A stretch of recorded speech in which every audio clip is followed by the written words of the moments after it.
the Gunshells.com lobby chat.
I came for the women and the beer.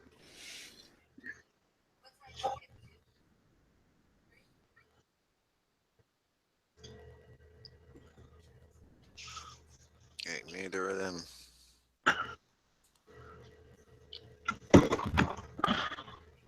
They kind of cut their slides like this place called Wetworks, but it wasn't them, so I liked it better because the name didn't sound like some kind of murdering fucking company.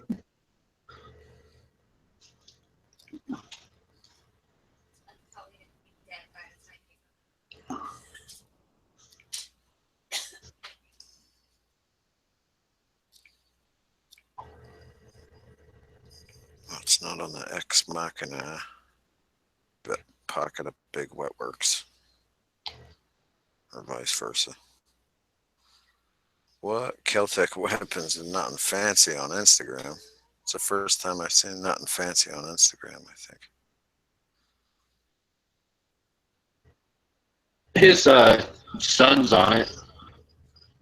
Is he? Nugget. Yeah. Tactical Doodle. Yeah. Isn't that his kid?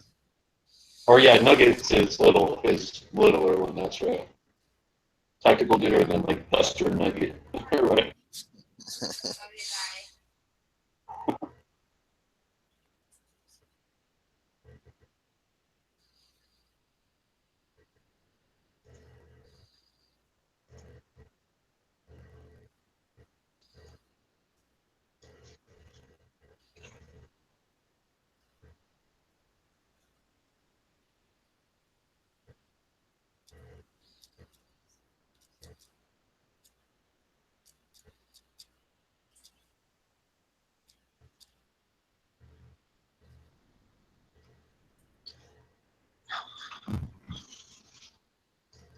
I was ranked like #1 in the world today, man, on my game for like a couple hours today while I was at the doctor. I was like pretty proud of that. I was like, man, like I'm #1, bitches. Like come at me.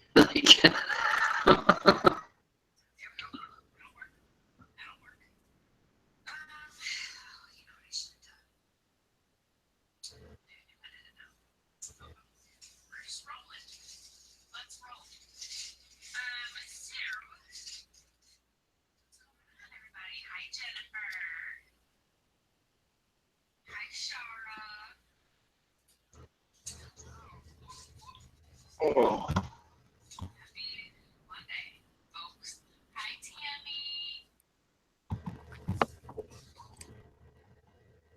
I searched the fucking tag slide cut, and it's like half haircuts. I guess it's a haircut.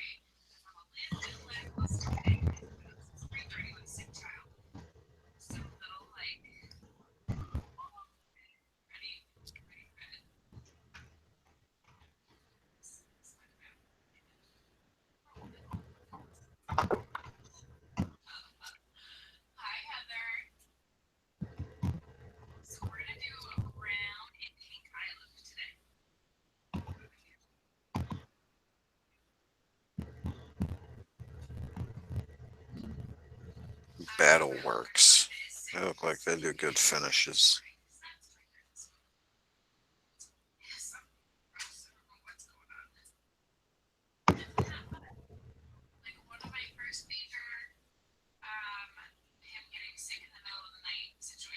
Yeah. Battle Works.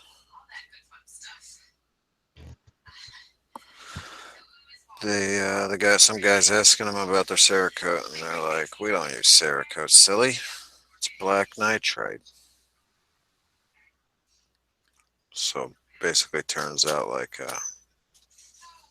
what you were talking about, like a black crummy, black shiny type finish. Yep. So they If do like it's the too front shiny, slide. if it's too shiny, I'll tell you right now, that's not the real shit. That's not the real nitriding or melanite process. That's Yeah. like the quench when it's too shiny, and it's just more of a surface treatment. Whereas like the real melanite will go like it will look really dull black, and it'll actually go like 8 or 10 microns deep into the steel or something.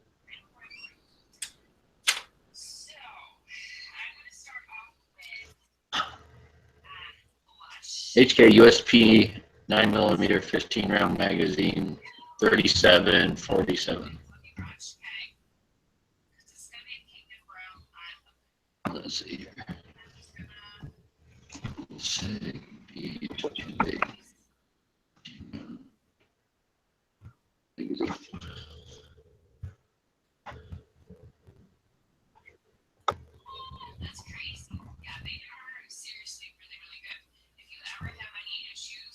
They're like $18. Okay.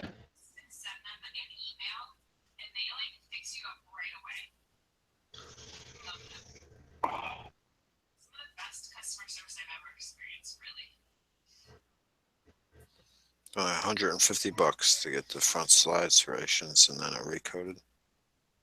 That's actually pretty cheap, yeah.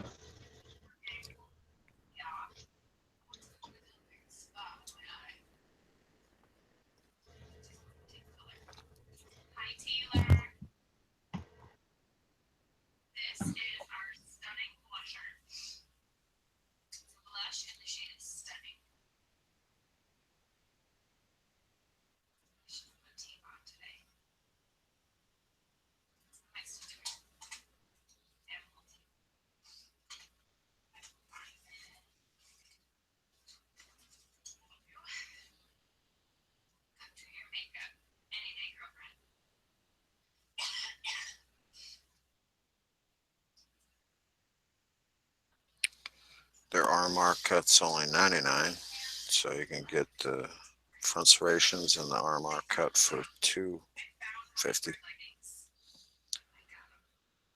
Not bad.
I'm gonna hop off and watch some TV. I'll probably be back on later. All right, man. Take it easy. Later. Later.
Hey, Dead Horse, you there?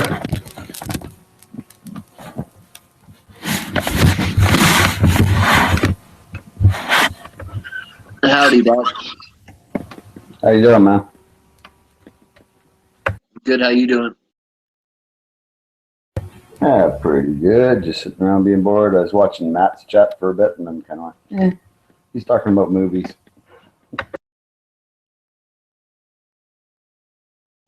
Yeah, that probably doesn't have too much longer, does it?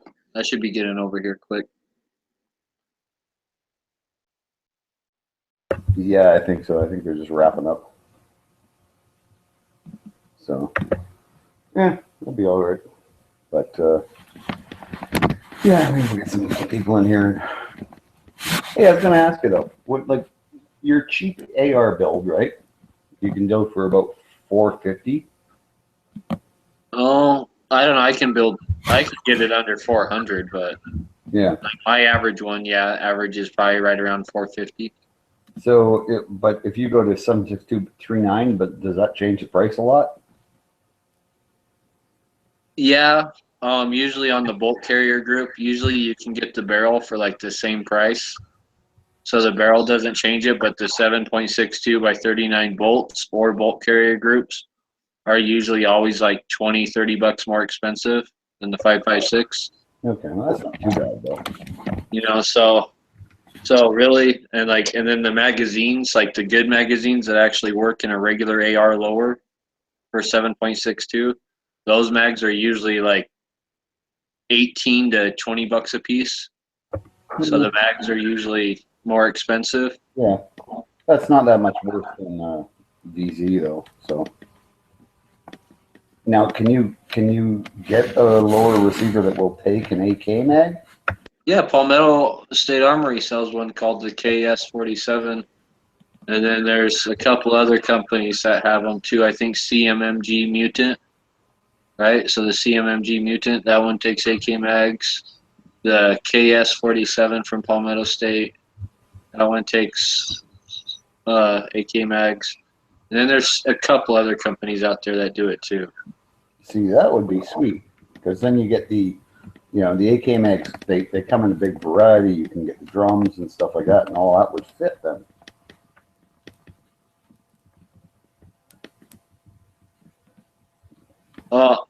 From what I've heard a couple people say that just a regular 20 round AR mag, 5.56 mag, works great for the 7.62, like the straight one, like the 20 round straight mags. Like that those work better than like almost anything. No, I don't know that for a fact. That's just what I've heard. See, that'd be cool too because those mags are cheap. But those C product mags are like really curved for 7.62. Those things almost look kind of like an AK mag. They got this really funny curve to them. Yeah, well, it's just the design of the round, or just the size of the round. I know my VZ mags have a fair curve to them, and you can get VZs in 223, and the mags for that are very straight.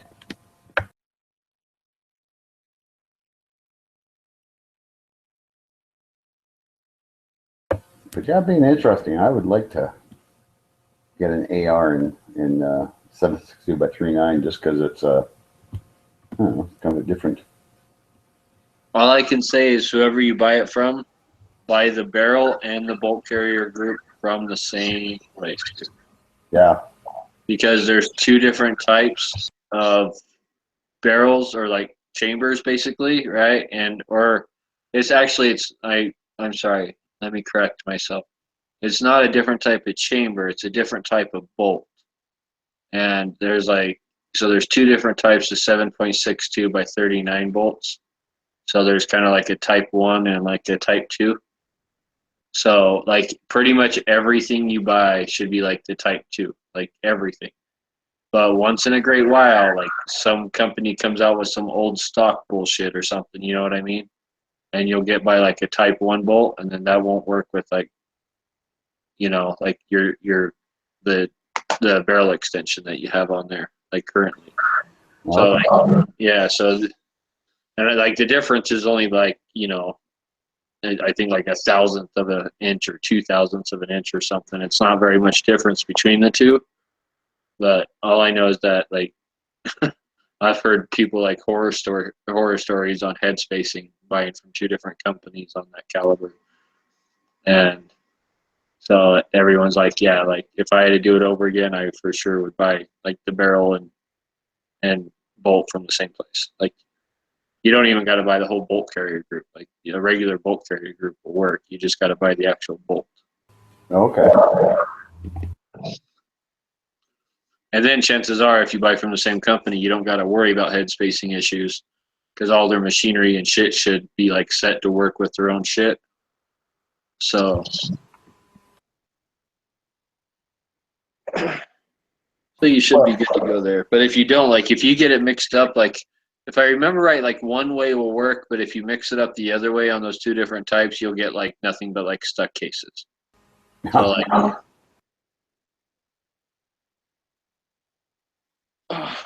That would suck. I don't know. I've never built one. I got an SKS in that caliber, and I don't know. Like, I kind of want one, but I kind of don't. Like, I don't know. I have other plans that are much more pressing than that gun. I'll probably eventually do one, but you know, I think a 9mm AR is higher on my priority list Oh yeah. because that's after I do this lightweight and that build, then I'm doing a 14.5-inch build. Then after those two, I'm going to do a 9mm. And then after that, I'm going to do a 375 SOCOM. And then after that, I don't know. I don't really have any plans after that. Yeah. But that's what's next on my list. How many have you built so far? Not as many as Steven Seagal. Like that guy has like 120 of them, like 126 or something. But like I'm getting there. Like I'm more than halfway. So Oh, nice. like just this year, I think I built over. Let's see, I built like basically a dozen in the month of September, and I think I built like 22 this year.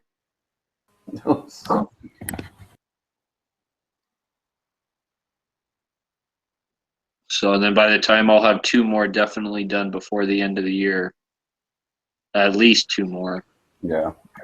So I'll have built like 24 this year. So basically, so it sounds like, oh no, like you're building 2 a month, but like it really wasn't like that. It Yeah. was like, A couple months off sometimes. yeah, I built them like a lot of them pretty much back to back to back. Yeah, for sure, man. Well, it's cool you get to do that. I can't really do that up here.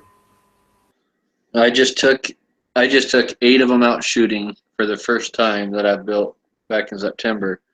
I took 8 of the ones I haven't even shot yet out to like basically test fire and see how they worked, and I only had problems with 1. So 1 out of 8 was the limit. That's pretty good. Yeah. But I can fix that one. I know exactly what's wrong with it. Like right off the bat, like the very first shot, the gas block spun. Oh, really? Yeah, because I didn't dimple the barrel for the gas block. So the gas block spun to like 11 o'clock on the very first shot. And then after that, it was just like a single shot rifle. It was like a bolt action after that. Yeah. Which would be fine if you lived in England.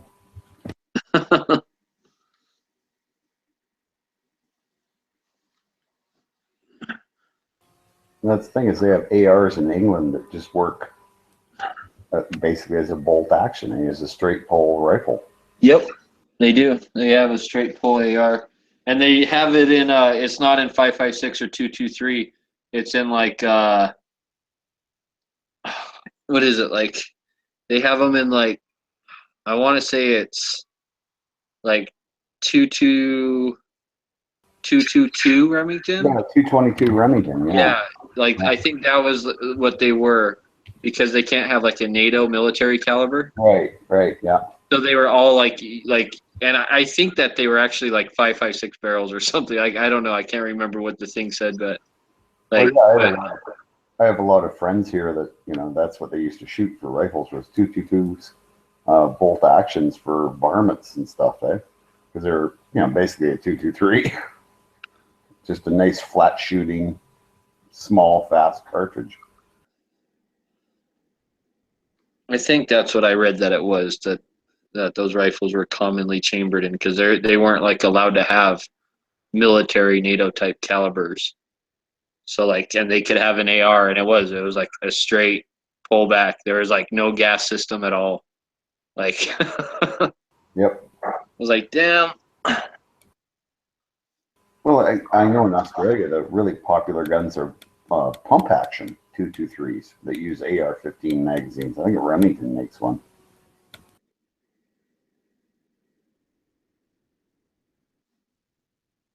Like a Remington Speedmaster or something. Yeah, kind of, yeah.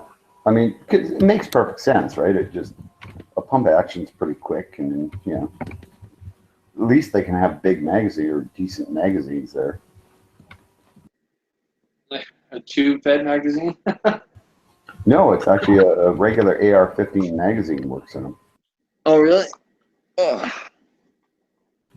Yeah, I can't remember what YouTube channel I saw that on, but they were talking about, you can get pump action 223 that uses AR-15 magazines, and it's like, I think it's Remington makes it, but yeah, like what the hell? Like this, if you can't have a semi-auto, I mean, a pump's about as fast as you can get.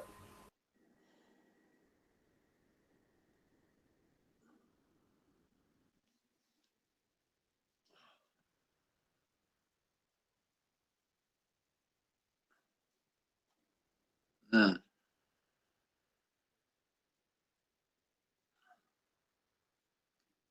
So, is it cold up there yet? Oh yeah.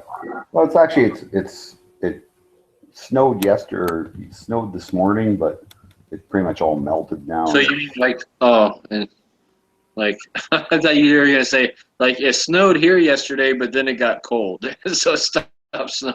Like, Yeah, no, it actually melted all. It's probably a little bit above freezing right now, but yeah, it's going to be below freezing from now on. So yeah, it kind of sucks. Just waiting for that ATF paperwork, eh? It's like, I'm not coming down without my guns unless I'm going to miss SHOT Show, and then I'll come down without my guns and have to drive back and get them. It's going to suck. I'll probably get the paperwork like the day after I hit Las Vegas or something.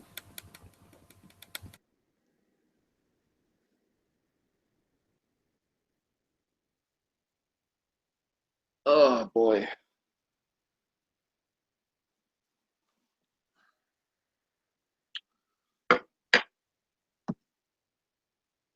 But what really sucked was finding reasonably priced 7.62 by 3.9 ammo that I could actually cross the border with, because I had a bunch of Chinese stuff and a bunch of Russian stuff, and I can't bring that with me. Oh, sure you can. Just open up a couple boxes of Wolf ammo and then swap it out. like, it's like, how the fuck are they gonna know? Are they gonna pull it out and look at like head stamps or something? No, they're gonna open it up and be like, oh look, there's a box of ammo. I thought about that, but I haven't saved any boxes, so that really doesn't work. What the fuck, Bob? I throw my boxes away unless they're really old. Kid, you got a coffee can? Pour all that ammo in a coffee can. Like, they're just gonna look at it and be like, oh, it's ammo. Yeah, it's just in brown paper boxes. I mean, hey. Right? Yeah, but yeah, so I'm just gonna pick up some Hornady SST and 7.62 by 3.9 at like $50 for 50 rounds. Then why don't you just buy ammo when you come down here? Because you'll be able to buy it cheaper down here. I'm not supposed to. It's apparently Dude, just zip your mouth and be this like, all right, because like if you came down here and you like gave someone a $50 loan for that one favor that one time, and then they decided to like take that $50 and go buy ammo, and then they were like, hey, I want to share this ammo with my friend Bob, like. That's perfectly fucking legal. Well, and that's the weird thing is if I go to a training course where they supply the ammo, that's fine. you know. So it's just Yeah. it's stupid bullshit. Yeah, so that's just when you keep your mouth shut Bring and a you do couple exactly hundred what I rounds. said. Like, you know, you just have a friend Yeah. go Well, in the thing is, and I have to buy have some ammo and share it with you. if I'm bringing the gun, I have to have at least some ammo with it, right? Oh yeah, yeah. You need at least one box because yeah, you should never be walking or like driving around or anything without a loaded gun. Oh yeah, well, exactly. That's just stupid. Mm-hmm. It's like, oh, like you brought a knife to a gunfight. That's like, you know, like it's even a bigger joke to be like, oh, you brought an unloaded gun to a gunfight. Okay. Oh yeah, and the worst part is like for my 30-06, right? I've got thousands of rounds, and it's all like Remington or Winchester, right? It's all just hunting rounds. But thousands of rounds of that. I got thousands and thousands of rounds of 22 rimfire. I'm going to bring like 3,500 rounds of rimfire down because I'm sure I'm going to be doing a lot of shooting with that. Oh hell yeah, that's just plain fun right there. Oh, yeah, that's Yeah. right. And the same with the shotgun. Hey, I've got thousands and thousands of rounds for the shotguns that are, you know, American Canadian made, which is all fine to import. So yeah, that stuff's not a problem. 9mm, I'm a little short on because most of that I bought, you know, like Russian ammo because it's cheap here, eh? You can get 9mm Russian ammo for dirt cheap, like Barn Owl and that kind of stuff. So, you know, I got tons of that. Same with 38 Special and 357. Eh? I can get the stuff from China and Russia for next to nothing. You know, it's range ammo. Who cares?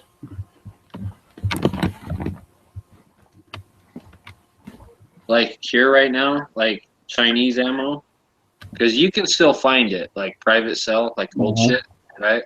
Yeah. It's pretty much like $1 a round. Like that's what I see it sell for. Yeah. Like 7.62 by 39, like Golden Tiger or something like that. And it'll be like, I got 2 boxes, like 20 rounds each box. I want $40. So that's like $1 a round. It's like, holy shit. Right. And then the ad will be gone the next day, which that means someone fucking bought that shit. Like, Yep. it's like, Yeah, wow. like you can get you know, a 1,300 round crate for $200. Are you playing Battleships, Bob? No, well, I am. Yeah, I have been. Yeah, well, not battleships. World of Warships. Yeah, World of Warships. Yeah. Do you ever play with any of the other guys from gun channels? That shit. No. No, I don't even know how to look for anyone. I'm terrible at that kind of shit. Like I'll like a game and I'll just go play it, but I have no idea how to find anyone or do any of that shit. It's just like deathmatch or, you know.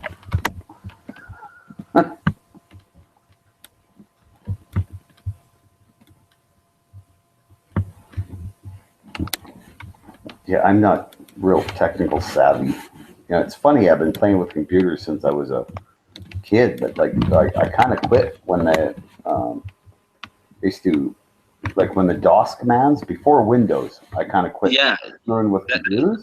I'm from the fucking year of DOS, dude. Like everything used to be like // like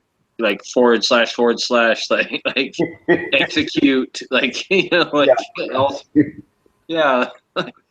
Well, I mean, That's how my first computer was all DOS commands. when I took computers in high school, it was like on punch cards. You know, we like did punch cards, and that's how you programmed a computer. Holy shit! Like those computer had like vacuum tubes in them and shit. Mm-hmm. Oh, they were huge, man. And it's actually one of my projects in my electronics class, which I took in grade 12.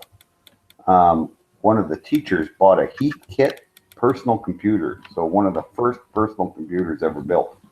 And he had the class assemble it and build it for him. Because it was like huge amounts of soldering and fucking around. It was a big pain in the ass. And then he gets this thing, it did almost nothing, right? It used the cassette player as a memory. You know, it had a cassette player that would go back and forth on this cassette tape. Yeah, all it was just ones and zeros. Like yeah, so Yep. Oh yeah, it was all That's why they could use cassette tapes and like the old computers. You actually use cassette tapes and Yep. stuff like that. Yeah, it was anything that, any kind of medium, right? So, because all it needed to do was just make well, you'd say a noise, right? Basically, it was noise. And, it was either 1 or a 0. But it was all that binary coding. And, I learned to actually code in binary when I was in grade 12. But then, of course, then I went and, lived my life for the next 15 years and didn't pay any attention at all. The only reason I got back into computers was because I wanted to play Duke Nukem and Doom and shit.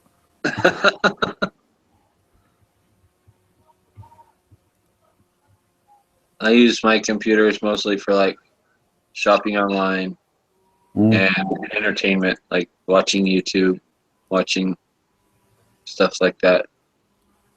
Yeah, that's pretty much what I use mine now. But yeah, it's just kind of like, everybody's, oh, you just do this and this and this. And I'm like, I don't really want to bother to learn that. I'm so old, my hard drive is full. So I'm doing that.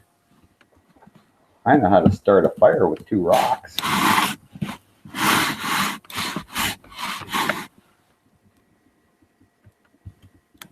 A bow drill. Oh, God. You know what? I know how to do it. I don't want to ever have to do it. Everyone should have to do it once just to know what big pain in the ass it is. So Yeah. then they're like, you know what? I'm never going to be unprepared without like something much easier to start a fire with, because that'll teach you. Like, I'm either going to always carry a steel and a flint, or Yeah.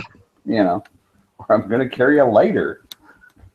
that'll totally teach you that, either like you got to be better prepared and carry something much easier, and that'll teach you that if you ever have to start a fire with the bow drill.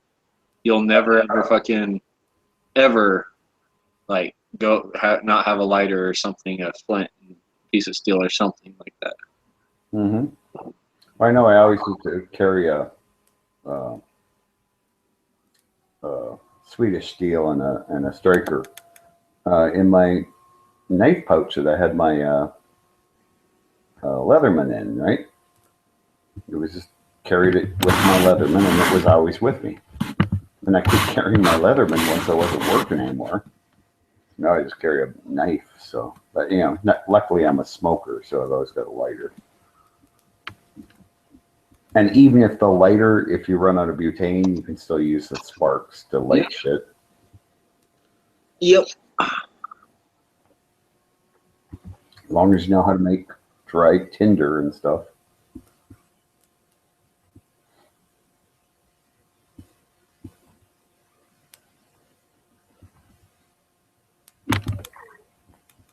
So what part of the country are you from again, man? Utah. Utah. Oh. That's one of the places I got to visit. It's Utah. The Browning Museum's here in Ogden. Oh, that's why I have to visit. And then the Browning factory is down in, I think, like Morgan, Utah, I think. Yeah. I think there's actually John Browning's house is still preserved too. Yeah, his house is, and you can go on a tour of it. Yeah. And you can go on the tour, like the museum's like the old Browning factory. Oh yeah. So that's like what the museum is. So they still have like some of the machinery there that they used to use like way back in the day. Mm-hmm. Like all hand lathes and stuff like that. So you can see like some of this old 100-year-old machinery and shit at the museum. And then I don't know if the factory down in Morgan, the more state-of-the-art factory, I don't know if they do tours or anything like that. I've driven by it, but I've never been to that one. No, for sure. I want to go do that, and as well as I've heard that Utah is one of the best states to get your CCW in, as far as if you're from another country, because it has the most crap, I can never say that word. Reciprocity. Yep. And then Florida is another good one though too. A lot of people here in Utah who live here in Utah, they get Florida CCWs instead of Utah CCWs. Oh, really? Yeah, especially if you're under 21. Oh, okay. Or no, wait. I'm sorry. I don't think it was Florida. I think it was it Maine or Maryland? It started with an M, I think. I think it was more northeast. I think it was like Maine or Maryland or yeah, I think it was either Maine or Maryland, but one of those states you can get a CCW at 18. So because you can have a handgun here, you can't buy one at 18, but you can be given one at 18, right? Yeah. You can own one at 18 and open carry it at 18. So if you're 18, 19, 20 here, everyone, instead of waiting till they're 21 and getting a Utah CCW, they get their CCW right when they're 18 from Maine or Maryland or wherever it was. And then Utah honors it. And like that course is like all online and shit. Like they don't even got to go to that state or do anything. Oh, really? Yeah, like they take the whole thing online. Oh, nice. And then get a CCW from that state, and then Utah honors it, even though that they're a citizen here. And then I've heard guys are like, no, like when I turned 21, I never even went and got my Utah one because why? Like this one's good. Like, Yeah. Why? Yeah. Why bother? Yeah. and the Utah CCW is expensive. Yeah, I've heard that, but It's it's basically like a 200. It was 200 when I did it, and I think I heard someone tell me it's like up to like 275 now, and that's just for like the actual background check that you pay. Yeah. And then like the class is usually $35-$40 depending on where you go. Yeah. And that's if you get a good class, they do your fingerprints and passport photo. But if you don't get a good class, then you still have to go down to a police station or something and pay for fingerprints and a passport photo. So that's an additional, usually like $20 or $30. Well, So it can literally be $350 to get your CCW here. yeah. Still, I mean, it's, $350 for something I can't get in my own country, which is another reason to get it, is that I can go back to my own, come back to Canada and go, look, I have a concealed carry permit from another country. Right? Well, wouldn't you have to have dual citizenship though? You'd have to get dual citizenship, right? Though, because we don't give CCWs to foreigners, right? Oh, yeah, actually, I think Utah might be one of the few states that does. Yeah. Oh, really? Okay, I didn't know. Yeah, you can be an out of A national? yeah, you can be from another country, yeah, because it's my brother was telling me about this because he went and looked it up because he really wants to get a CCW just so he can come back to Canada and go, look, other countries trust me. Like, is this ridiculous? Because we're allowed to apply for one here, but they never give them to anyone.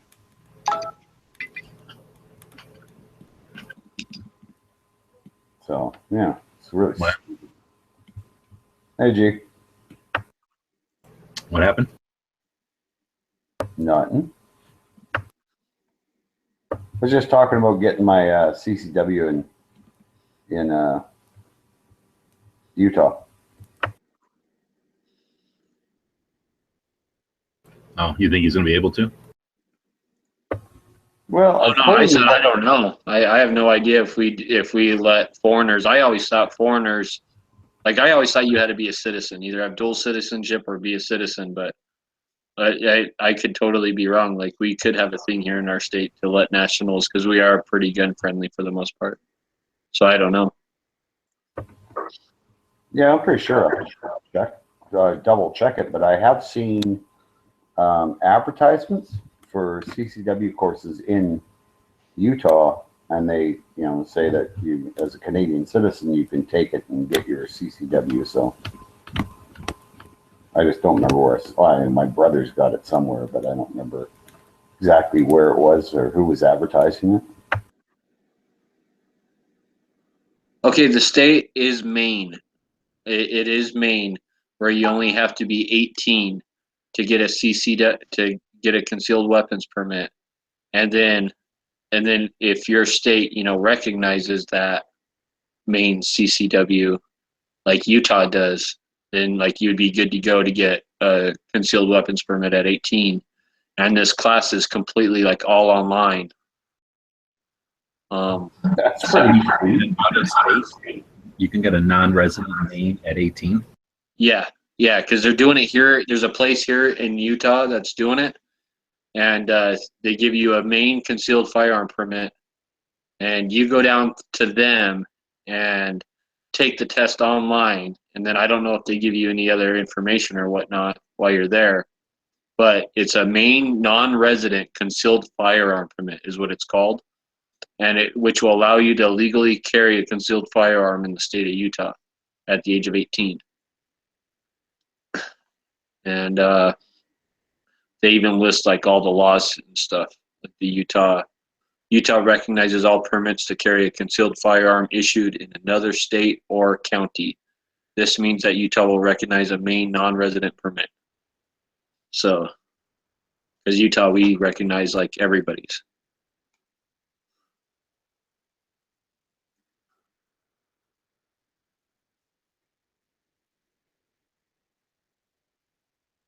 But yeah, if your state, like whatever state, if anyone's listening out there that's under the age of 21, if your state recognizes Maine, you can get a non-resident concealed firearm permit in Maine, and then legally CCW at the age of 18.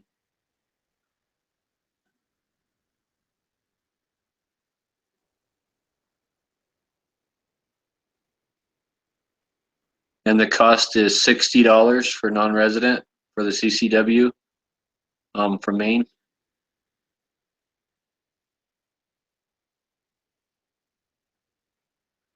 Do you know that Texas recognizes Maine's permit? I'm trying to read in the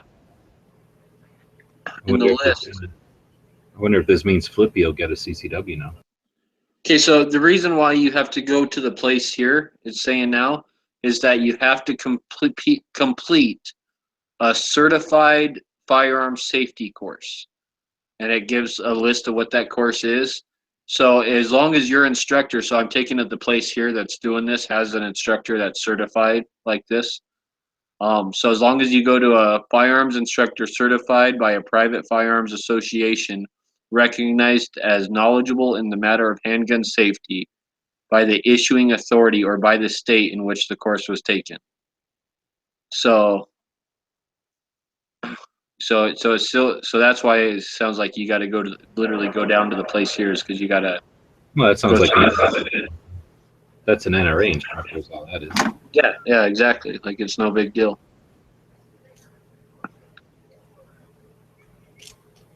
But here's the thing, in the side chat right here.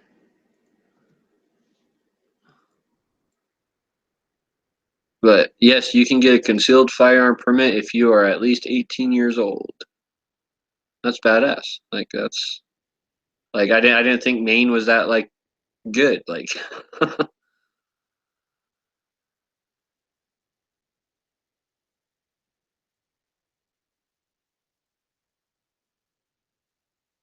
like when my son turns 18, like this is what I'm doing. I'll tell you that right now. I'm going to be like, guess what? Like you get your CCW today. Well, Deborah, don't you already have a Utah CCW? Well, I do, yeah, but this is for kids who are 18, 19, 20. Oh, really? Yeah, so they can legally CCW in Utah at the age of 18. They have to go get a Maine non-resident concealed firearm permit, which Maine seems to issue them to people 18 and older. So That's brilliant. Does your state recognize it? yeah, my state recognizes everybody's.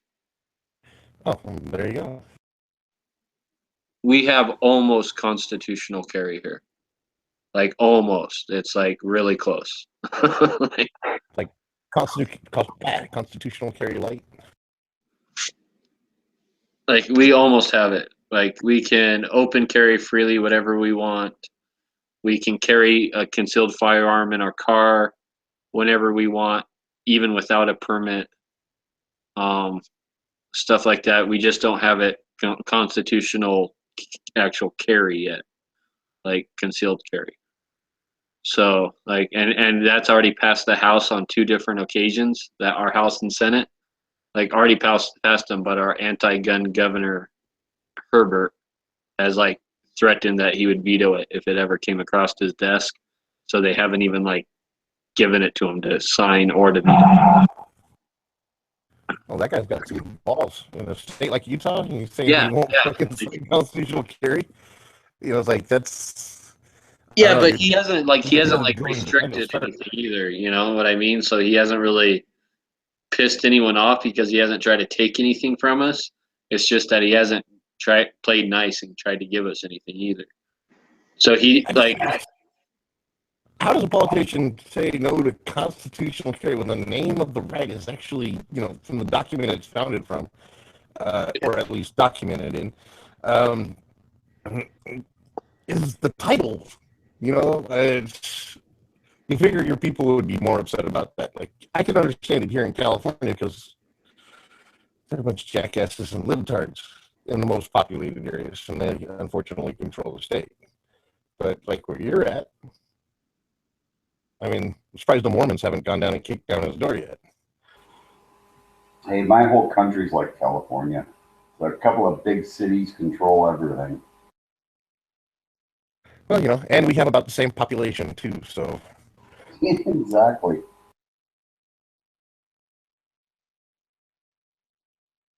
Yeah, I'm just surprised the Mormons haven't gone and like told your governor do it or get out.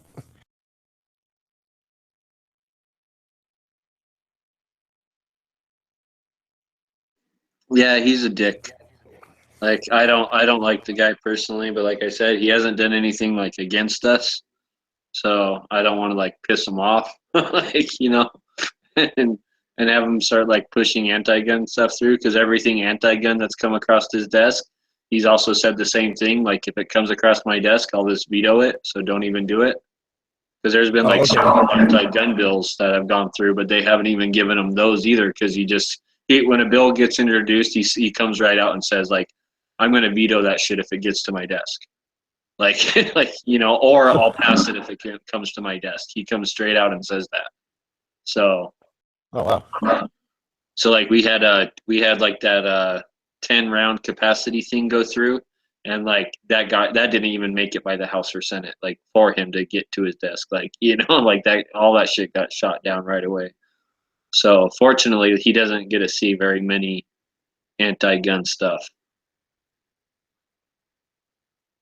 Well, that's good.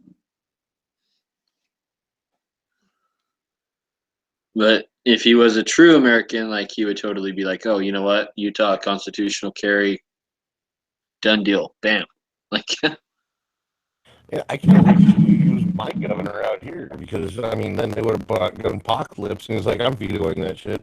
You well, know?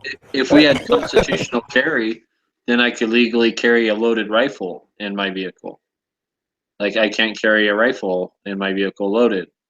So I can't have like a truck gun, like that's like, or an actual rifle, because I can't keep that shit loaded.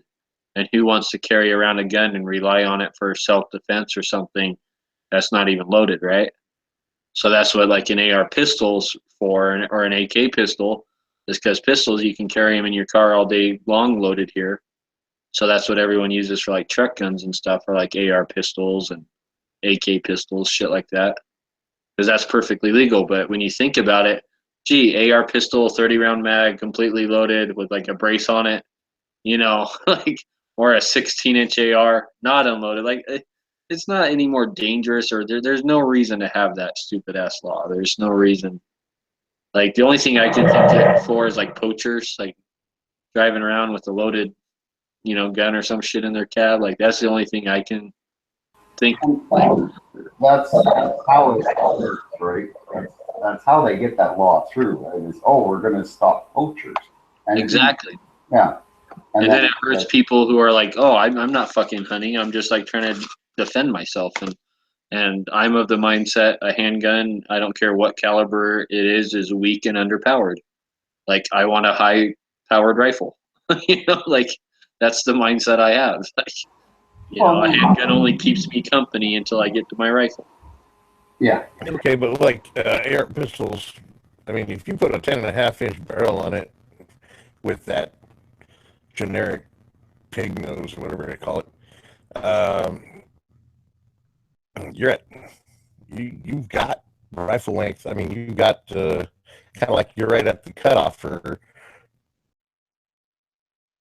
maximum effectiveness, I guess, for the round in a small enough package. But still, though, I don't care. Even if it's out of a 7.5-inch barrel heavy, I would still choose a 5.56 over a 9mm any day. Like, Of course. you know, like Yeah. like. Well, you can do that though with an AR pistol, so you're there. Oh yeah, and that's exactly what I do, and that's what a lot of other people do. But not everyone wants an AR pistol. Like a lot of people, like I would much rather have, like let's say, an AK underfolder with a full 16-inch barrel sitting under my seat than an AR pistol with like a 10-inch barrel. That's like pretty much just as long, the brace on it and all that shit. So it's not like I'm saving any kind of like space or anything like that, but I'm going to be gaining that 16-inch long barrel. I'm going to be, you know, yeah, I would just rather much have a rifle, like a full like 16-inch rifle. Yeah, like you know, something on the side holding stuff. God damn, dude! What, is somebody being eaten by a toilet?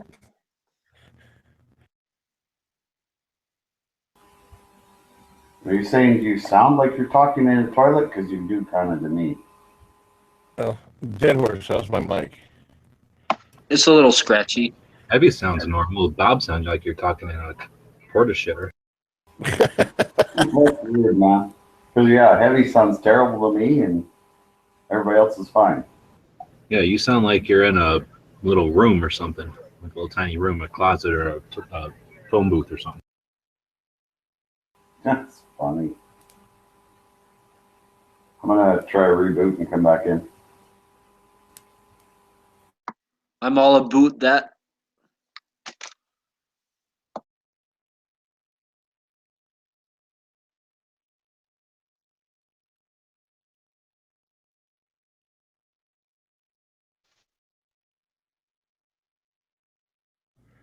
Can you hear me now? Much better. All right, cool. Yeah, sometimes I just gotta jump out and jump back in. Oh, I was gonna say, have you ever seen anybody make a carbine length pistol? Yeah. Like a AR pistol with a 16-inch barrel, but pistol. Oh no, like with an actual. Yeah, actually on Yeah. Instagram, there's a guy on. That's actually a thing lately. Is like, yeah, that's actually a thing lately. Like, they just got like a pistol buckle tube and then like a full length barrel, like, and then they're just doing like those And- little saddle things on the tube. Like, I don't know. I've seen that on Instagram lately, actually. Well, I mean, it is a way around your law. You're making an AR pistol because it doesn't have a stock on it, and you got a full length barrel. But Oh, I know. See, like that's the whole reason. Like I would want an AK, is because I can get a side folder or an under folder, right? And then it's ultra, you know, durable, reliable, all that other AK shit, right? And it's also something I could just literally like keep in the car all the time underneath the seat, and it can just sit there and like not even in a case, and I don't care if it gets a little scratched up or beat up, sitting underneath the seat or whatnot, like, and just ready to go. You know, like that's why I would want, like, yeah, that's why I want an AK. Like that's my reasoning for even me getting an AK, is to get an under folder or side folder. And that's just you know you can do that with an AR now too. With that, what is it? Law Tactical, freaking. Yeah. Of course, you can't shoot it like that. No, I'm not about those. Like, I don't know, man. They're on like so many different generations of that now, and I've heard like all sorts of horror stories about them. But then I've heard other guys swear by them. But all the guys who swear by them, like a lot of those guys, I don't think, at least the guys I know, like they don't put rounds down through their gun. They don't. Well, I know Sean from Florida Carry has one, and he seems to like it. So I don't know. Maybe not. Maybe I'm mistaken. I don't know. I've checked them out before and everything, and it's a good idea, but I just still think it's kind of hokey, and it's probably going to cause. I see it eventually causing reliability issues, shit like that. It's just more moving parts, another weak point in the system. It's just, yeah, I don't know. Well, that's kind of why I like the telescoping stock, kind of like it's almost like an HK stock on the AR. So I forget who makes those. Oh yeah, that Troy one or that Yeah. MBA or MBX or whatever company makes one, or MBV I think is what it is. Yeah, And I then- like those. Those are cool. Oh fuck yeah, but they're $400. Like, it's like I didn't say they were cheap. I just said they were cool. Well, I like my VZ58 because I'm gonna have a folding stock on it. So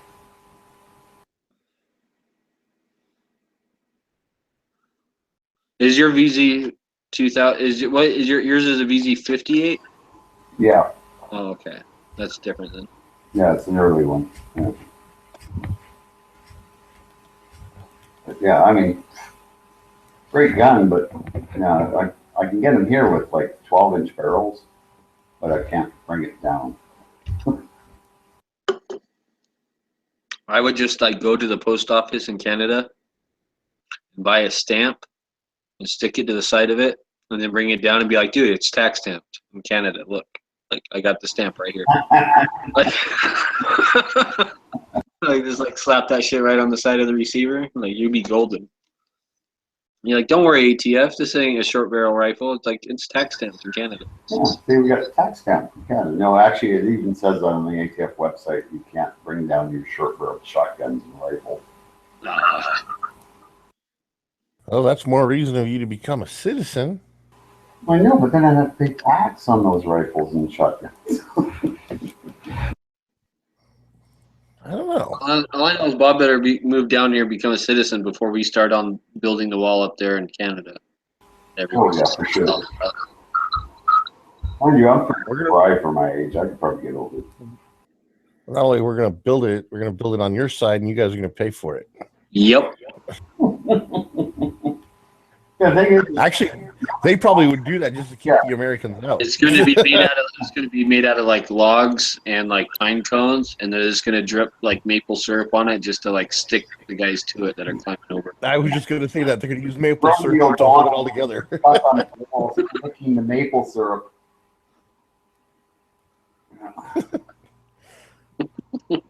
That's true. The maple syrup wouldn't last long. They'd all be there just like. Is that like licking Canadian syrup. barbed wire? Just like maple syrup, like strung out?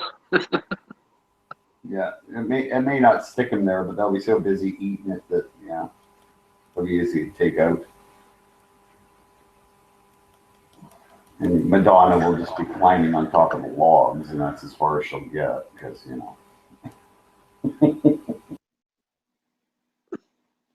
So Well, the good Rosie thing about O'Donnell, these, Rosie O'Donnell's moving to Canada, but what you guys don't know is that like it was her plan all along was to move to Canada because she's really like a double agent. oh, She's gonna go infiltrate Canadian like media, yeah, and, like turn it like, and then set up yeah, for the invasion. yeah. It's already left-wing media, so I mean, really, there's no. see, Dead Horse, you were close. She is a double agent, but she's a double agent for Aunt Jemima Corp. She's going to go up there and try and steal the recipe for maple syrup, bring it back down. The problem is she doesn't know if she would keep herself from eating all the samples. So, That's why she'll never actually get back with the secret because she'll have eaten them all.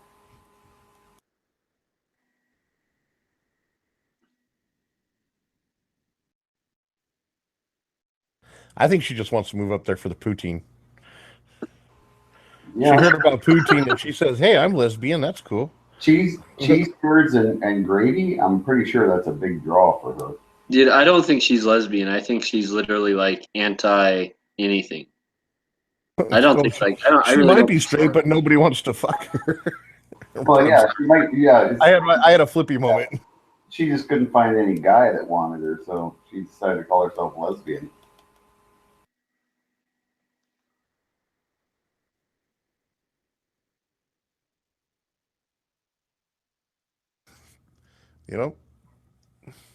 And on that note, Uh,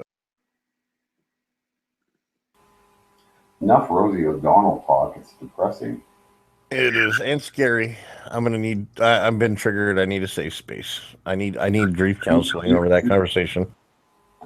Yeah, I'm having some beer counseling right now.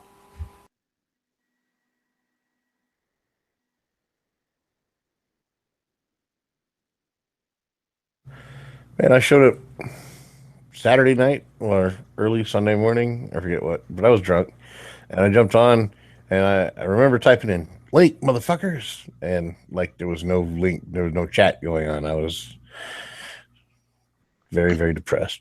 So did you hear about the gun store in Oceanside, California? No, I didn't. What about it? Okay, so last Friday in Oceanside, California, the cops were called to Mr. Brendan Vaughn, a former active duty Marine, who was twirling a gigantic, oversized AR-15 sign to attract customers to his retail store named Firearms.Unknown. They pulled up and informed him that they had received 5 calls from concerned citizens. They asked if he could stop twirling his sign. He answered with one word, no. Surprisingly, they didn't tase his ass. They accepted his First Amendment right and left. Rumor has it that one of the cops may have stopped by and bought some stuff when they got off duty later that night. And this sounds like it looks like an AR-15, but it's like 6 feet long. Oh, it's like one of those signs, yeah. It's huge. That's fucking Like, hilarious. and people are calling the cops, be like, "There's a guy with a gun." And it's a 6 foot long AR-15, like made out of cardboard. Maybe as like from a really long distance, it looks like a really small kid holding his dad's rifle. I don't know, but He might have been a dwarf, or as they like to be called, a Doofus. little person. well, just to that Marine, hoorah! Hope your business stays open with all the pending bullshit we got going on, and to all the little crybabies out there, fuck off. I didn't want to say go fuck yourself because then I would be copyright infringing on that stuff. So. And I'll give this to everybody: is suck it up, Buttercup. Yeah, pretty much. I just saying I don't know if you guys heard me say told those little whiny bitches to fuck off, and I gave my Marine a hoorah, but because I have a tendency to mute myself at the wrong time. No, we didn't. Well, to my fellow Marine, hoorah! Hope your business is successful. To all the little whiny bitches, fuck off. And I didn't want to say go fuck yourself because I'd be copyright infringement on never enough. So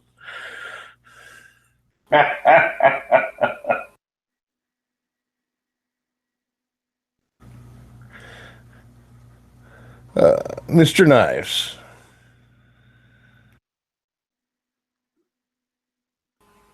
Turtle Boy. No, you got to say it like in the Matrix, Mr. Knives. Mr. Nut. I can't, Yeah. can't call him Mr. Anderson because that's not his name. Well, I don't know. Is your name Anderson, Knives? Hell no.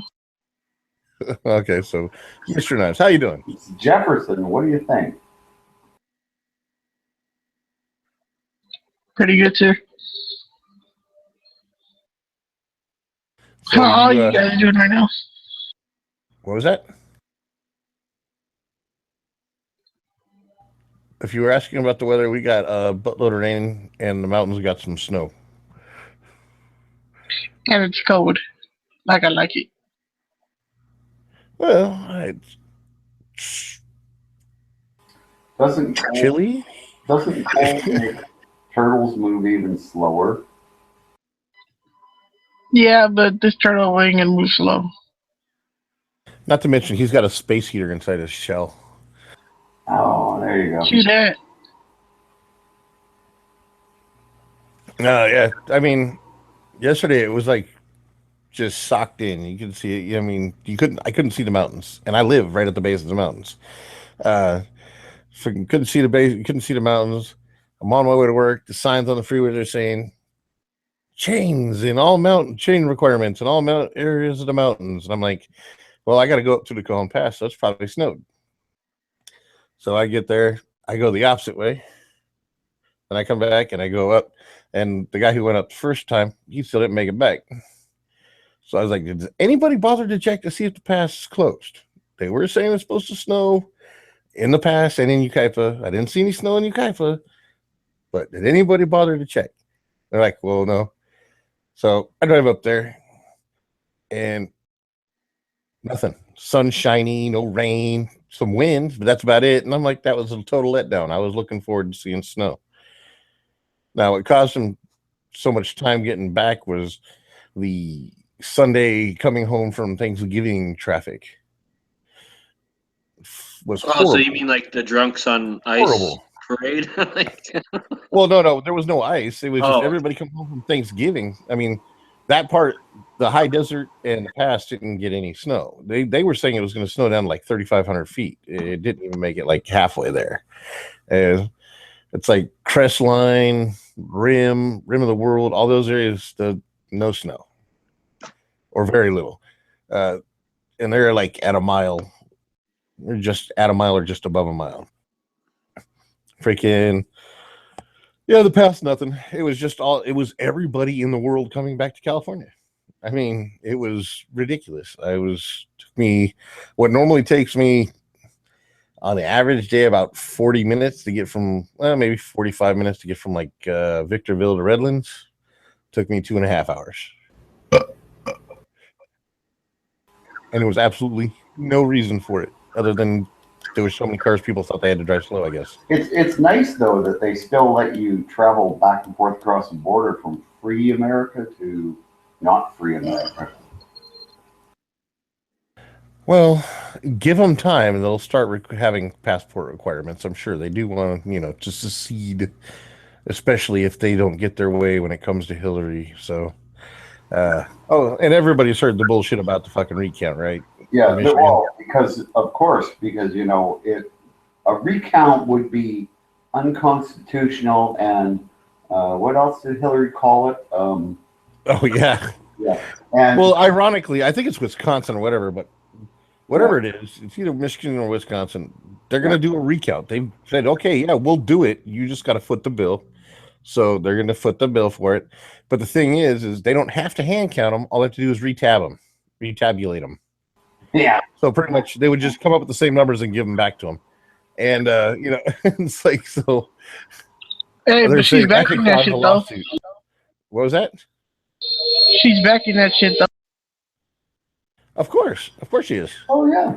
Even though But see, in Wisconsin or Michigan, I forget which one it is, they only have to have an accusation. For them to actually do any serious damage, to taking Trump's ability away from winning, they would have to get Pennsylvania too. And Pennsylvania, you actually have to have physical proof. So that's probably why they're going for the Wisconsin thing, so they can see if they can find any proof, whatever. And then that would give them grounds to go after, hey, well, it happened like this in Wisconsin or Michigan or wherever it is they're doing it. And, that would give them grounds for recount, whatever. Blah. Pretty much it's delay tactics. Delay. So, I don't know. Yeah, it's gonna get worse when they come back to on Christmas heavy. Well, we'll see what happens. I'm pretty sure Trump's getting into office. I mean, he's already been elected. So, I mean, the electoral college has got to cast their votes, and there you have it. I mean, I think even if they can get the Wisconsin and Michigan to delay, Trump would still have the 270 to win. yeah. So. Well, I mean, Because they don't have any proof. There's no evidence of anybody tampering with shit. They're just saying it so they can, but it's the Democrats tampering, not the Republicans. See, ironically, that was kind of like a tinfoil hat theory that was thrown out earlier today. What if they're going after this quote unquote jury or voting tampering so they can cover up anything that they may have done in case somebody else goes to look? And I think that's a bit far-fetched, but Well, we're going for it because they say, we know there was tampering because we did it. So we're pretty sure they did it because otherwise they wouldn't have won. Oh, they're still blaming the Russians for it and all that crap and blah, blah, blah, blah, blah. Well, you know what? Hillary better watch out because Steven Seagal is friends with Putin and he is not liking this stuff. And, you know, Steven Seagal, if he gets wow. Hey, what's he going to do? Jump in his reservist patrol car in Louisiana and drive up to Clinton and say, something is "Stop this. Batmobile, man. Go You got to stop this now." mess with We it. got 23 days left, I think. The 19th is when they're supposed to cast the Electoral College. The Electoral College is supposed to vote, throw their votes in.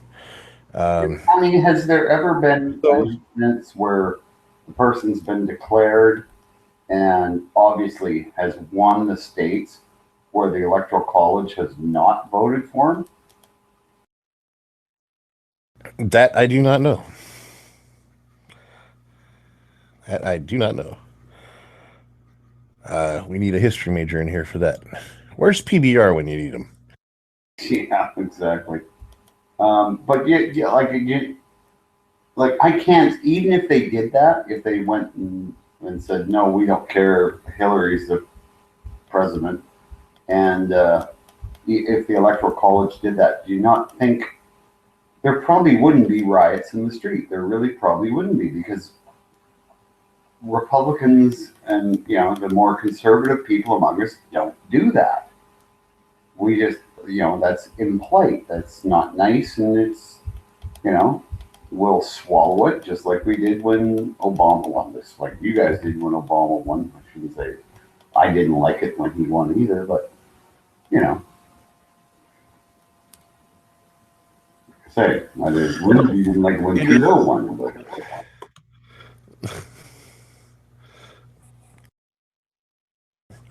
I got you on that. Yeah, we're just the kind of people like more, I guess, and yet we're considered the radical right wing.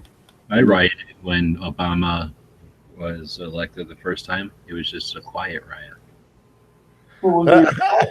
It was just like people going, "Oh, I fucking can't believe this shit," but they just went on with their lives, went on with work. You know, got to go to work tomorrow. No time to riot. Yo, is there people still protesting, or it's too fucking cold for them? I think it's too cold now. This is I think it's weird. hot. It's gonna be too hot for them. The weird shit is we have people protesting in Canada. And it's like, what the fuck is wrong with you? Idiots. A bunch of these millennials in Canada, like, no to racism, no to Trump, and all this. It's like, you guys are idiots, right? You got a prime minister who goes to Muslim mosques where they're separating women and men. I hate my country now. Well, I don't hate it completely. I love my country. I hate the government. Hey, Heavy. Go. Yeah, well, now the Californians come back for Christmas. How about we sneak off and just border the shit out of California? Okay. So, actually, that may not happen. Why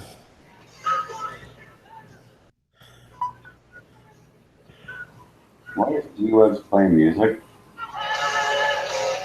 Right. He's playing Quiet Riot, dude. Bang your head.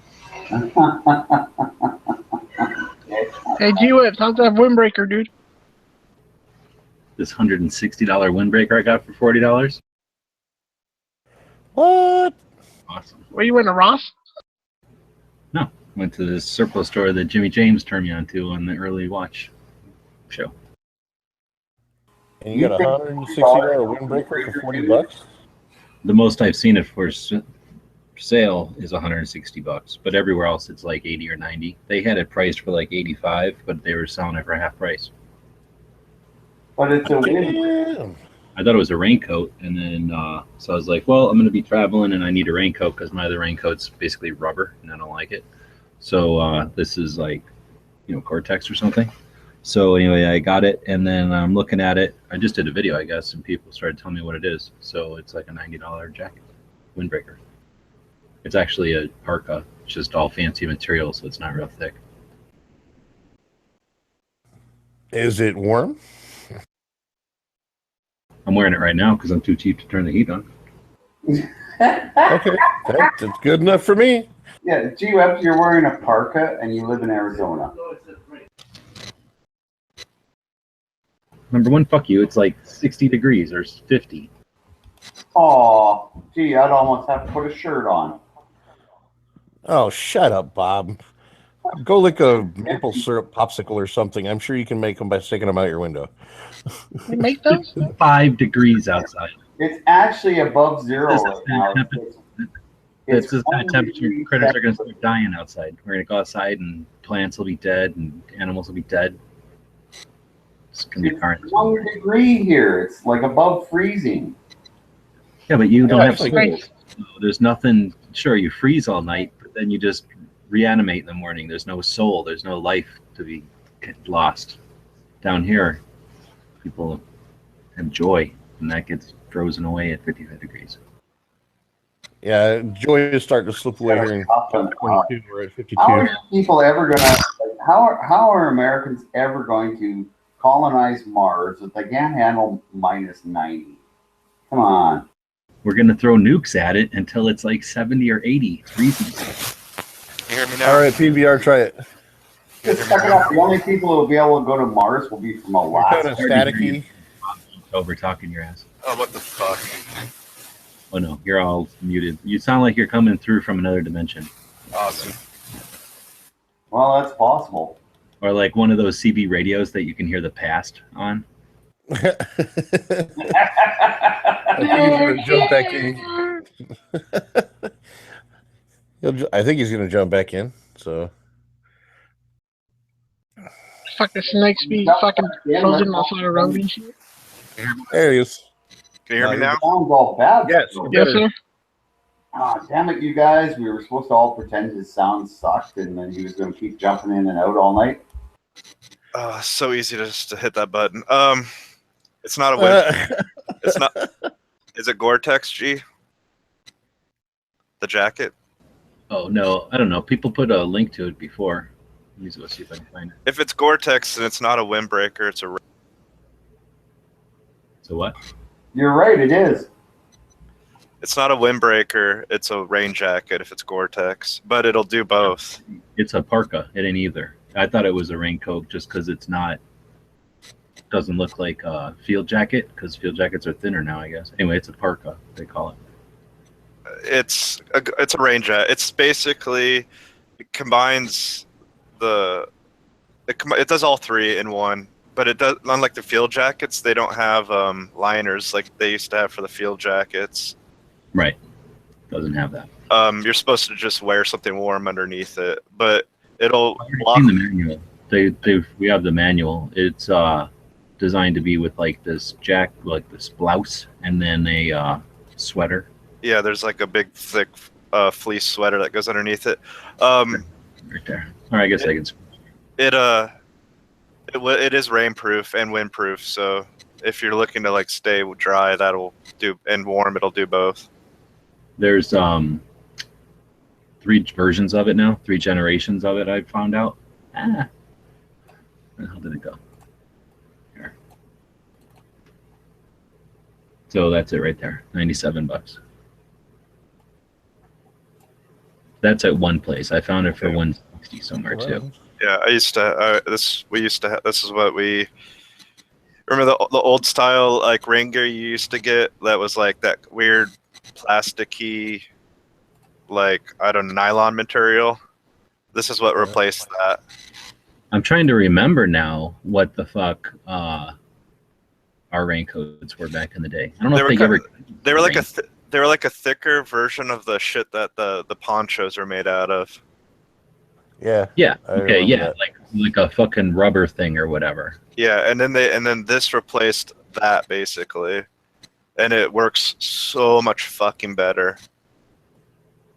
So, well, they're calling it a parka cold weather though. So you're saying it's like a cold weather raincoat? Yeah, but it'll like if you combine it with the fleece like or something warm underneath, it'll act like a parka. If you wear it without the stuff underneath to stay dry, then it'll act like a rain jacket. So you basically combine it with whatever you want to make it suit that purpose. Now this one says it's 114 for a large, but I got it in a tall, which is why I got it because I don't ever find Awesome. tall shit ever. So, but the guy had it $80 on the rack or 85 or something, and then they had it half price everything yesterday because it was on sale, I guess. So I was like, well, fuck it, for $40, it's a decent raincoat. And then I was trying to figure out, is my screen working now? You see that thing I'm looking at? Yeah. Yeah. So I was like, what the fuck is this little flappy thing here? Couldn't figure out what the hell that It's little for flappy it's for rank. Yeah, that's what we figured out. So that's when I went online to try looking for it, and that's when I figured out, oh shit, this is a freaking nice raincoat. But Because- somewhere we also figured out that they, I think on the Wikipedia for it, there's a Wikipedia just for this, like, what do they call these? MCUAUs or something. There's like a word for this level of stuff. Oh, I don't know the nomenclature. We just called it was a rain jacket or Gore-Tex. We just call it our Gore-Tex is what Well, we there's call like it. a system or whatever. So like you're saying, Yeah. they go away from like a field jacket. Like I got a field jacket, which was thick as shit. And then it had a liner, which was like same as a Whoopee, except it was like cut out like your jacket or whatever. And you, Yeah. Yeah. like they got rid of that system and replaced Well, it. They got rid of the jacket, but everybody kept issuing the liner because everybody could wear. You could wear the liner underneath your BDU or your whatever field jacket or top you were wearing. So we still used the liner. And quite like recently, I think they stopped actually issuing the liners. Those liners are cool, dude. They do definitely help keep you warm. But you're not supposed to sew anything on that jacket or pierce it with like rank, and so that's why it has that flap. Oh, that would make sense. Yeah. Otherwise, it's not waterproof anymore. Yeah, if you sew anything into that or anything like that, it'll wreck it basically. And so the flap, they have these little like you can either pierce that flap because it's hanging there, button down, or they actually make a thing that slides over it that holds your rank on that flap. That's what I figured. Yeah, I'd seen things like that. So like what our epaulets had for that sweater back in the day. Bingo.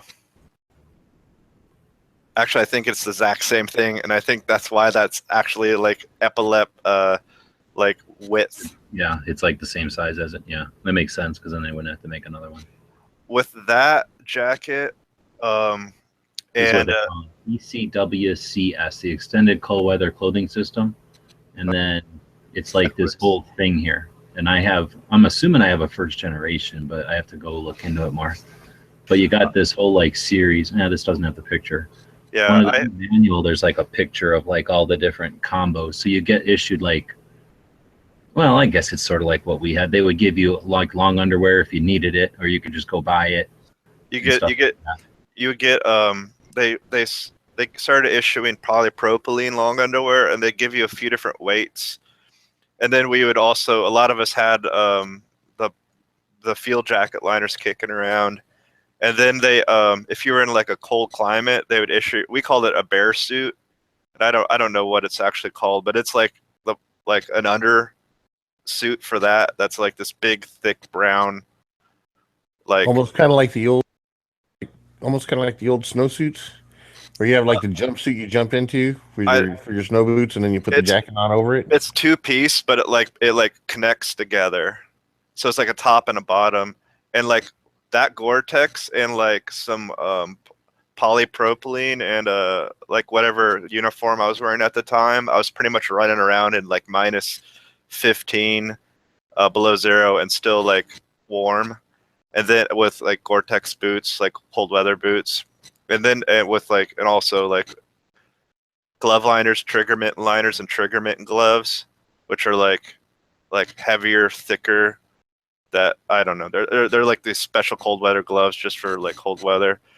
And then when it got colder, I literally was just wearing like long, like whatever long underwear, polypros, a bear suit and that Gore-Tex, and I was warm up, well, kind of warm, miserable, but not dying, up to like minus 35 below zero. Miserable but not dying. That's actually a very apt way to put it. It's basically my whole time in the Army sums it up in that phrase. But yeah, so if you're going to like Bob's house and you found the bear suit, whatever it's called, and combined it, all you need to do is combine it with like something light underneath the bear suit and then the Gore-Tex over the bear suit, and you'll be like dry and warm-ish. He's a flippy now. Say what?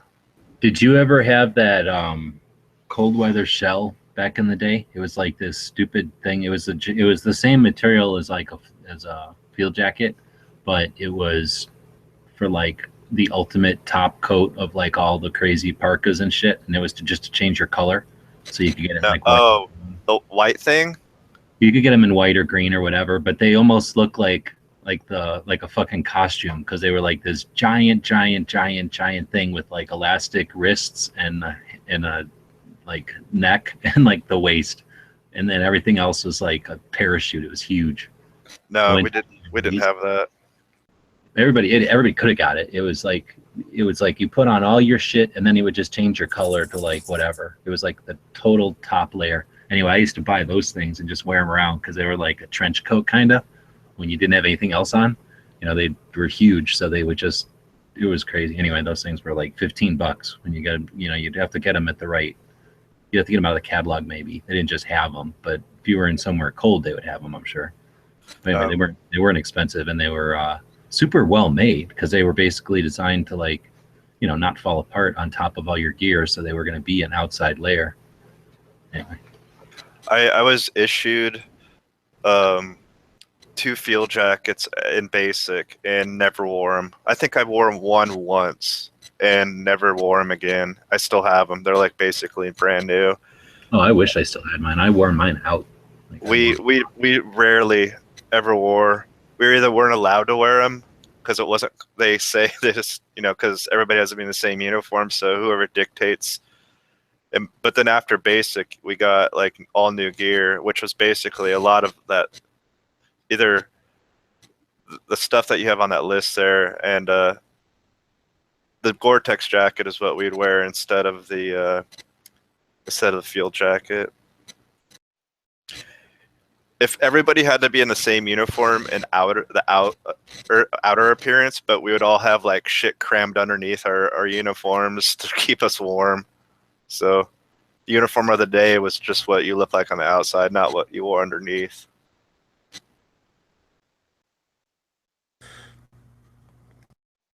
That makes sense. So everybody would like, people would have like underneath your top, you'd have like field jacket liners or polypros or whatever. Big thick socks.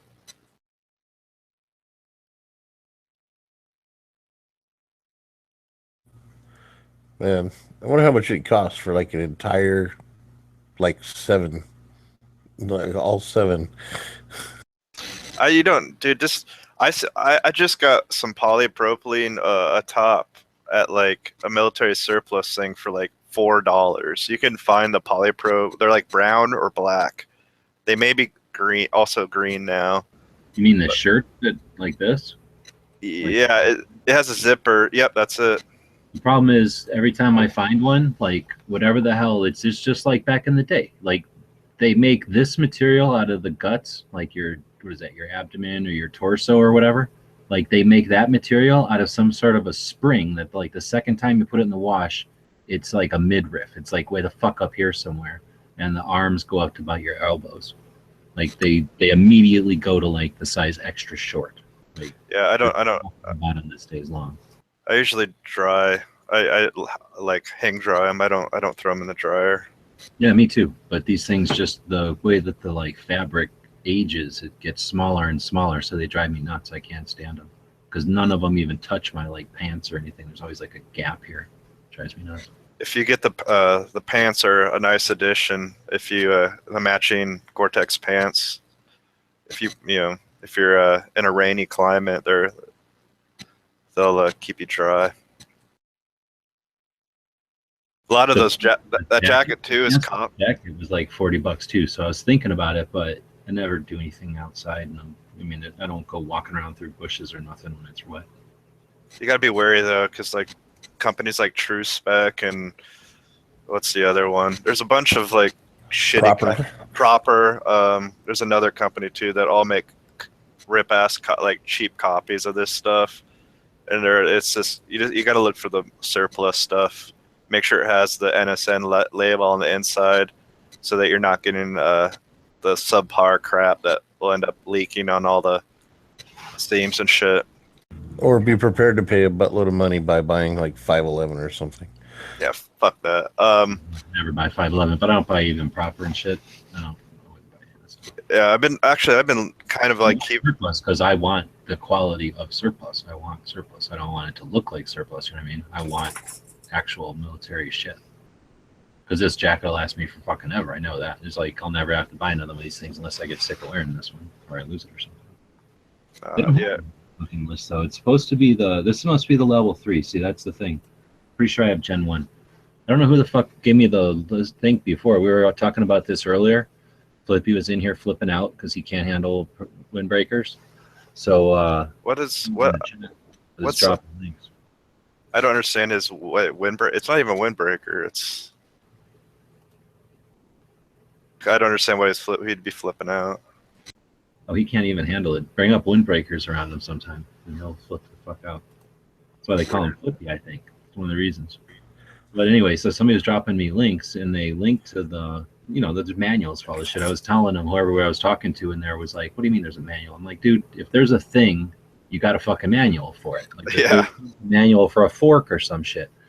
Like, there's a manual for everything. And if there's like 2 buttons on something, then there's a procedure on why there's 2 buttons and when you should use the one of the 2 buttons. Like, there's a manual. Because I was looking for what this fucking flap was. I was thinking it's like a microphone or something. And which button do you push first?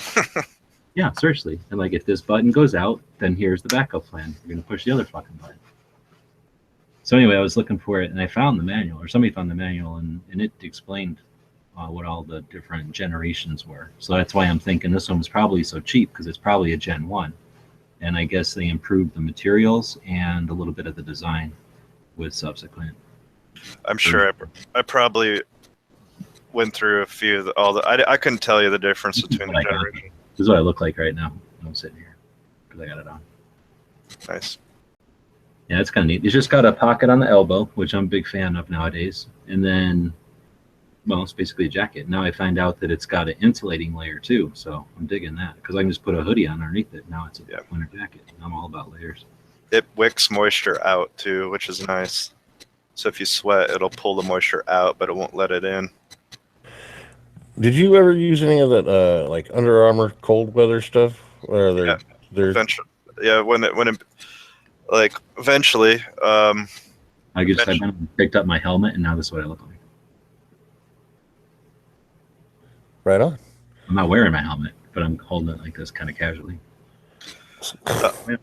I was a little indifferent to the Under Armour shirts and underwear, but their socks are fucking amazing. I love their fucking socks. That's the look for you, G-Webs. You got to get the death helmet.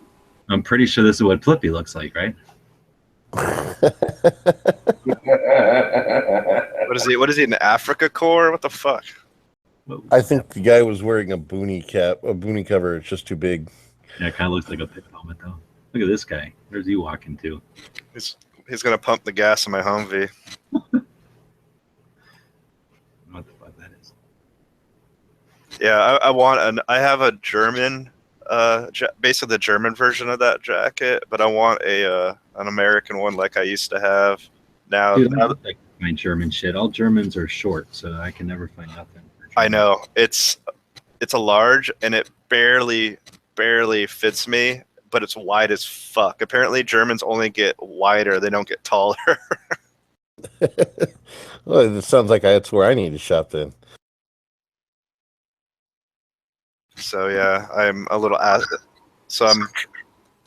You guys are all just oversized. Bob's a tiny Canadian. Yeah, I want one of the. I want one of the jackets again.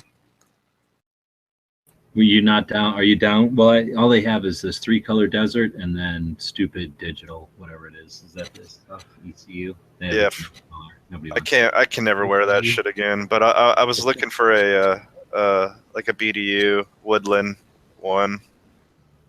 I'm sure you can get the Marpat if you don't mind No. that. No, Well, not you. I'm talking about G-Webs. G-Webs also has taste. We But can't- Multicam is cool. raincoat in Marines. I'll take Marines digital. I don't really own anything in Marines digital. See, Marpat kicks ass, dude. Never I'm mind. not going to go around saying it kicks ass. The chocolate chip is my favorite. This was my second favorite, but DCU. I would dig the Marine stuff. I think. You know what I like? I have a pair of pants. I think in I think it's Air Force. That Air Force Tiger Stripe digital shit. You know what I'm talking about? Tiger Stripe Digital? Yeah, It they're looks like they're it's Tiger Stripe and it's blue. It's blue digital and it looks way more like Tiger Stripe than this. But it's this digital looking stuff. yeah. It looks That just sounds like like the, Navy. no, it's not that blue. No, It's- it's not oh. that blue, right? Almost identical to the Army, but the pattern of the digital is Tiger Stripe. Oh, really? It's not that. It's not that. It's not that dumb Navy shit.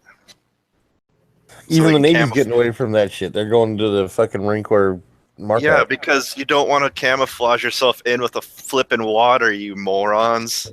Yeah, I know. I was like, so you have a big gray boat and you're walking around in blue digis. And then you Yeah, they're fucking not gonna be your able to- boat sinks, and now you're in the water, bobbing around with camouflage. But Debbie, when, here's a when your picture. water hits, oh, actually, those are pretty cool. And the uniform too, I guess. Yeah.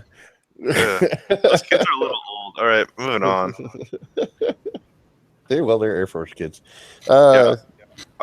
But I when wanna- you hit the water in your Navy digis, Yeah. they fucking like a phosphorescent sun color seeps out of it to Bullshit. mark your area.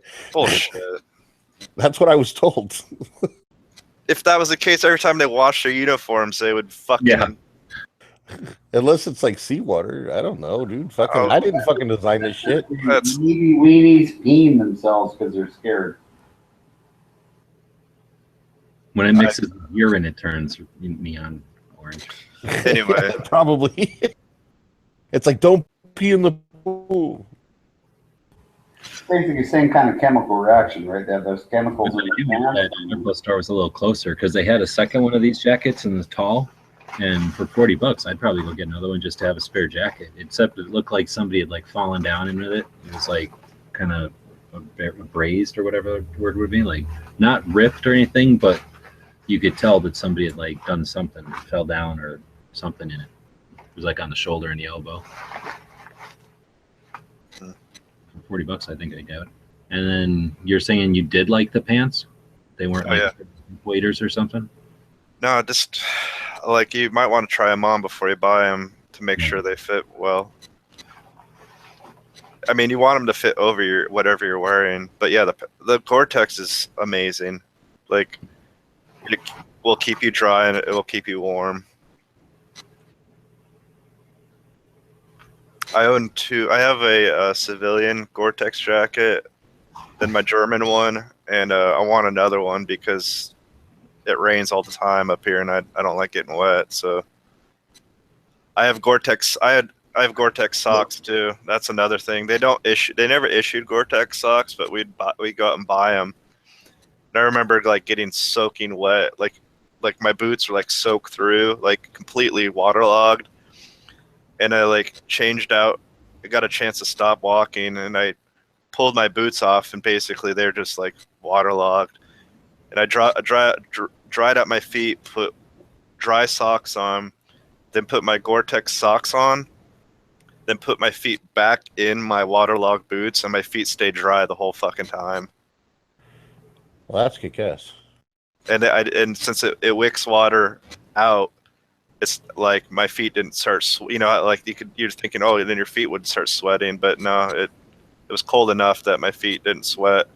And if they did, the Gore-Tex pulls the moisture away. What about Gore-Tex boots? Have you tried those?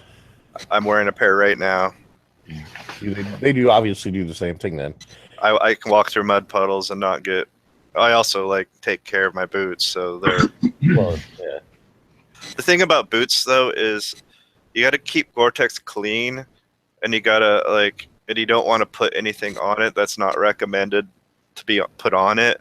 And the thing about boots is after a while, especially if you like maintain them with any kind of like a leather stuff, it'll kind of like the Gore-Tex won't be as it won't work as well. Especially dirt and shit gets stuck on into the Gore-Tex, and then it kind of stops working. But it still is waterproof. It just doesn't pull the moisture out like they do when you first get them. Okay, and how much would like a set of Gore-Tex boots cost? I don't know. I'm Like still the wearing. ones you got. I'm still wearing the same. These are I had like 3 pair that I left the army with, and 1 pair's dead, and the other 2 are still good. So I never paid anything for them. I'll look them up and see if I can find them. Hold on.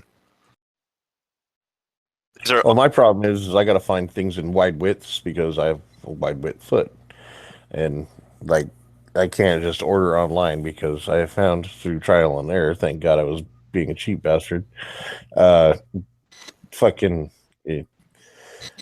I need to go someplace and try them on before I buy them.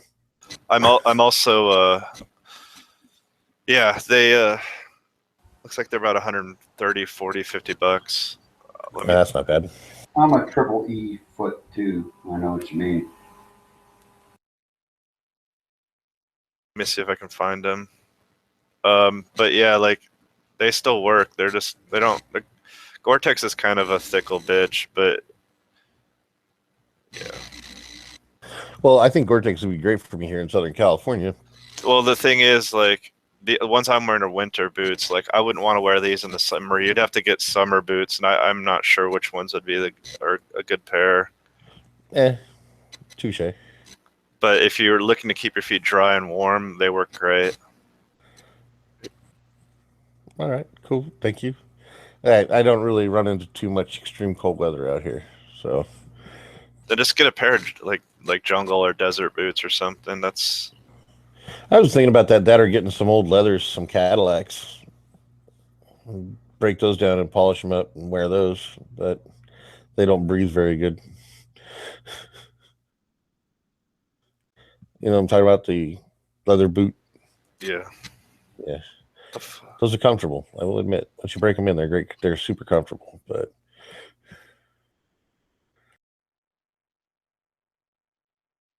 I was thinking about getting tankers boots too, or flatline boots as we call them, but they're not waterproof.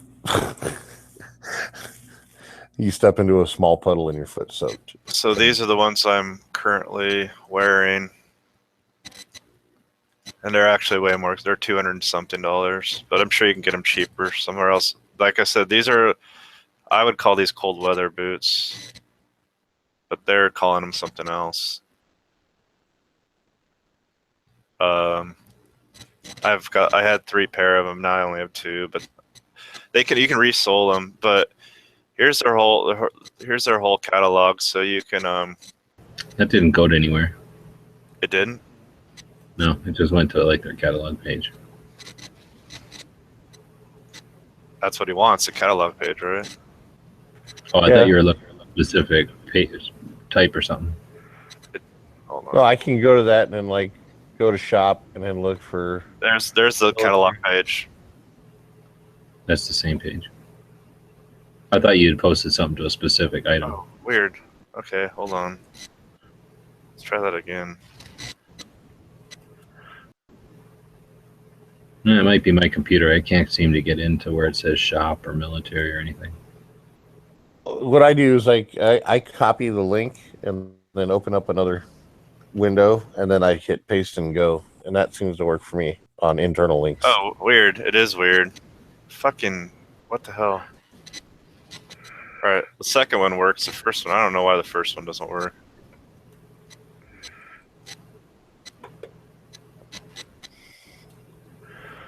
It took me right back. Yeah, same page.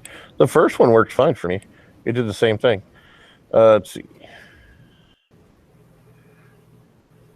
Service. And there's also Danners, but Danners have gotten shitty over the years, and so I don't know. Too commercial.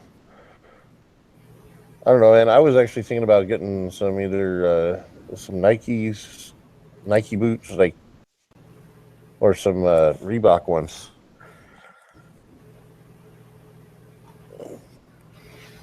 But I don't know. I'm probably just gonna go back with the whole mil spec thing.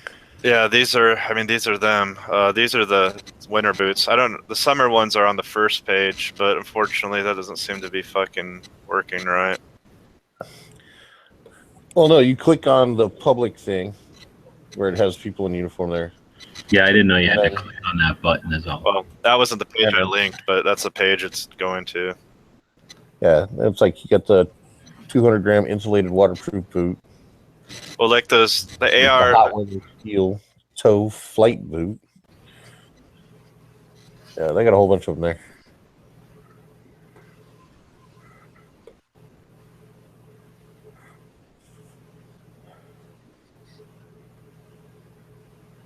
Oh, well, they're only $99 if you get down to where they're not the fancy ones. I kind of want to get your Air Force ones because they're blue, aren't they? They're like green. Yeah, they're sage green. Oh, green. Maybe that's what it is. Yeah. I am kind of liking those. Those look pretty cool. $100. Well, the Army doesn't use the black boots anymore, but those used to be AR 670 compliant, but so the tan ones are what the Army uses now. So, but if you get the version in black, they're it's the same fucking thing. What's AR 670 compliant mean? That it's okay to wear with the current military uniform.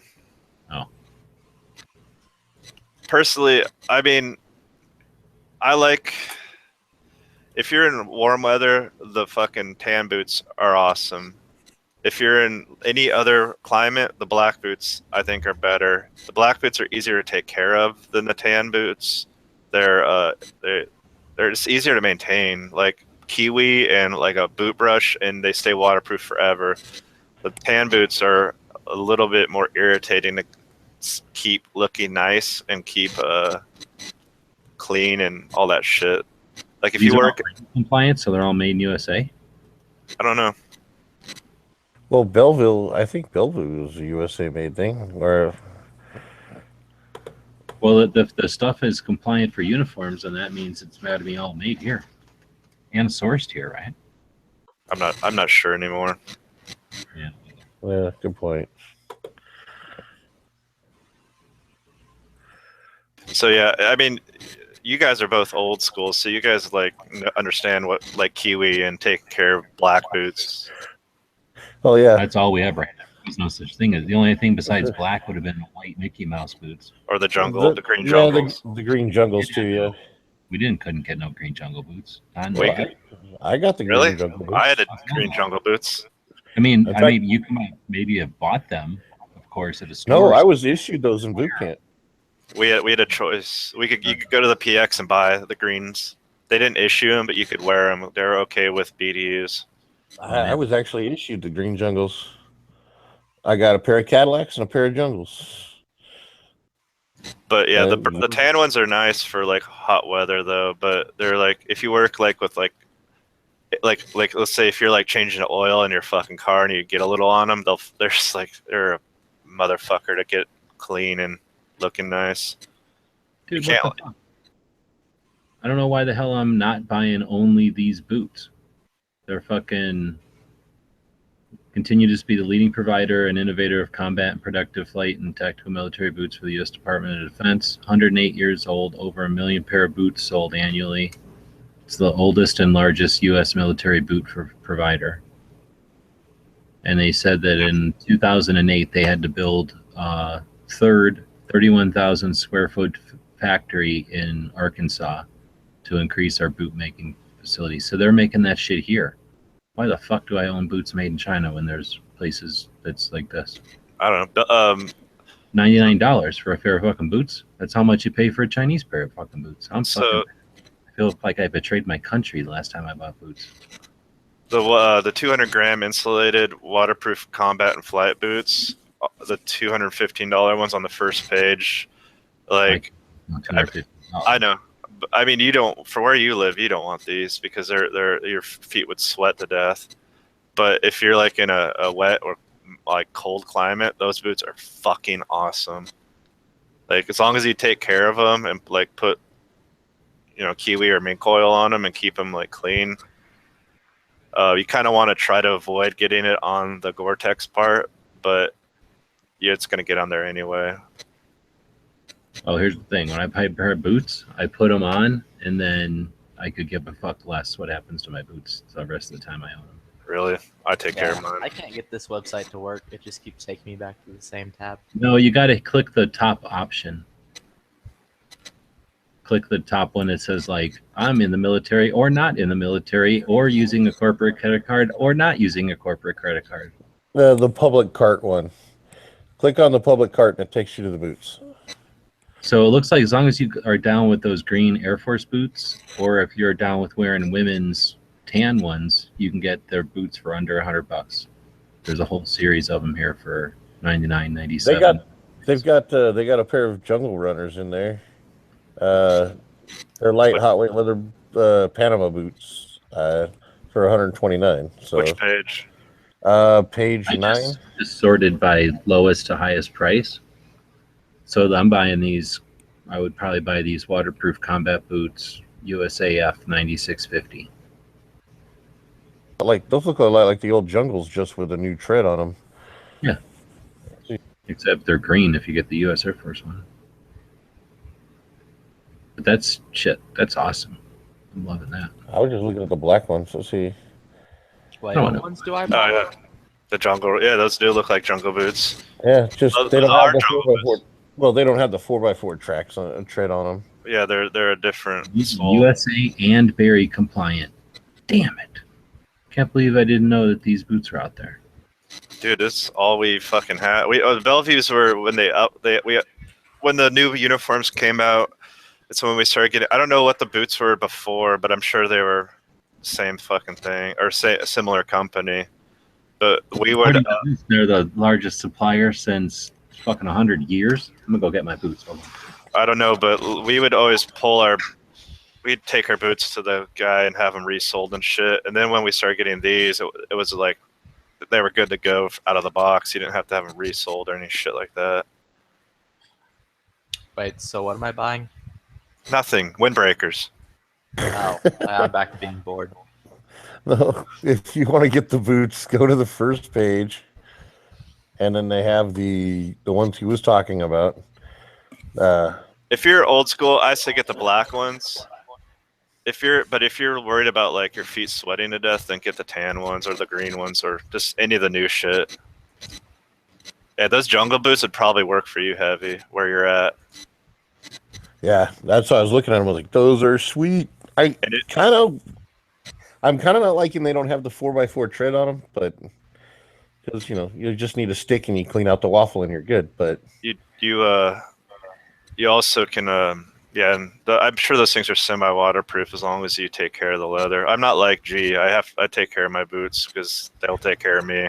yeah, I don't like them super shiny. Oh hell no! Not when I'm out and fucking around. I don't need a No. parade shine on those sons of bitches. No, not like that. You just But first thing I'd do is I'd take some shaving cream to those fuckers and break them down, the toes at least, the toes and the heel, and then just put on a new coat of kiwi, a couple coats actually. I don't shine my shit. I mean, I apply stuff and I'll buff it a little, but I don't shine it. Apply and buff, no spit shine. There's no need for that shit. It's useless. Dude, one of my older pair of combat boots, I had to wait. Okay, listen to this shit. It was like one of my older, like really well broken in. I had them resold, I think at least once, but they had because they basically they force you to fucking like take care of your boots daily. You know what I mean? Like, especially if where we were, like if your boots, you've come out for morning formation and your boots are fucking like looking like rats' asses. They don't have to shine, but they better not be fucked up. and they better be clean. You're fine. Like they don't have to shine. And we were wading across like this fucking really like big stream, like a big stream, and I was like in up to my knees, like soaked from the knees down, but my feet were dry because all that kiwi, because of my boots being bloused the way they were bloused, and because I had them just right tightness, no water got in between the laces because all that kiwi built up over the years. It tripped me the fuck out, and that's when I was like, I get why they always harp on us about fucking taking care of your boots. Oh, dude, and the great thing about it is, like, say, okay, you're fucking around and your boots get scuffed up, but then you got a formation. You fucking take a t-shirt, buff that shit out. Or we used to rub them on the back of our calf. Like hit the. I just didn't want to transfer the fucking crap onto the back of my uniform, though. Oh, we didn't. Yeah, but that's like one pair that was good and one pair that we used all the time, and I don't remember paying that much attention ever really. But the thing is, those boots weren't waterproof by design. The ones I had, it was just because I had put so much kiwi on them over like a 2-year period that they just became waterproof. You guys didn't have all leather ones? Those were all leather. The ones I'm talking about. Like those were all leather, and the tongue was just a big flap of leather, so you could go underwater up to like the top of it, and it wouldn't really get your feet wet. I was up to my knees, and the water didn't get inside of them. Oh. But even these Gore-Tex ones are they're the same way. But I mean, usually if you go over the top of your boots, you're gonna get water inside. I guess I just had them laced tight enough that it didn't happen. Still nice. Keep your feet dry. So we should get back to windbreakers, really. Oh, hell yeah. Yo, my question is, what the fuck is a kiwi? Kiwi is boot polish. It is a bird, Oh, and I okay. believe slang for a New Zealander. What about shaving cream? It's also a fruit. Okay, well, Flippy wouldn't know anything about shaving cream because he's not old enough to shave yet, but it's what you use to shave with. And Kiwi is like the brand of boot polish that we used to use in the Army. That's comes in a little round tin that you see at Walmart, I'm sure. I think it's the only brand of shoe polish that exists. Yeah. Oh, okay, yeah. Yeah, we don't call it. I still got a tin of kiwi and a fucking boot brush in my drawer right now. I can reach. Right here is my boot. I still have my boot kit. Like it's of course, I'm still using it. It's You I got have the to. I dauber live in Oregon. and the buffer brush. Everything's in there. I can. Right off. It's right there. I'm touching it. Kiwi's What like about the we just call it. what about the We call shaving cream? Sorry about that. we call boot polish kiwi. It's just what we call it. Uh, I think okay. The reason the Marines call it kiwi. Yeah, we still call it kiwi. Shaving cream, which you use shaving cream for when you get a brand new pair of boots, especially the all leather ones. You want to take shaving cream and then rub that into that plastic coating and let it sit overnight. And what it does is it breaks down that plastic coating crap off of Oh it. yeah.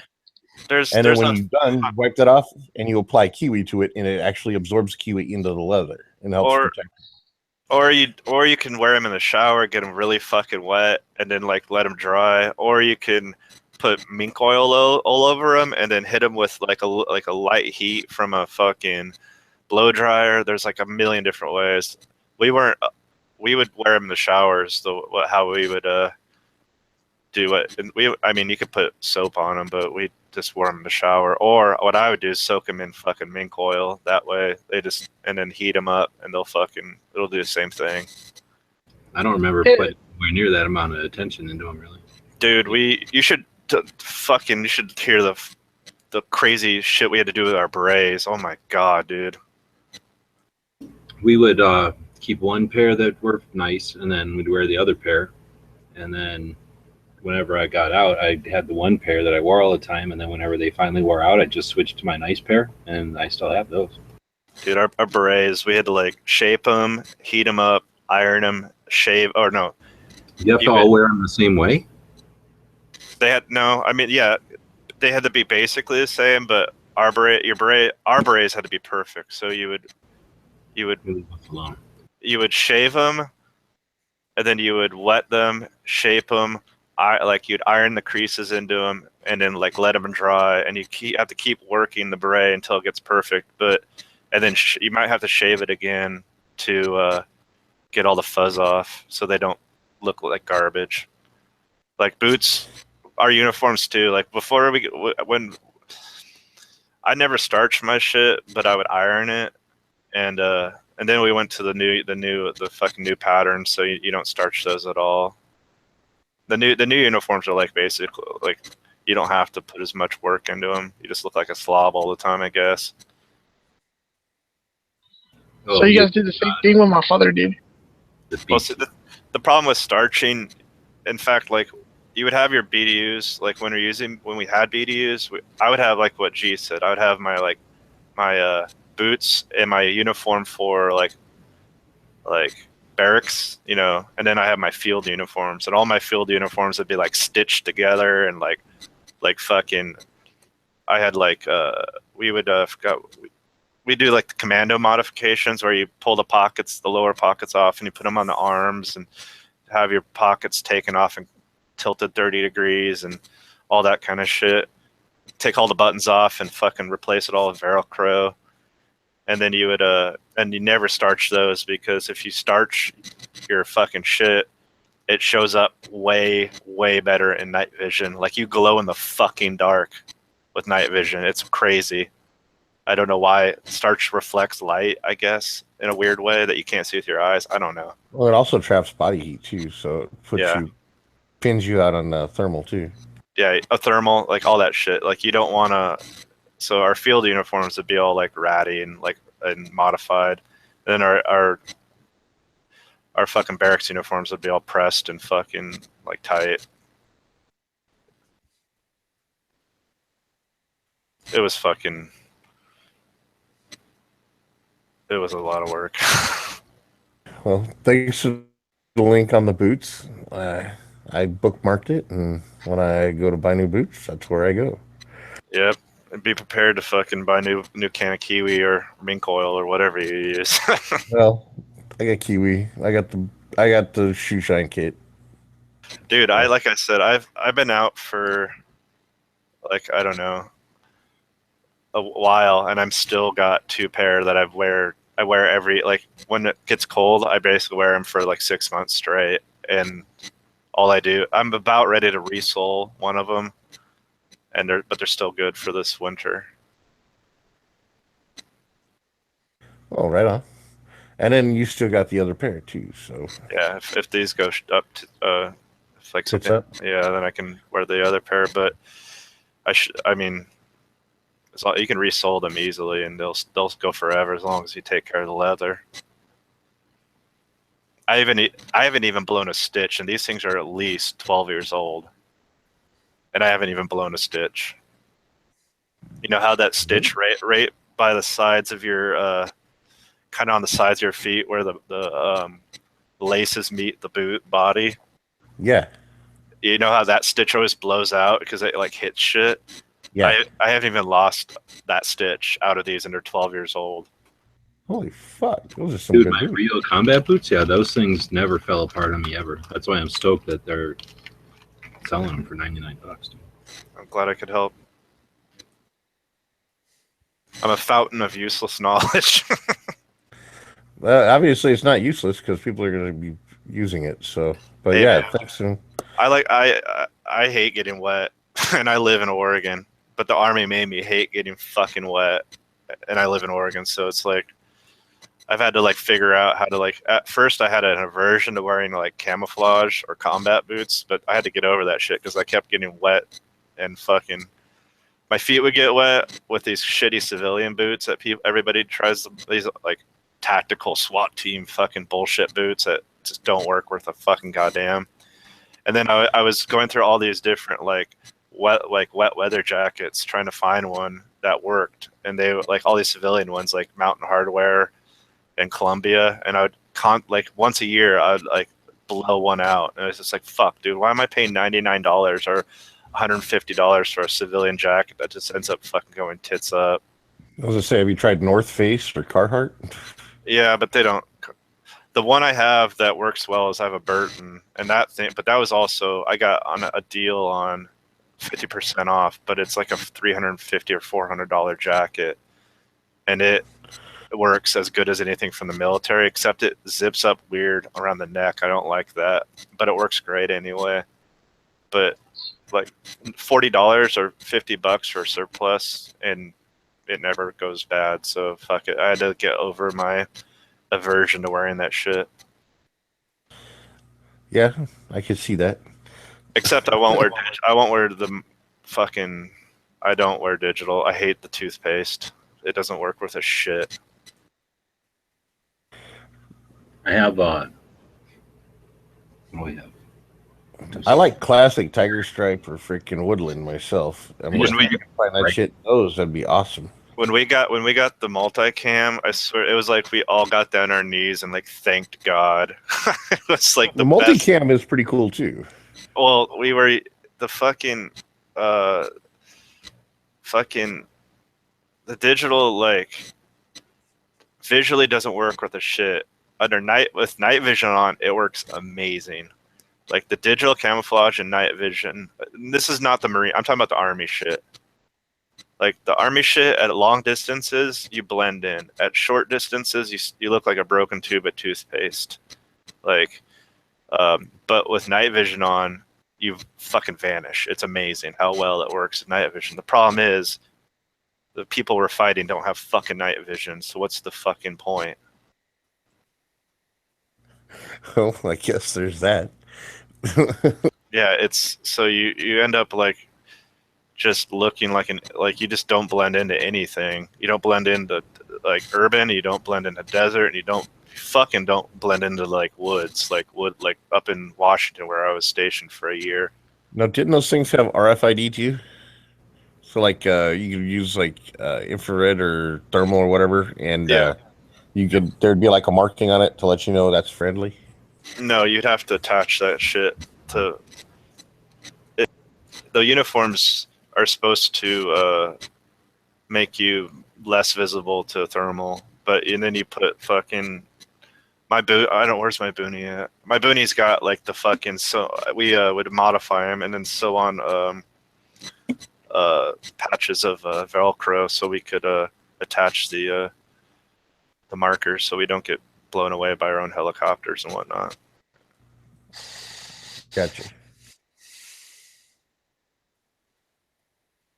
Pussy, we ran danger close to helicopter strikes. What?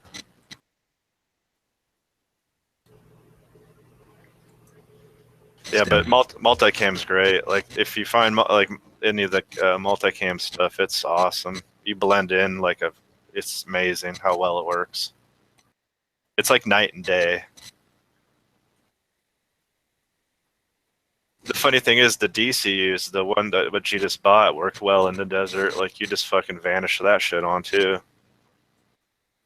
But the Army had to try to do what the Army has always tried to do and fucking be high speed, and they end up just being low drag. Well, high speed low drag's a good thing. I mean, they end up being they try to be high speed and they end up being high drag is what I meant to say. Oh, okay. Freaking. I was gonna say no. I don't know, dude.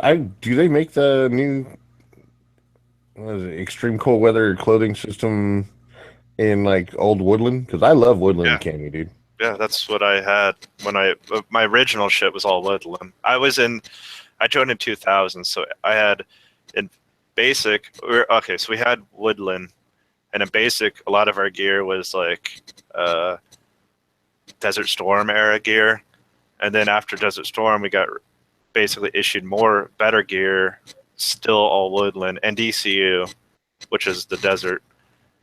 And then they switched to uniforms in 2002. No, I don't remember when they started doing the new uniforms. And then we got basically all we'd have like a mishmash of gear, different gear. and you just basically had to wear one uniform or the other, no matter what. You couldn't mix the shit together unless you're in the field, and your field gear could be mixed matched, but not the uniform. The uniform had to be one solid uniform or the other. Does that make sense? No, that makes perfect sense. We had the same issue with guys coming back from the original Desert Storm, and then you either had Woodland or the old Desert shit. Yeah, the chocolate chip cookie, and then you'd see them walking around in that, and they'd be like, "Hey," they're like, "I guess it's okay because it's all solid." But eventually, all the Woodland stuff was replaced with the digital, and that's why you can find the DCU and the BDU stuff for cheap right now, because they're finally like blowing all the inventories out, because we're not supplying as much of it to, like, I guess, the Iraqis or Afghanis like we used to. Freaking, actually, in my climate, the Marpat would be great out here, because I got a mix of like dense brush. There's some forest land out here, but dense brush and desert. The Marpat would definitely work better with the terrain out here. Well, the Marines did it right. They kept the two separate. They had the two separate uniforms. The Woodland Digi and then the Desert Digis. The Army had two separate uniforms, and then they tried to be all fucking stupid and combine them into like a do-all uniform, and it didn't work at all. So now the Army is going. They're switching everything over to, I think, to multicam.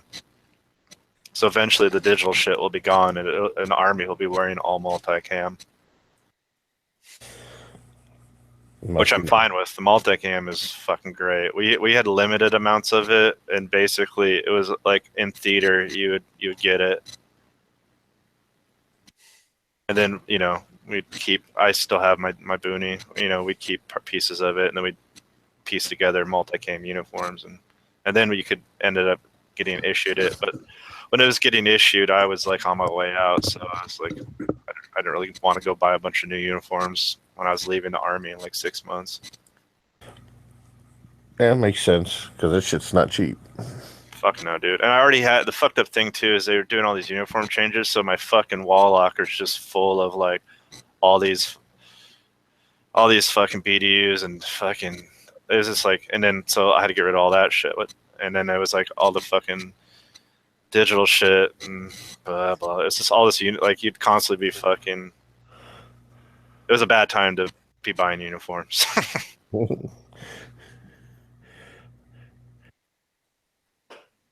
I got rid of all my dress uniforms because I knew I was never going to wear them again. I never had. Well, I did. I had dress blues for the third year I was in, and then I got rid of them. I don't know. I sold them to somebody for some money or whatever. I don't know. But I got rid of my dress uniforms. I kept all my BDs, all my camis, because they're all Woodland, and I wore those fucking things out within, I don't know, 2 years. I wore them everywhere. I was always up hiking around in the mountains and shit like that on my days off. I literally I wore the shit out of those things, and then I never bought new ones. It's kind of sad. I haven't. All my shit's in a box. I haven't worn any of it except my dress uniform's hanging up. It's not in the box. I kept everything. I didn't get rid of much. It's one of those things where I'm because these boots I'm wearing were in a box for like 5 years, and now I'm glad I didn't get rid of them. No, see, that's awesome, man. It was useful, but what the fuck's the point of keeping around just A's or Class A's? I don't know. My grandpa always talked about how he regretted. He didn't get rid of his dress uniform, but it got torched in a house fire, and he always regretted. He always wished he had it just to have it, not because he would wear it. I would say the same thing about my blues. I regret that decision too. But I mean, my grandpa had them, my dad had them there in the closet, and like they never wore them, they never used them. So I was like, I'm sick of dragging them around. I don't need them for anything. They weren't worth anything. Well, but all my BDUs I just wore because they're useful clothes. I was the same way, G. Like now, I do kind of regret it. It's like, but realistically, like you say, I mean, they would just literally they would be stored right now, and then it's like one day I might take them out and hang them up. Maybe I don't know, but yeah, I don't have them anymore, so it doesn't matter.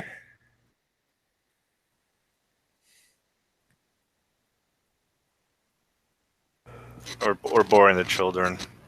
Might have been different if you earned a bunch of shit, obviously.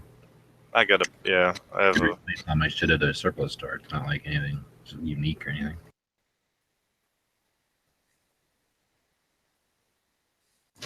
Trying to find a picture of what we used to spend. Oh god, dude, I spent so much of my own fucking money just on my own gear, and then it all had to be fucking swapped out for new shit. I was pissed.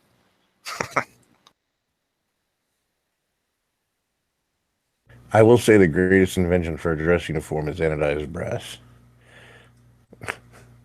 That shit is sick. Nice and shiny. But if you scuff it, you're fucked. I mean, I gotta get a new one.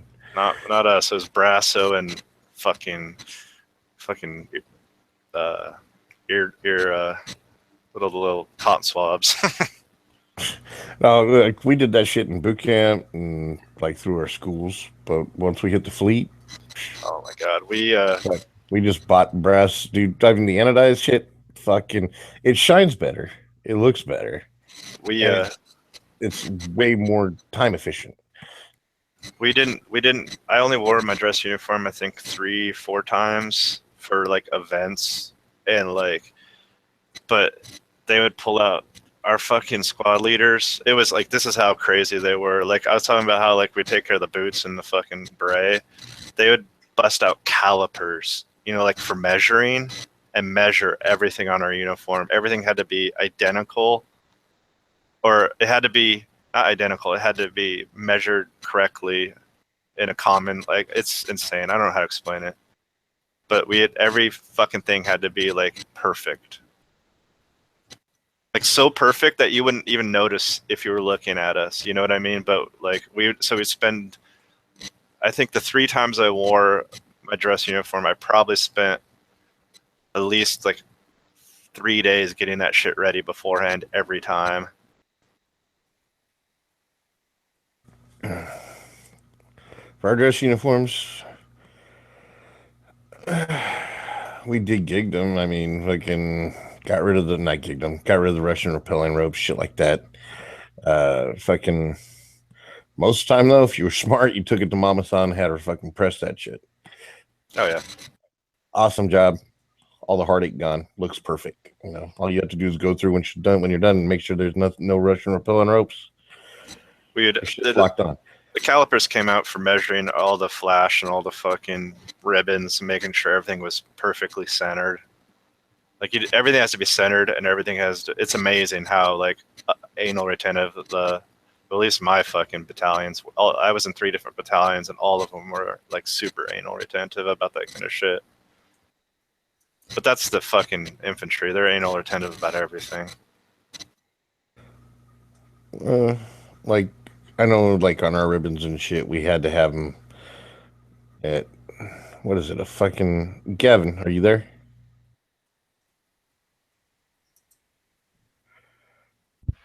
Nope. I guess not. Okay. Oh, you split. I forget the measurements now because it's been 20-some years, but it was like your ribbons had to be centered and then like an 1/8 of an inch below the freaking top hem. We would just get these little clear above the hop hem. Center everything and do everything for you, basically, for your collars and your shoulders and everything. Yeah, there was that too.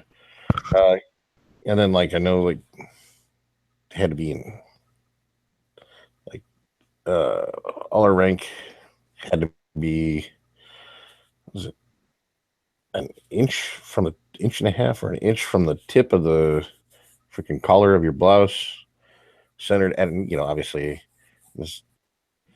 Anyway, doesn't matter. I don't remember all that shit. It was a long time ago.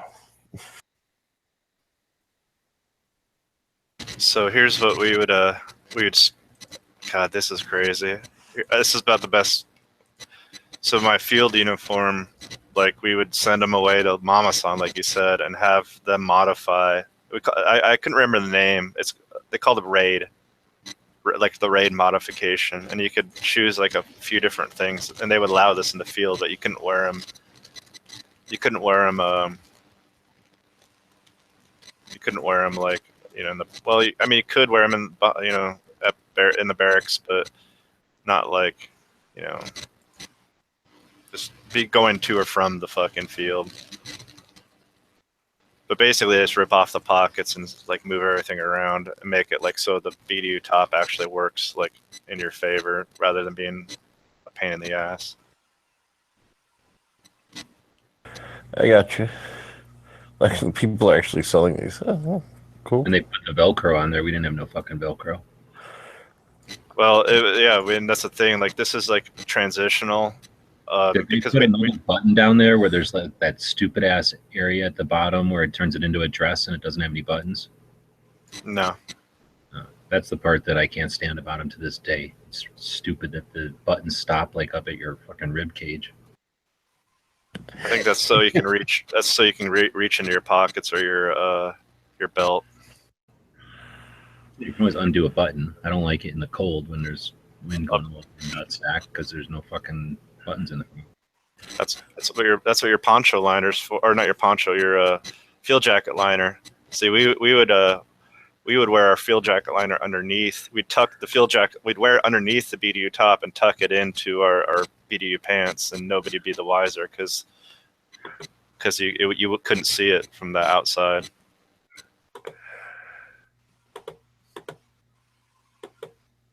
I'll be right back. Cool.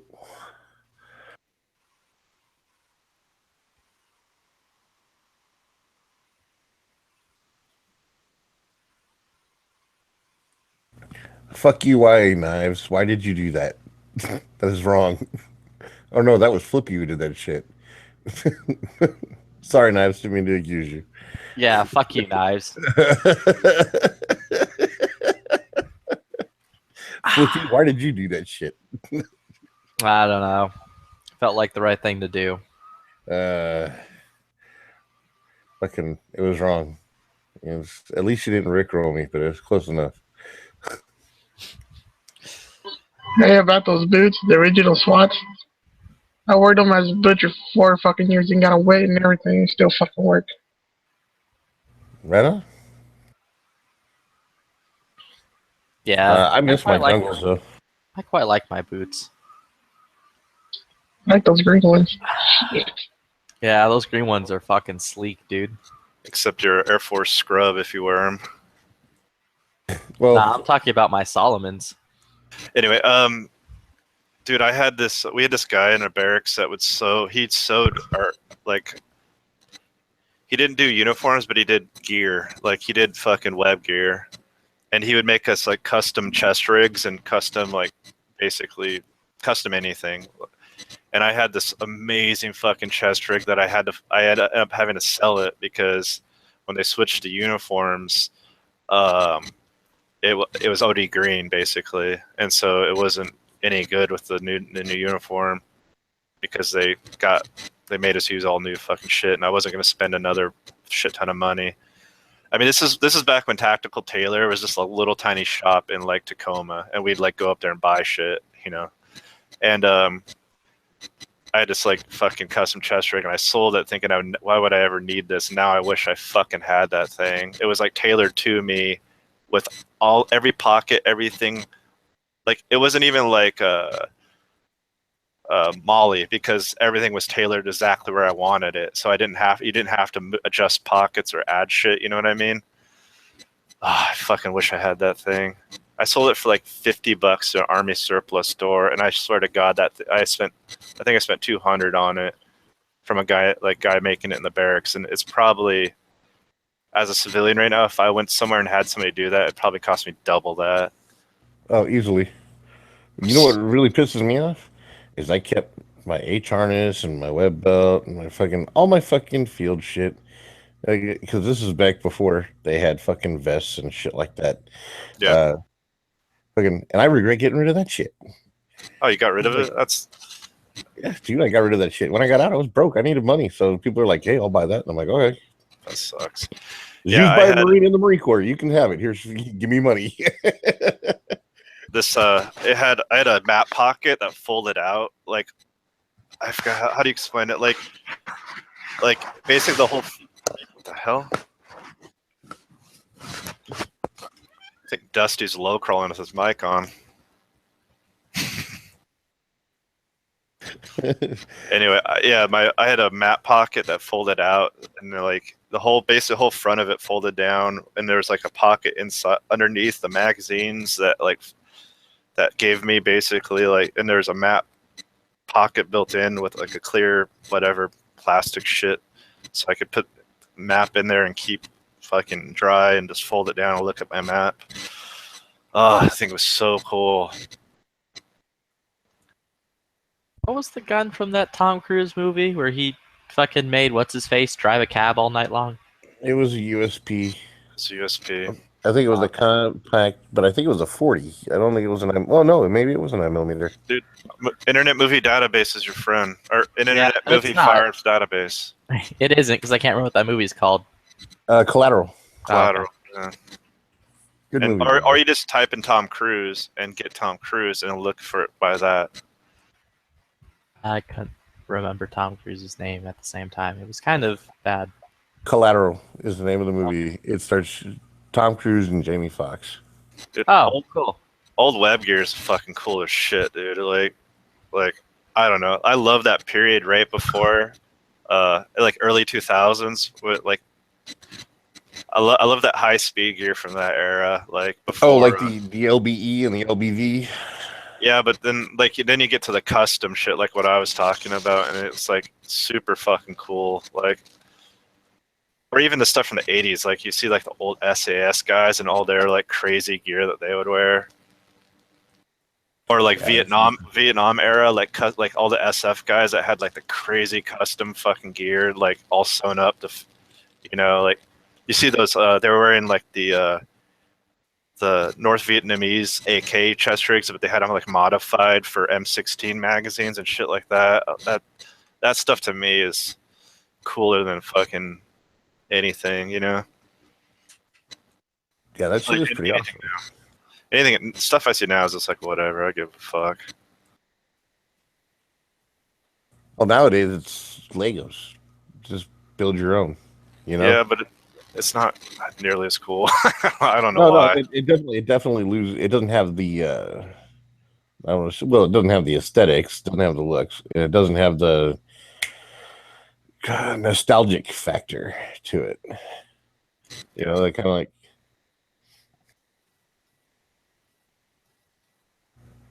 To coin a phrase from Flippy, words, they're hard. Just wave a windbreaker at him, he'll run away.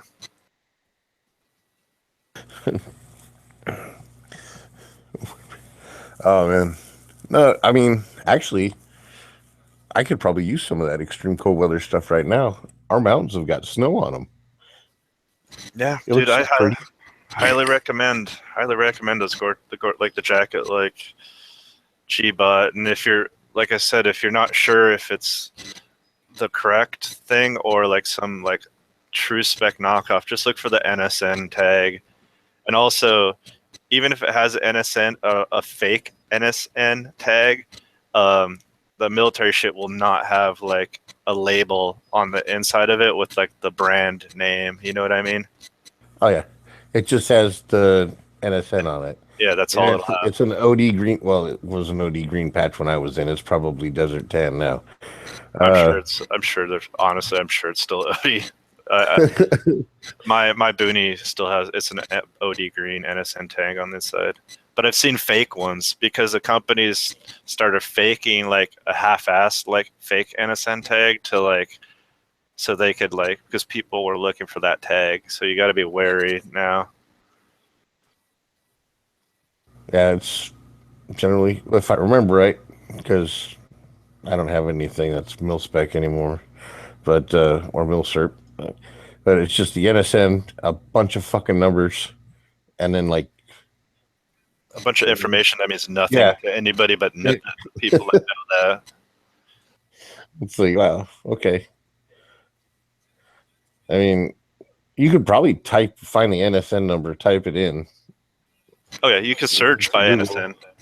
and then it'll pop up, and you'll probably see a real NSN tag and be able to compare it. But If That's you've cool. seen it, That's you my know friends. what you're looking at. You know what it's yeah, it's generally what is it? I want to say it. You can tell real stuff by the quality of the stitching and the like quality of the materials and the lack of like garbage and frill. It's just, it looks like real work, like real whatever it is supposed to be. Like if it's a jacket, and not like a bunch of flimsy materials that don't look like they'd last very long. But if you've never were in the military, sometimes it's easy to get fooled. Like It's like a 3-inch by 3-inch square, and it has the NSN, a bunch of numbers, and a bunch of other information that's fucking useless. But yeah, and there will more likely than not be a logo anywhere. It's really rare that there'll be a tag on the inside of the logo on it. And that's the other dead giveaway that it's a fake.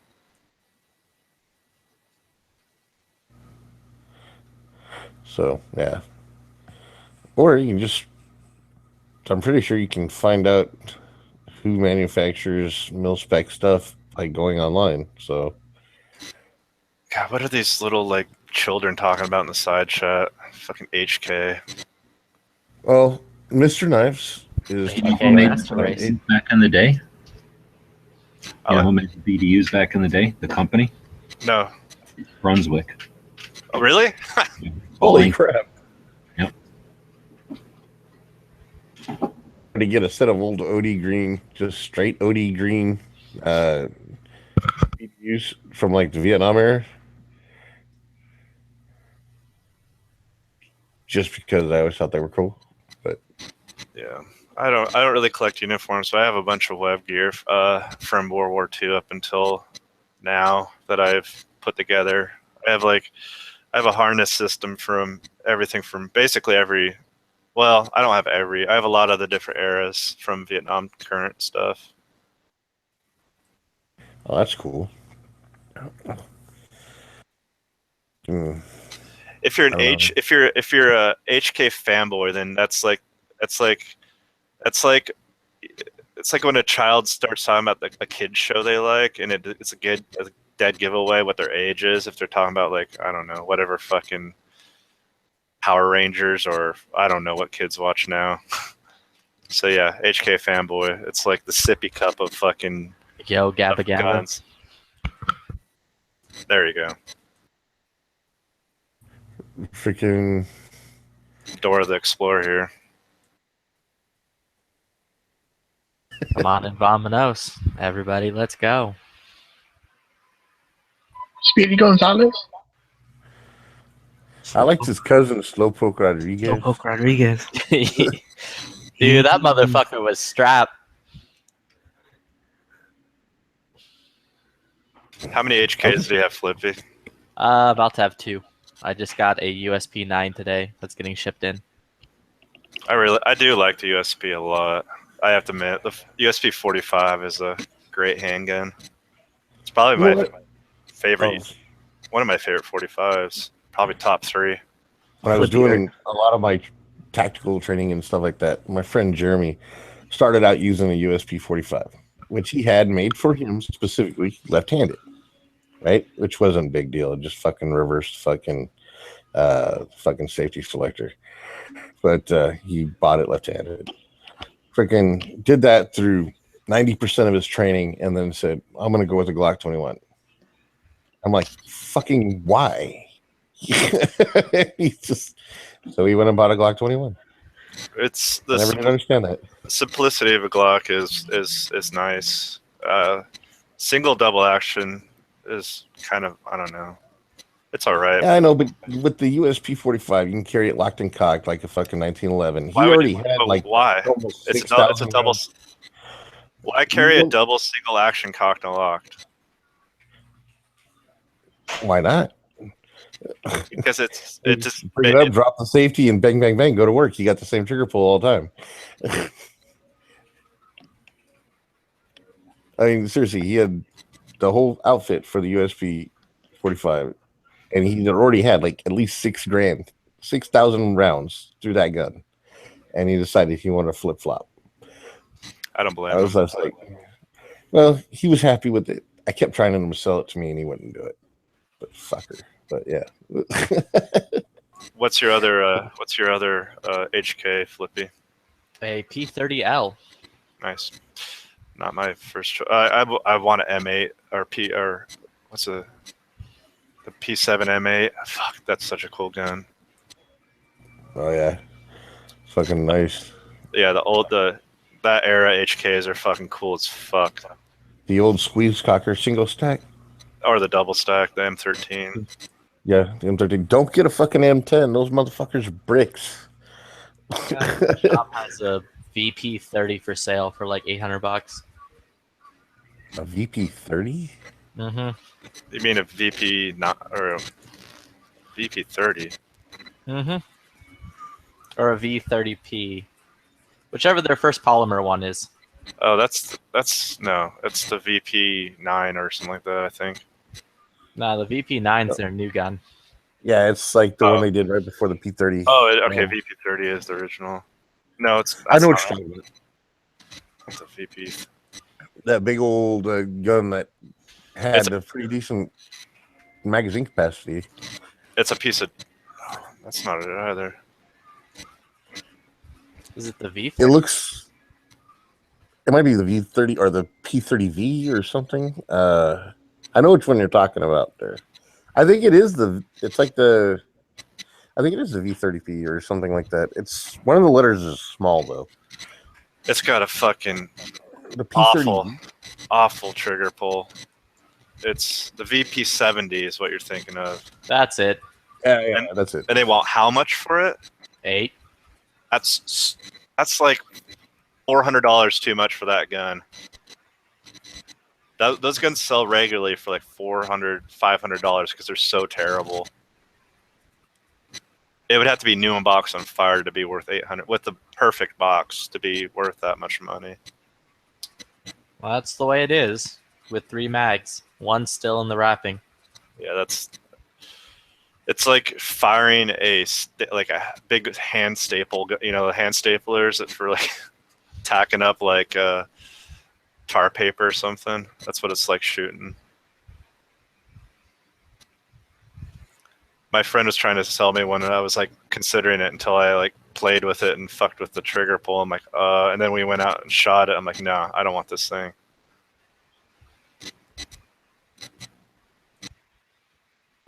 But if you were an H&K collector, it's like literally. I'm not fucking kidding you. It's like the worst HK.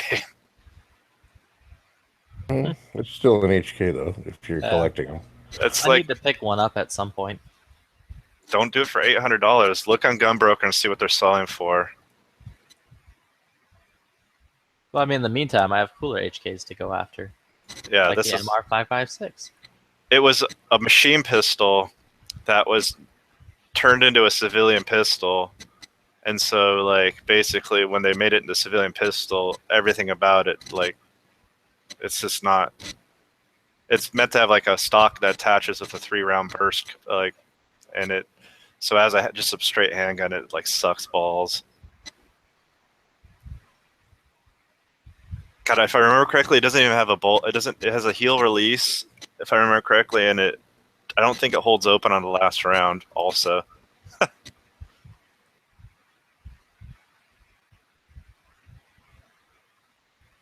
and see, you know way more about it than I do. yeah, I'm trying to. I haven't. It was like 5 years ago when I shot it, and I can't remember everything about it because it was so bad. I just put it out of my head.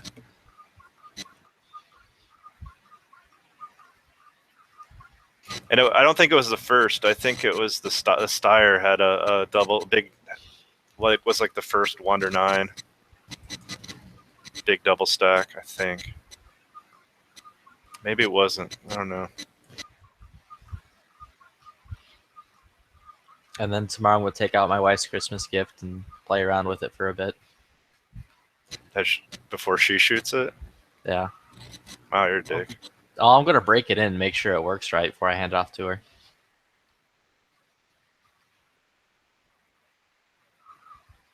But like after picking it up, I'm like, I might need a SIG myself, so I might need to go pick up a Mark 25.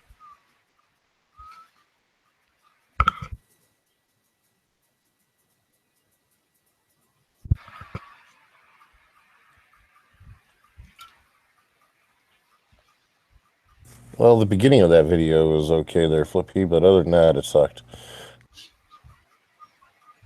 Nah.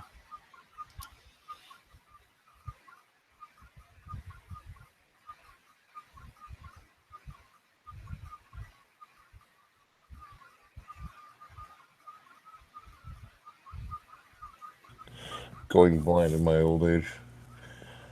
Oh, shit.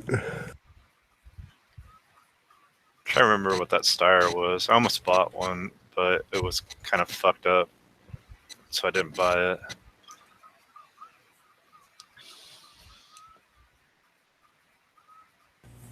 Oh, speaking of Steyrs, have you shot any of their latest creations? Well, when I say that, they're probably like 5 or 6 years old, but maybe a little older. They're polymer striker fires. I haven't, but I've heard really nice things about them. They've been around for a long time. This is the Steyr pistol that predates the VP70, and it's a much better handgun than the VP70. But it's weird. It's a weird fucking gun. It's like it has the same. I think it has the same like recoil system that the P7 M8 has. Oh, okay. Yeah, I remember this gun. Freaking. It's not that weird. It looks. No, it's weird. It's like bed coated. The frame is like coated in like crinkly paint. It's fucking super weird. Let's put it this way. It's weird enough that Life Size Potato made a video about him, so it's kind of weird. Okay. You got me on that.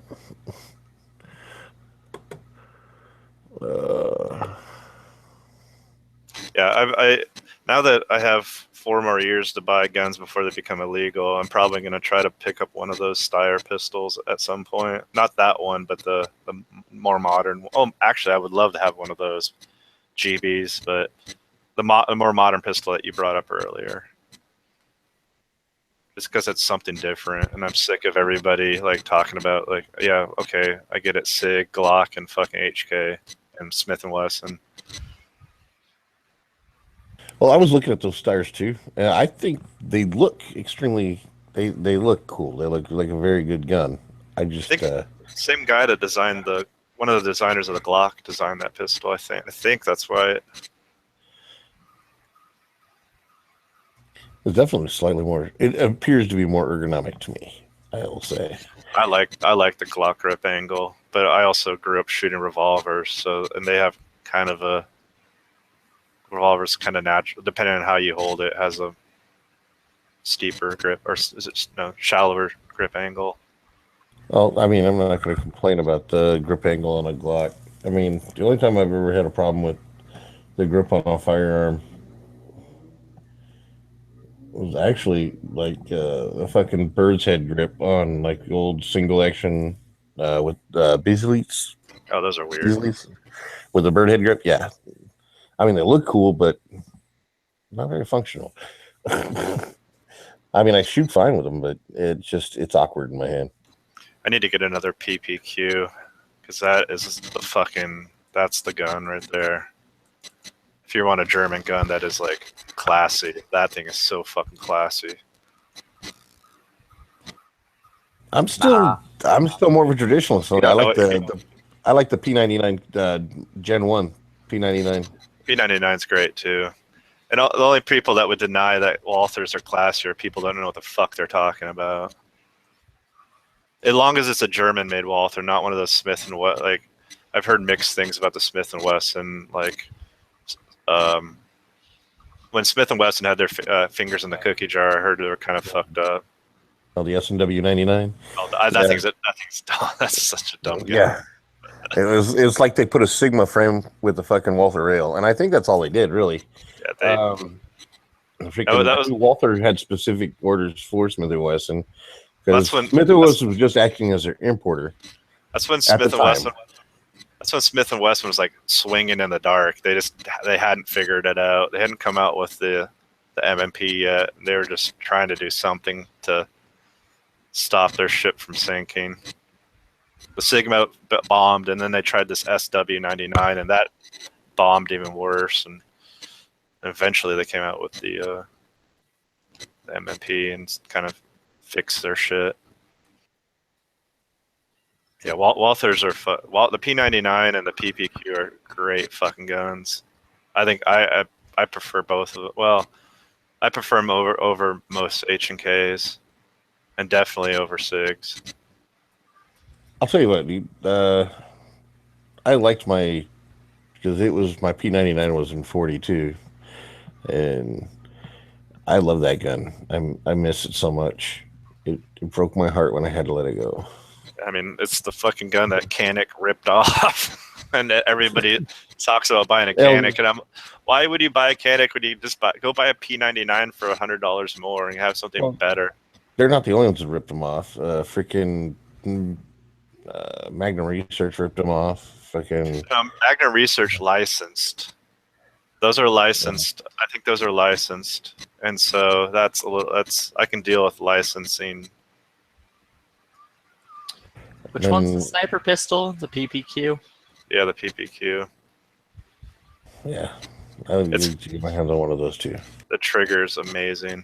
It's fucking... I like the M1. Everybody likes the M2. I don't care about American magazine release, the European. I actually like the little paddle, the paddle release, the European release. The one on the PPQ is redesigned, and it's better than the P99. The P99's good, but the one on the PPQ is even better. I mean, it gave me ambidextrous magazine release in a very low profile way that was easily accessible by, I could just reach down with my trigger finger, pop, and that way I didn't even have to take my sights off the target. It's still low profile on the PPQ, but they made it longer, and so it's like it's just better because it's a little bit long. It's about twice the length. And so you can get a little bit more. You get a little more purchase on it, and a little bit more leverage. So it's just a little bit easier to pop out with either thumb or trigger finger. Freaking yeah. I miss my P99. I really do. The only thing I never did understand is why they had that freaking decocker on the top of it, because you didn't get second strike capability with it. I have no idea. It was the lamest safety feature I could ever think of, but that's why the gun was awesome. that's how the PPQ became a thing, because militaries didn't want that button on top, and so they wanted to I think they wanted. I don't remember if they wanted it small. I don't remember. It's on the fucking Wikipedia page. Basically, that's what the PPQ was the original one was this Polish fucking police or special forces version of the PPQ, and then they eventually just made it into its own gun and redesigned it completely. If you like the P99, the PPQ is basically like it'd be like a different Glock generation, except the Walther doesn't do that. Apparently, they just fucking renamed the whole thing. Yeah. Well, I can't get them here in California anyway. I might be able to buy a used one if somebody around here was selling it, but it's a fucked up thing about California. So you need to move. Yeah, I do. Mm-hmm. I do. Flippy's got a spare room. Move in, Flippy. I threatened him on that. Well, he didn't like it. Spare garage? Oh, geez, thanks. I can move in with the Mercedes? No. That's in the other garage. Flippy's got 10 garages, but only one house. It's weird. Well, I mean, where am I going to fit all my cars? I can't stuff them all into my house. I'd take Flippy up on that, but if he decides to go buy a new car, I'm fucked, because he doesn't like to get rid of his shit. Yeah. The car's not going to be the thing that's moving. Dude, I'm kind of annoyed. Like this morning for Cyber Monday, Noveski put up 20 sets of matched Gen 3 uppers and lowers for $488, and I couldn't grab a single one. It was sold out before I can do anything. What? Yeah, like they did 2 runs of like 10 each. Like early in the morning they posted it, sold out, and then like around breakfast time when I was making my Instagram picture, fucking they put another 10 up. So I ran straight to my computer, tried to purchase it, put it in my cart and all that shit. And as soon as I got to the payout screen, it's like, oh, this item's sold out. It's like, God damn it. You need to call Noveski and bitch at him. Nah, I was just like, whatever. I'll just wait later and pay full price like a loser. Oh, speaking of bitching at people, they finally shipped my lower. Cool. Adam's a good dude. He's cool. He's the owner. He knows how to run a business. It's his employee that What lower I is have an it? issue with. I got an Aero Precision lower. Oh, nice. I already have the upper here.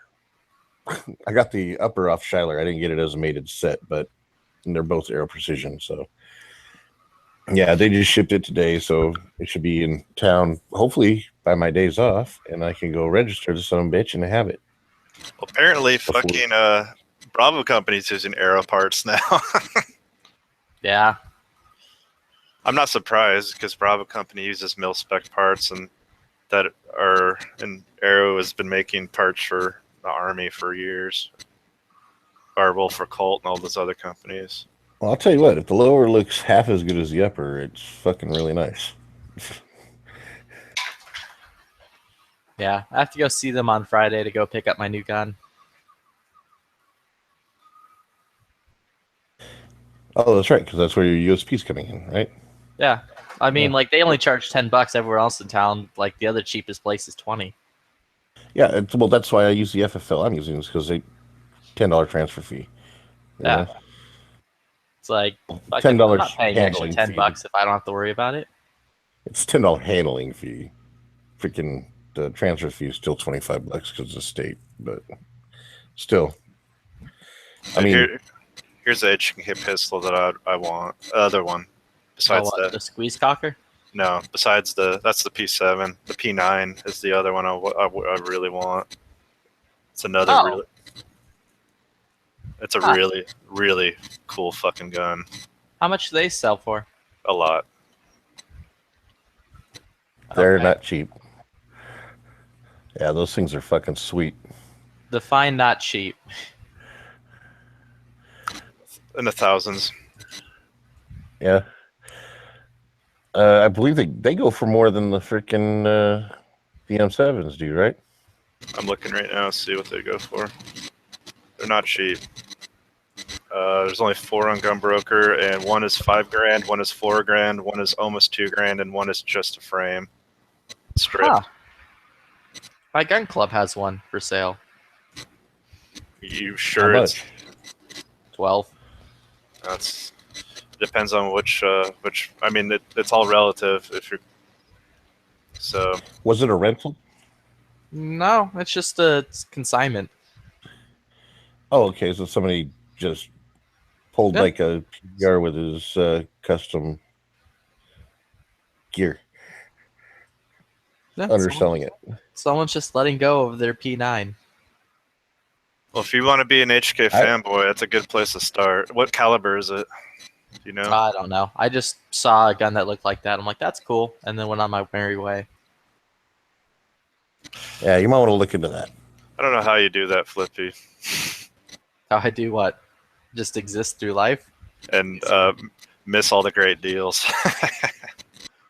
Because I don't know what they are. I just see it. I'm like, oh, that's cool. And then I move on. Google's your friend. Yeah.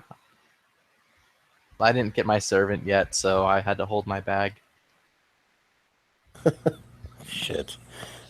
Anyway, is it still there? I have no idea. I'll go in tomorrow and learn how to sight in a gun. So, if it's still there, I'll look into it. Well, don't buy it right away until you research, because it might be a complete piece of shit and you'll end up wasting a bunch of money. Oh well. I'm not gonna worry too much about it. If it's there, I guess I'll ask about it. Well, if it's a consignment gun, then you'll probably get like, oh, I don't know, ask the owner, that kind of thing. Yeah. It's only a single stack, so it's very European heel release and all that shit. So it's definitely not high speed, low drag for this day and age. My main goal is to run into an MR556 for a good deal.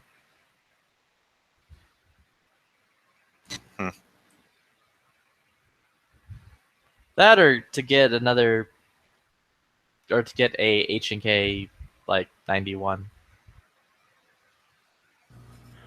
If you're gonna get a 91, get a PSG one. Oh, it's too expensive. Sweet rifle though. Flippy can't even sight in his own fucking rifle. What is he gonna do with a PSG one? Look Hanging really on my good. mantle, jerk off while looking at it. There you go. There you go. Sight that fucker in. Have a professional sight that one in.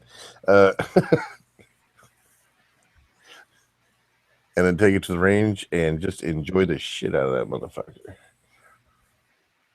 Oh, by the way, it will be heavy, just to let you know. It's not a light gun. Yeah. Now that I have like 90 some odd mags for that fucking style of gun, I'd like to get another one. Would be cool. Yeah. I want to get the paratrooper version with the collapsible stock and all that jazz. Actually, that would be pretty cool. My best friend's uncle used to have an HK-33 as his patrol rifle for his department, and we used to take it out and shoot it all the fucking. Oh, not all the time. We occasionally would take it out and shoot it, and that thing was fucking pretty sweet, but kind of weird at the same time. Like, it was smooth recoil, but like not as, I don't know. It's just weird. That's the 5.56 one. The mags are like almost $100 a piece now. That's at the 93. I don't know. I know it was a 33 or a 93. I don't know which one it was. Fuck. I Well, don't there's know. a 93 and a 33. It's just like different variants between the two, but they're the 5.56 ones. That's basically the G3. And 5.56. They did a short barrel version of the 5.56 one. Well, his had the fucking fun switch, so I don't know. I would imagine it'd be there a you go. 33. Yeah. I like the SBR version, whichever one that is, the 5.56. It looks almost like an MP5, slightly longer, but it takes 5.56 mags. And it's just like, it was fucking sweet. I like that, like, early and mid era. After the USP, I kind of like all the HK shit. This is like the same old. It's kind of the same old shit that everybody else is doing, so it's not that interesting to me anymore. But like the G3 and the 93 or 33 and the P7 and M or the P9 and all that shit is that's fat. Like, that shit's fascinating to me. But everything else is kind of whatever, polymer striker bullshit. I lost interest after the UMP. When Oh, the dude. UMP came out, I was like, I fired one of those things and it was dumb. Like, I was like, so like, because I fired when I was in the Army, I got to fire MP5, and that thing was amazing. Full, like, I think it had, I don't remember what the trigger pack was. Anyway, I was shooting on burst, but I don't remember if it was 2 or 3. It's been so long. And then I shot a UMP at a range recently. It was somebody had dumped the money into one of the civilian ones and had it completely converted and SBR'd over to a look just like a UMP, but it is a UMP. It's just semi-auto only, basically. And it's just a big gas blowback 45, and it's just like, it's not the same. It's not as smooth. It's not as rough. It's like It's like the MP5 had an autistic son or something. I don't know. Like, does that make sense? Makes perfect sense. I will have to agree with you on the MP5 though. I got to shoot the MP5 SD, and at 15 yards, I was able to keep 30 rounds on a fucking steel target, really easily. MP5 wouldn't be my if I was like, it wouldn't be my first choice of like if I was in a if somebody's like pick your one submachine gun you can own. It wouldn't be my first, but it would. But it's good. It's really good. But the UMP is not good at all. I'd like to play with a 10 mil MP5. Oh, that The yeah. MP10, MP510, yeah. You know they made the MP5. Well, when the whole 40 and 10 millimeter craze was coming out, that's when they came up with the MP510, the MP540, and actually the FBI still uses the MP510. Yeah, I don't give a fuck about the MP540. That sounds gay as hell. But the MP510's cool. I've only ever fucked with my MP5K. That's semi-auto.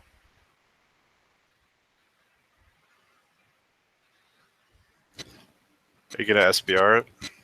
Yeah. Good. SPR that son of a bitch and put a side folder on it. Yeah, this will be a cool little gun. It's a fun gun as it is now. Put any stock on it, but the side folder's pretty cool. The one I fired had a telescoping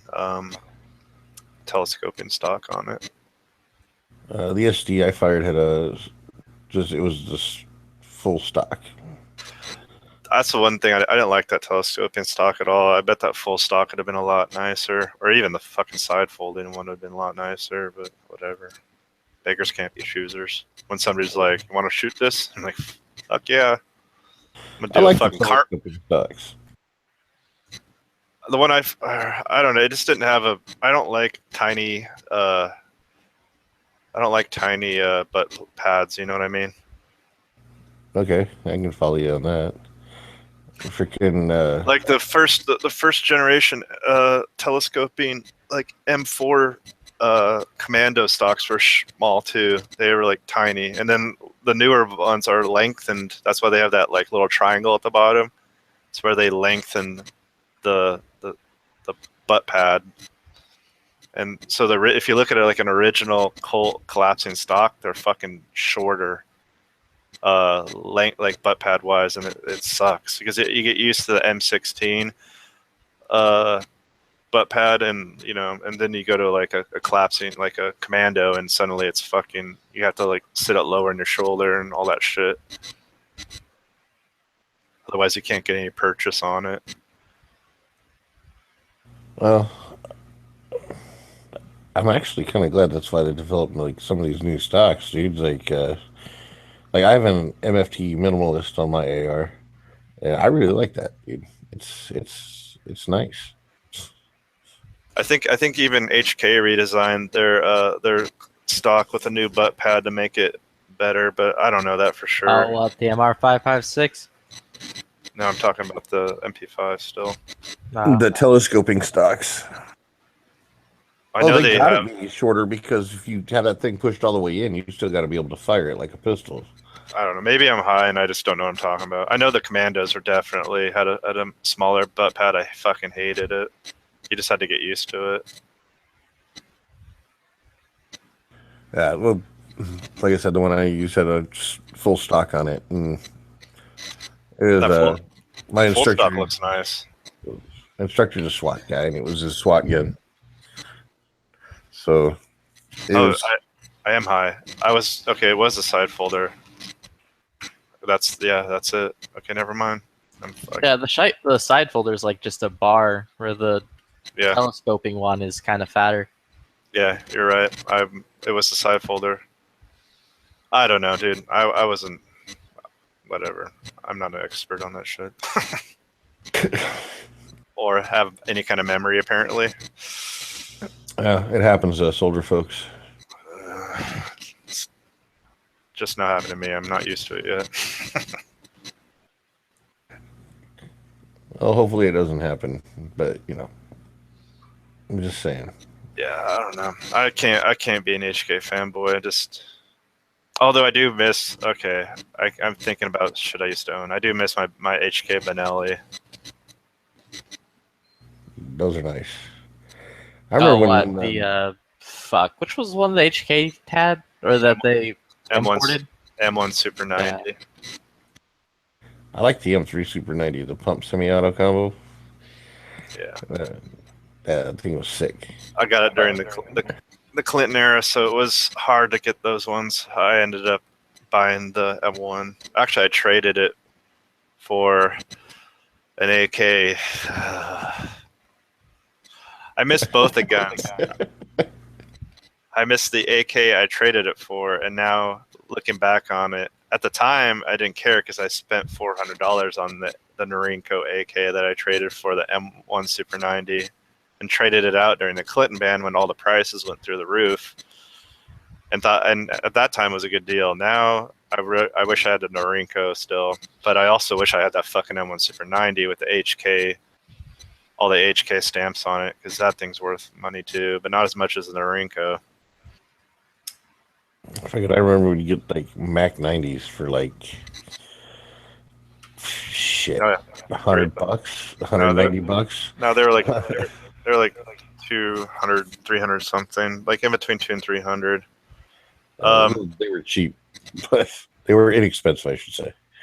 My spike folder, not double folder, but AK with spike folding bayonet. That one I got for $300, and then the other one I got that I traded for the Benelli, I got for $400 at a pawn shop because the guy didn't know what he had, because somebody had taken off the wood furniture and put like Clinton furniture on it, and so he was that crappy thumbhole stock and and so I just pulled all that shit off and put the wood furniture back on it. I went and found the wood furniture and just put the wood furniture back on it, because it wasn't illegal if it was pre-ban, you know what I mean? Yeah. So, and then I eventually traded it like an idiot. That was a crappy ass thumbhole stock too, dude. It's like, no, it was like a plastic one, so it was like nicer. Oh, the wood ones suck balls.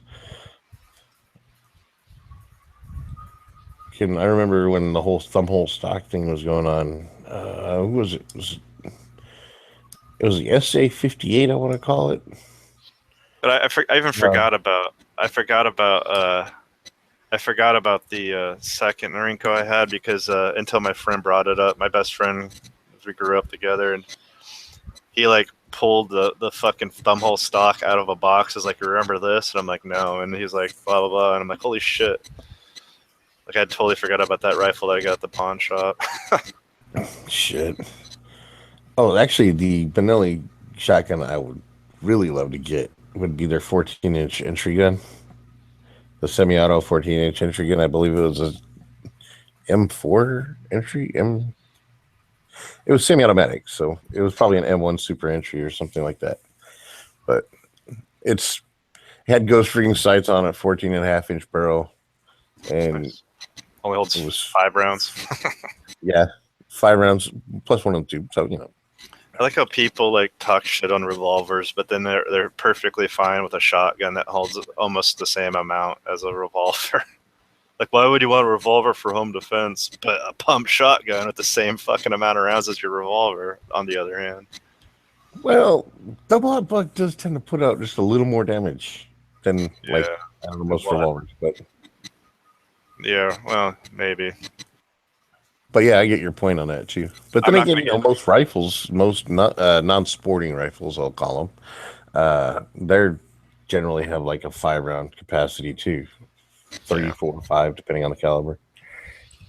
Tell you what, I don't want to get shot with a buckshot or a 44 Magnum, so I'm not going to decide which one's got the more damage done. But yeah, getting shot by anything sucks. So.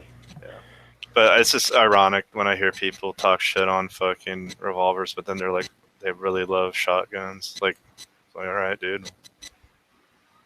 I know people now that are just like, well, I'm not going to name any names, but they just say, shotgun is outdated, no good. And I'm like, well, I don't know. I've done a lot of shotgun training, and shit can be quite effective. Now, granted, you're not going to have 30 rounds of ammunition, and the ammunition is, well, you may have a total of 30 rounds, but just stashed on your body or whatever. But freaking, it's enough. It'll do the job. Yeah. I love my shotgun. I don't give a shit about my revolver. That's because you use crappy ammo in it. Take good ammo and go shoot it, and you'll like it. Because I'm sure. It's because you're too busy watching Dora Explorer to fucking learn how to shoot a revolver.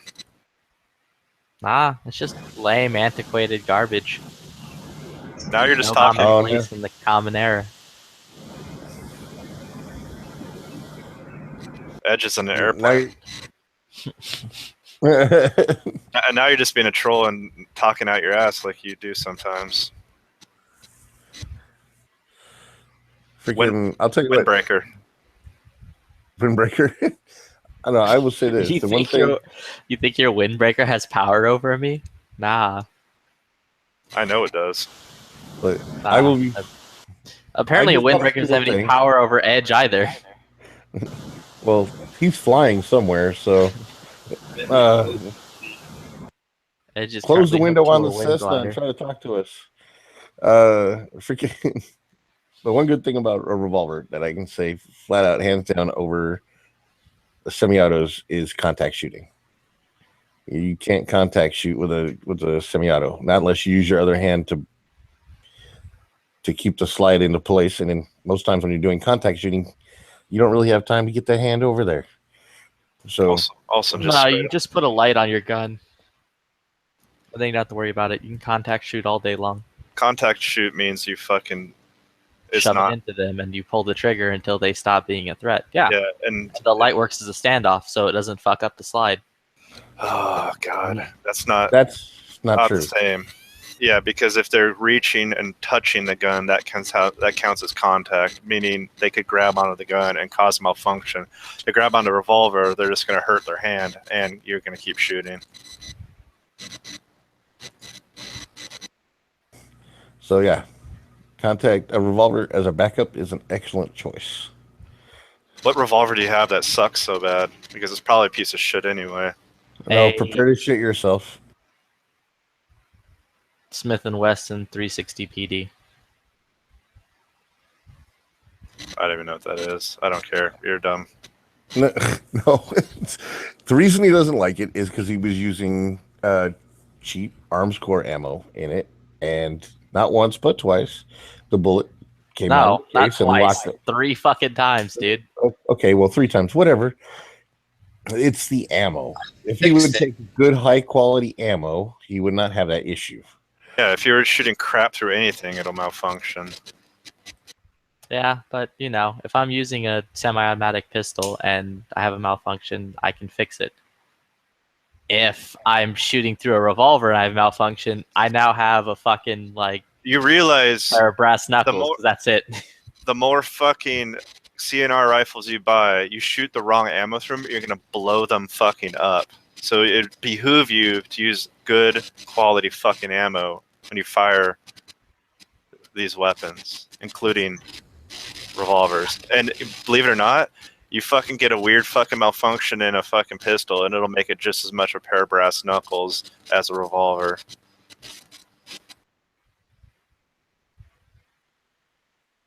I just realized I switched monitors and where's my camera mic? Oh, yeah, it's down by the fan.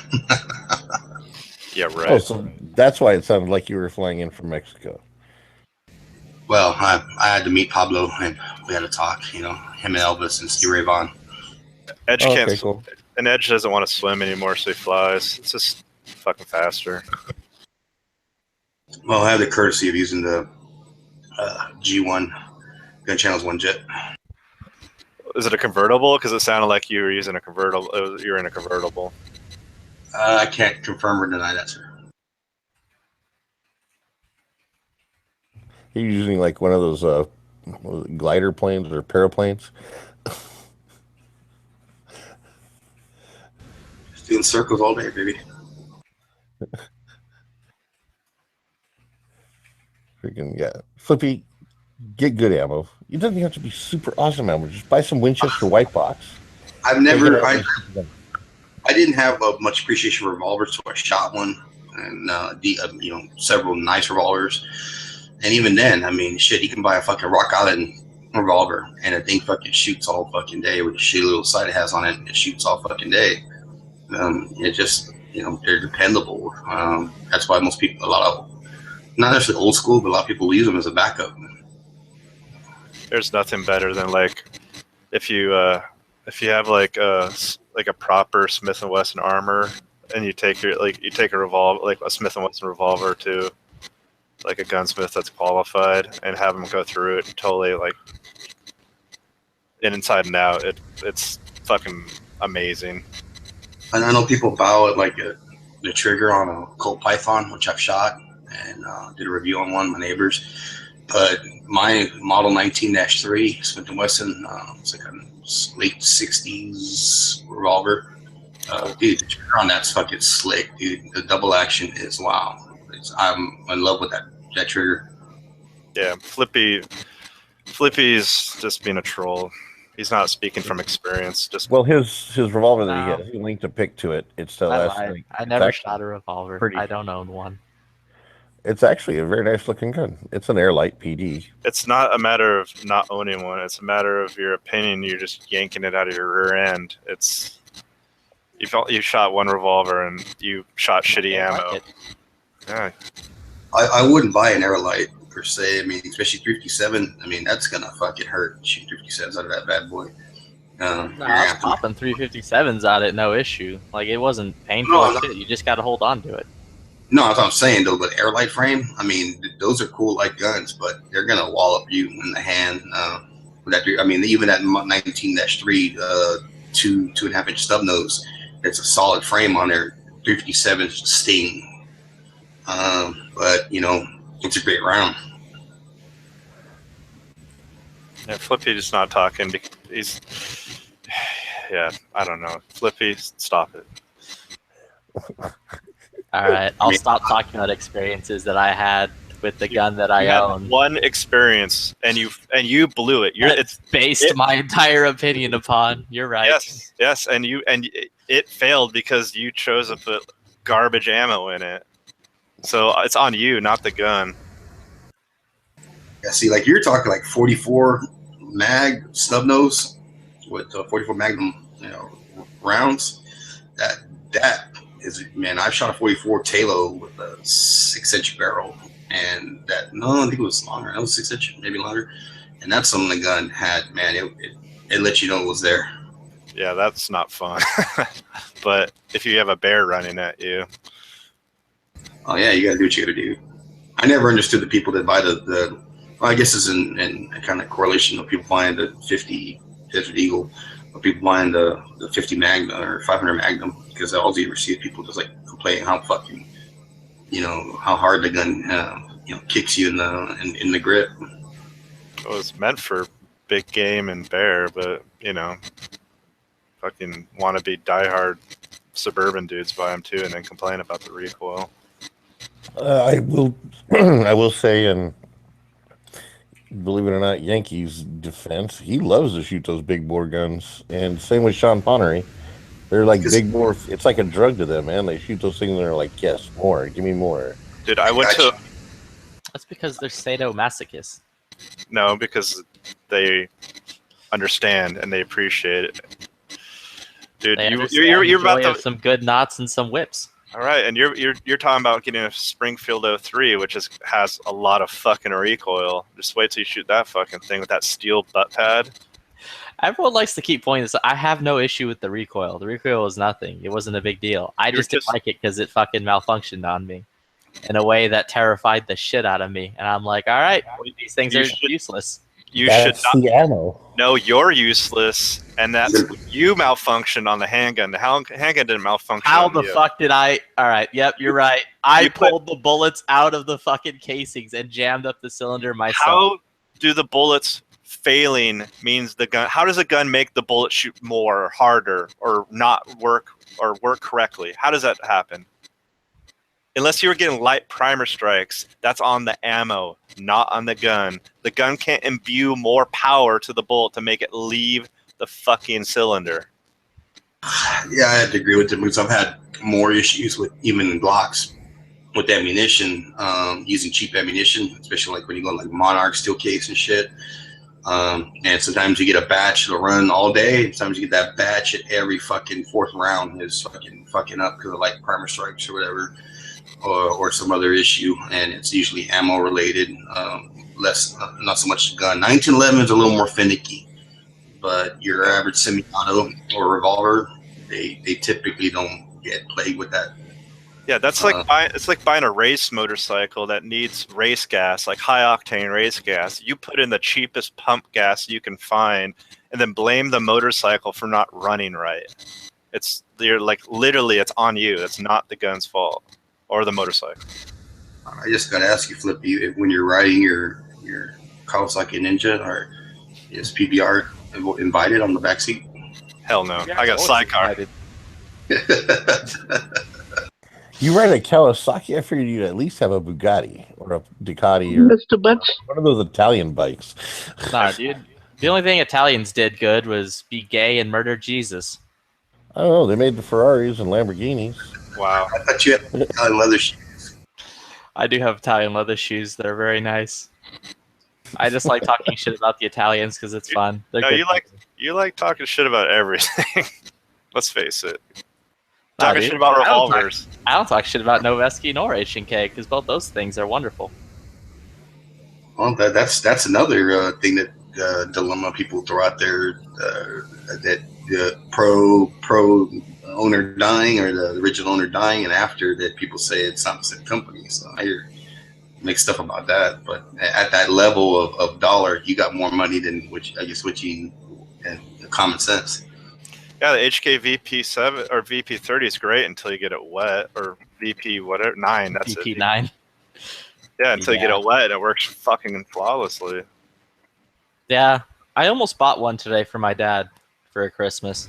So many sales on it, man. That's a gun that started that was pretty the hot. thing. Like Palmetto State was selling it for like retardedly cheap today. I'm like, all right, I'll buy one for my dad for Christmas. I went to go do it. It's like, oh, we're sorry, we're sold out of that. And it's like, that's cool. Fuck you guys. You must not like your dad very much. He's fine. He hasn't like earned my love enough to get a good H&K. He blames his dad for being Chilean. Just flippy logic gives me a headache. So that's kind of logic. And it's not for being Chilean; it's for being Chilean. Oh, I hope there's a mob. I hope there's a mob. There's a mob of Chileans and freaking Italians gathering around his house ready to lynch his ass. Nah, dude, they're gathering around to have a big party. They're gonna throw a parade in my honor. I get to ride on the float. Gay pride? Nah, dude, straight pride. There's like stripper poles everywhere with big tittied women bouncing up off them like they have daddy issues. A bunch of Irishmen drinking. I mean, I'll try other revolvers, but just based off of what I've played with so far, I'm just not a big fan of revolvers. I have more fun with semi-autos. Maybe I'll buy a TR-8 now that fucking Obama, whatever, Trump is president. Well, no, I mean, shit, dude. There's so many great go back, like, 6 years ago when it was a Glocker, and then they've been making them for a long time, but Springfield, what the fuck's the model? The XD. The XD, yeah, was blowing up, little by little, and that was it. Inexpensive guns were junk. You're talking fucking, That's not true. Rugers maybe like. Well, I'm talking about Rugers. I'm talking less than $200 when you're in what's that other gun that the brick? Oh, the Haskell, or I'm sorry, the High Point. High Point, formerly known as the Haskell. That's all you could buy realistically. That or a Jimenez or an old school Jennings or whatever. And now there's so many guns you can get that are are reliable semi-autos for the most part. I mean, it's come a long way.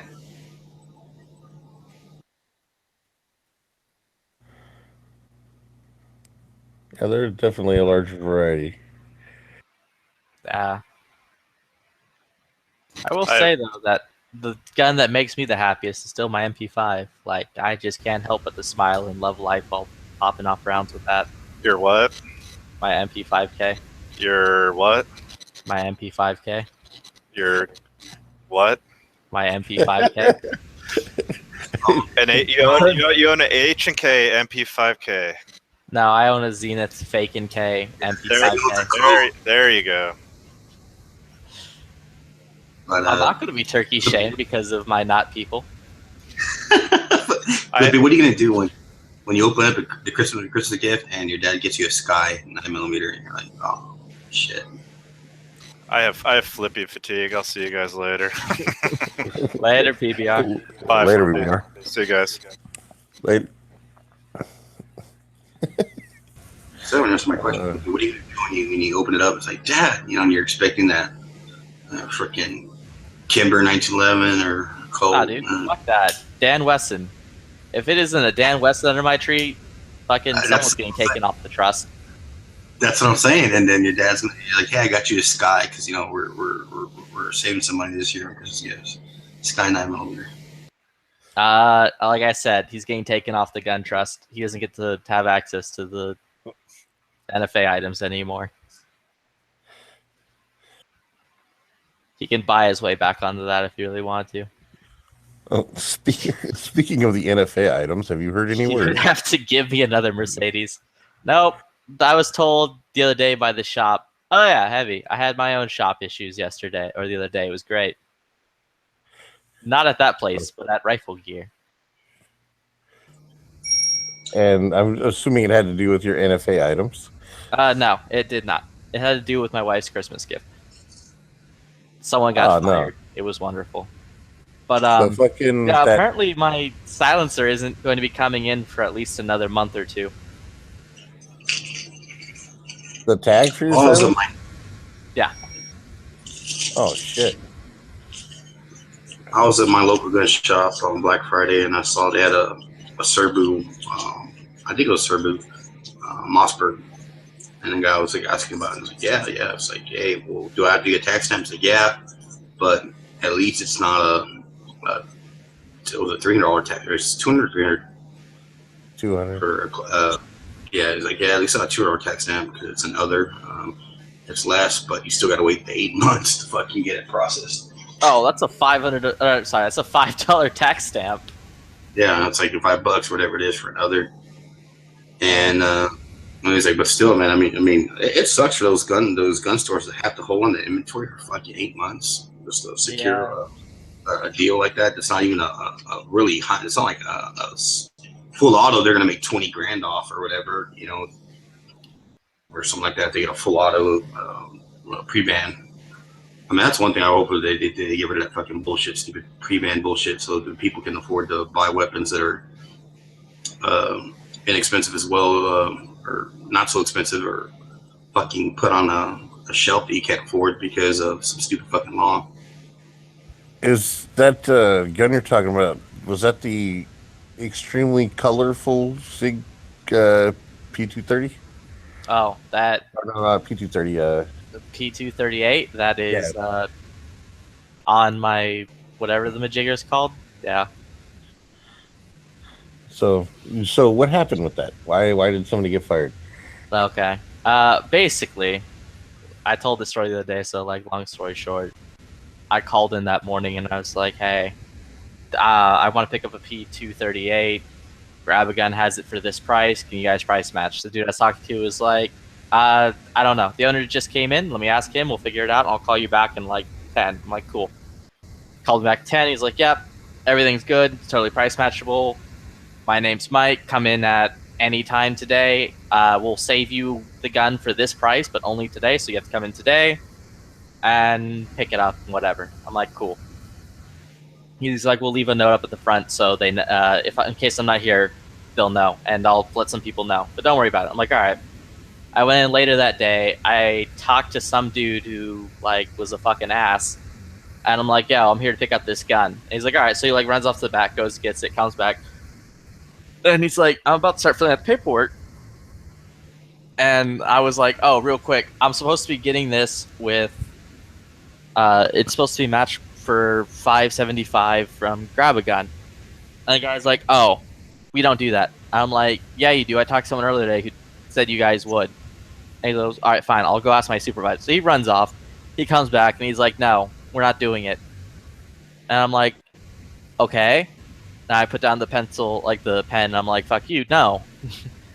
I called in earlier today and talked to Mike, and Mike told me everything was good to go. He's like, yeah, Mike was never in here today. I don't think you're telling me the truth. And I'm like, are you saying I'm fucking lying? And then he started becoming like a big fucking ass about it. He's like, yeah, I think you're lying. Fucking, we don't do that. My supervisor doesn't know anything about that. And I'm like, for one, I'm not pulling Mike's name out of the fucking thin air here. Secondly, there's supposed to be a note behind the counter saying specifically about this entire situation. He goes, yeah, there's no note. And I'm like, whatever. And he's like, so are you buying the gun or not? And I'm like, no, I'm not buying the fucking gun from you. He's like, all right, whatever. And like walks off. I'm like, this was fucking bullshit. So the dude because I know some of the people up there because I'm there all the fucking time buying shit. So I walk over and I talk to one of the dudes I know because like fucking he was done ringing up the other customer. I'm like, yo, I was in here to pick up the fucking gun. What the hell happened? He goes, oh yeah, fucking Mike left a note about it. Let me go grab you the gun. I'm like, yeah, I know. But that fucking faggot over there with his stupid fucking black earrings and retarded face is fucking calling me a liar and telling me that shit's no good and that I'm untrustworthy and all kinds of bullshit. And he's like, hold on. So he went, started talking to a few people, came back, he's like, all right, that was bullshit. I'm super sorry about that. This never should have happened. Here's 2 free magazines for that gun. We'll honor the price we told you on the phone, and we'll have words about that dude. I'm like, yo, that dude treated me like an asshole. That dude called me a fucking liar to my face. I'm not about that shit. I want some stuff done. I don't give a shit about free shit. If I'm going to shop at a place, and you can fucking tell how much money I've already spent, I'm not going to continue spending money at a place that's going to treat me like an asshole for fucking being like what you people fucking told me. And he's like, it'll be dealt with. Next day I went in, talked to the owner. The guy who I was dealing with no longer works there. Holy shit. And you're in your vote for Hillary 2016, sure. Yeah, dude. I'm like, feel the burn 2016. So so that shop has pretty much forever earned my business. I'm always going to fucking shop there. The owner's like cool as hell. Because I've like talked to him a few times and shit. Like when the Saint rifle came in, he was in with his wife. And we were like bullshitting over the rifle and playing with it. See, I had a similar experience, but it's a whole different encounter in a different environment. It was a Specs. And I'll let you know if you want to hear it. Yeah, go ahead. Yeah, go with it. I'm getting my 2 6-packs, and I was like, "Let me go walk in the little humidor area where it says no drinks allowed." Okay, so I walk in there real quick, walk out, and I get at a counter. It's not the one I usually patron. It's off the way a little bit, and then as I'm paying, the guy's like, "Sir, you're not allowed to take drinks into that humidor room. These are sealed, my friend." I know what you're on. These are sealed. You know what sealed means? Yeah. Okay, shut the fuck up. All right. So then, and then I'm there paying, and they give you like a 5% discount if you pay cash or debit or whatever. I'm like, I gotta do debit. So then he's ringing me up. All right, sir. Is it me cash or is it me credit or debit? Debit. Sir, I need you to tell me that before so I can get you the proper discount. See, I asked you earlier, and I told you debit. And I told you, are you trained on your job? Yeah. Do your job. I don't need to know what the procedures on your job and the protocols. You do your job. I don't need you to tell me how your job works. Your job is to satisfy me as a customer and check me out quickly, not tell me the innards of or the fascination of doing the protocols of your job. Yeah, check me out. The fuck up, you fucking moron. I fucking walk off, and I told people, yeah, do you train that clown? Yeah. You can tell them to not give the customer your shit for patroning your fucking your place. I've never had a problem before. Everybody's usually very outgoing and amicable. And this clown is there telling people that he's the fucking liquor Nazi. I was like, whatever, dude. No booze for you. No booze for 2 years. Really? Fucking dude. I was like, dude, yeah. He's like, you telling me all. I'm like, I don't need to know what your fucking rules are. I don't give a shit. They don't apply to me. I'm the customer. Fuck hard. Yeah, I told him. I knew Flippy's. Oh shit, I'm getting fired.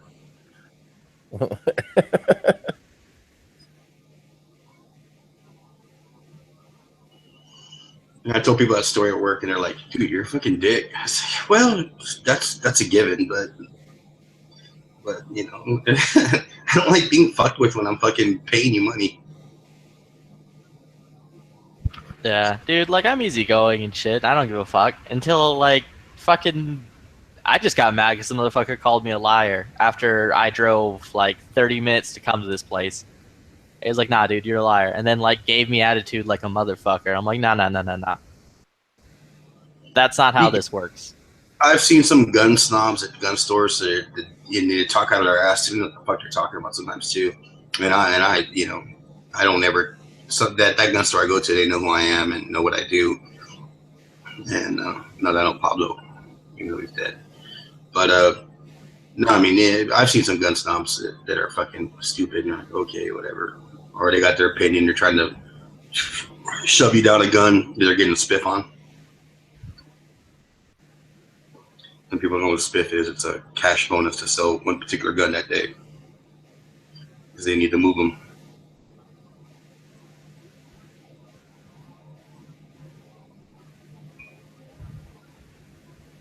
But I think a lot of the gun stores now are hiring people that are very for the most part, customer friendly oriented and outgoing.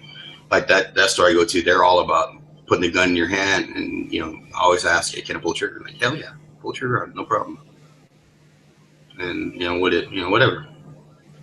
I'm versus like gun stores I used to go to like 5 or 6 years ago. They were like, you know, no, I don't want you to pull the trigger on that, or just but you're gonna buy it because I'm. You know, I don't want to buy my display model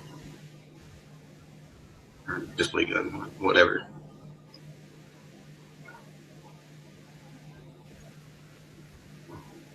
Especially on a gun that's renowned for its trigger, and you haven't had the chance to test it out before. Yeah, dude. When I go to a shop, I gotta make sure all their guns are drop safe, so I just whip it at the floor as hard as I can. You're that guy who shows up after the movie theater, greasy popcorn hands. Yeah, dude. Yeah, it's like greasy stripper hands because it's after a strip club. There's like buffalo wang sauce and fucking like stripper juices, and then I gotta whip that gun at the floor. Yeah, let me see that bad boy. What is that? Kimber Raptor? Yeah, give me that. Grand Raptor. Give me that. Is this the Dan Weston Grand Dragon? Here, let me see that real quick. Is that $3 grand? Yeah. I'll come back next week. My Obama phone comes in. I don't know what I just walked back into, but I heard like buffalo wing sauce and stripper juices, and you guys are talking about 1911s. I got the Obama phone. Oh, and the Obama phone. So I have no idea where that. It just was very interesting to walk in on. Oh, so you missed the whole whipping shit. Yeah, I did. I was watching the fucking. I was watching Z's link there. That shit was funny. You love that shit, don't you? Oh, you know I do. You ever take a guy to a gun shop and then he embarrassed you? Like, oh shit! Oh my god! I brought this dude to buy a gun from them, and he just makes an ass out of you. Well, technically, he can't make out an ass of you unless you act like an ass. Technically, he makes an ass of himself. Technically. Well, this one guy that I go buy beer and smokes from, and he's a Sikh Indian fellow, and I take him there and say, yeah, don't go by the academy, man. And I kind of explain why, you know, support children. You should have just told him, don't fucking stab nobody with your dagger, and everything will be okay. Exactly. So once the guy asks for his ID, you motherfucker, you mother chut, stabs the guy. And I'm like, oh shit, I'm in trouble. Right. Clean up aisle 5. So he Your starts. friend just looks the gun attendee in the eye and goes, "Are you a homo? Because I have a rooftop I have plans for."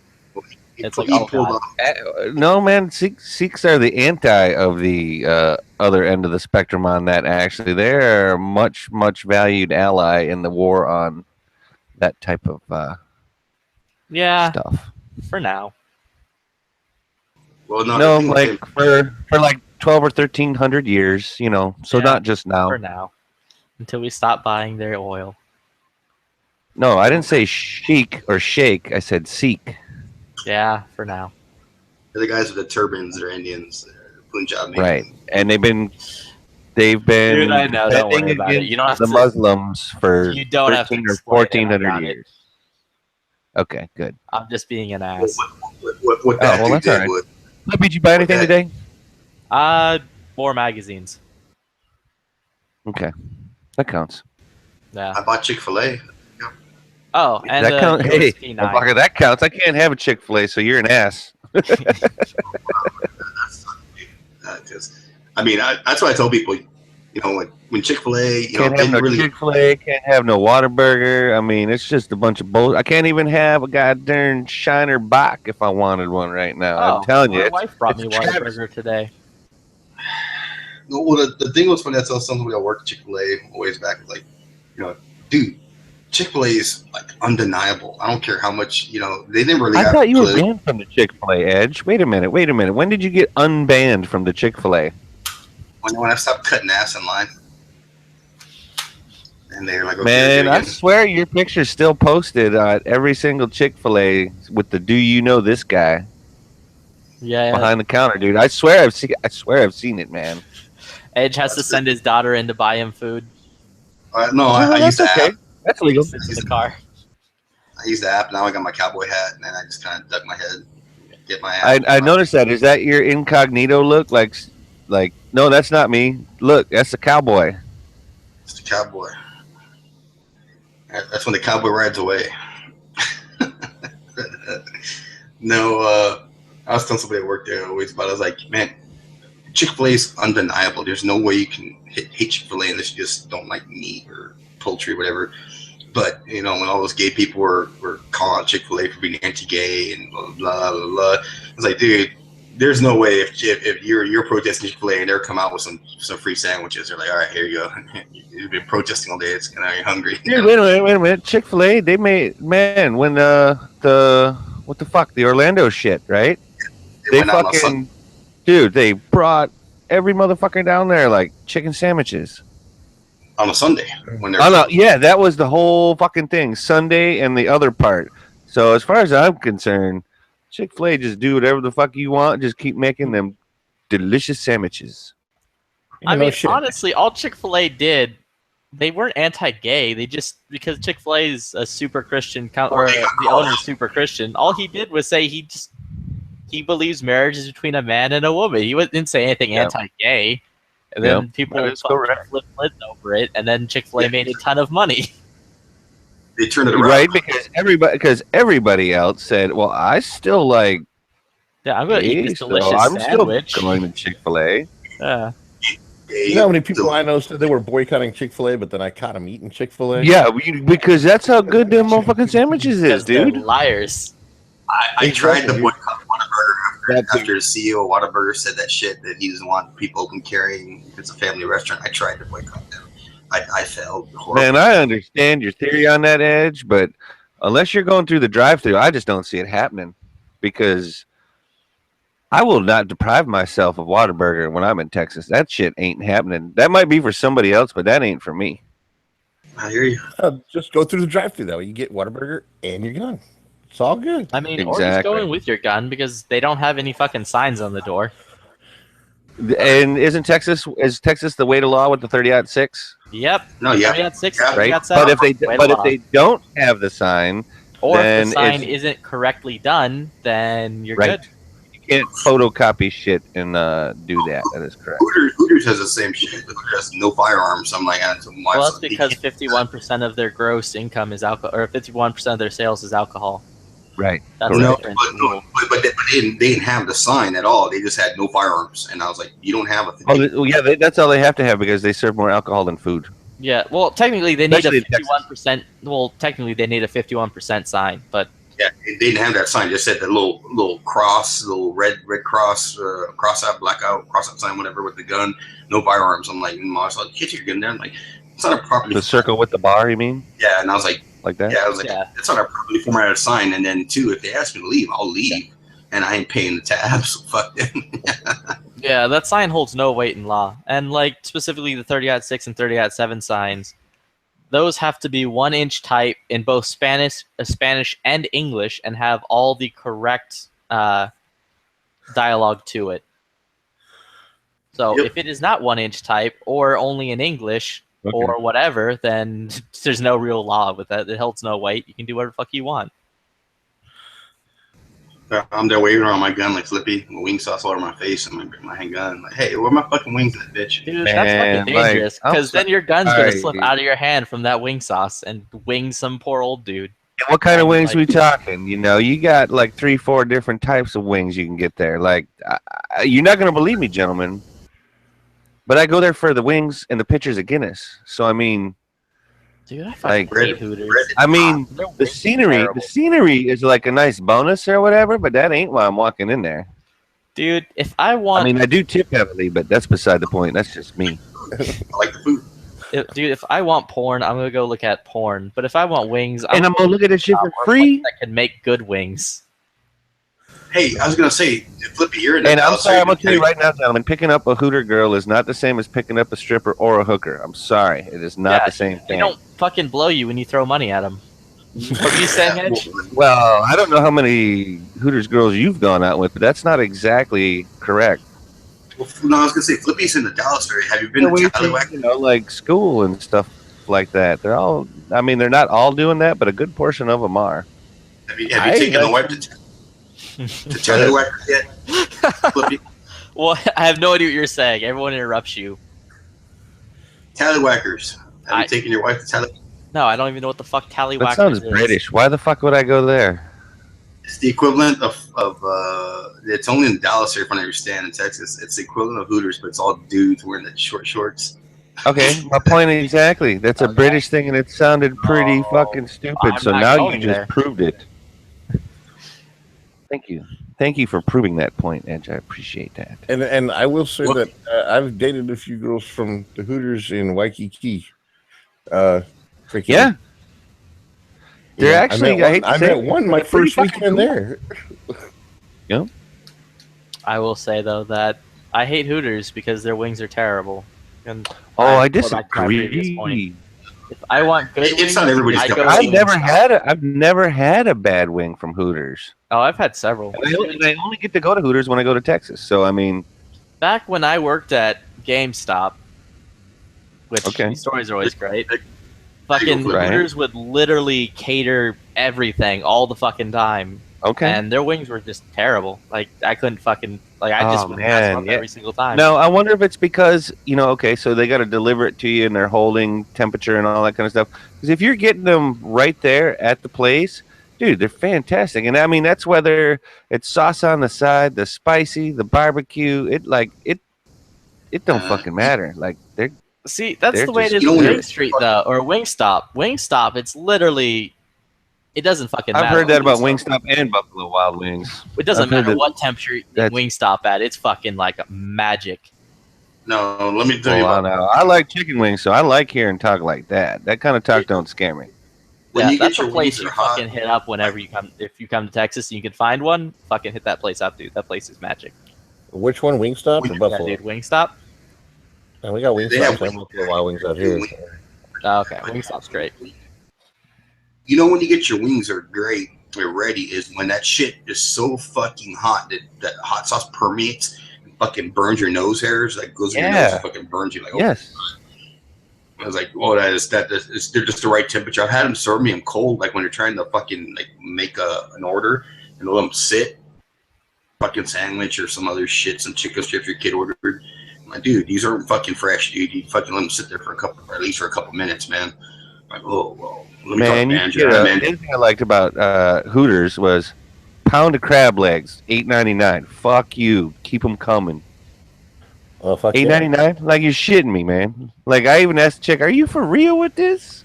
And she just, she gave that little giggle. Like, you Check out must the be internal from out, footage. you must be from out of town. I'm like, how could you tell?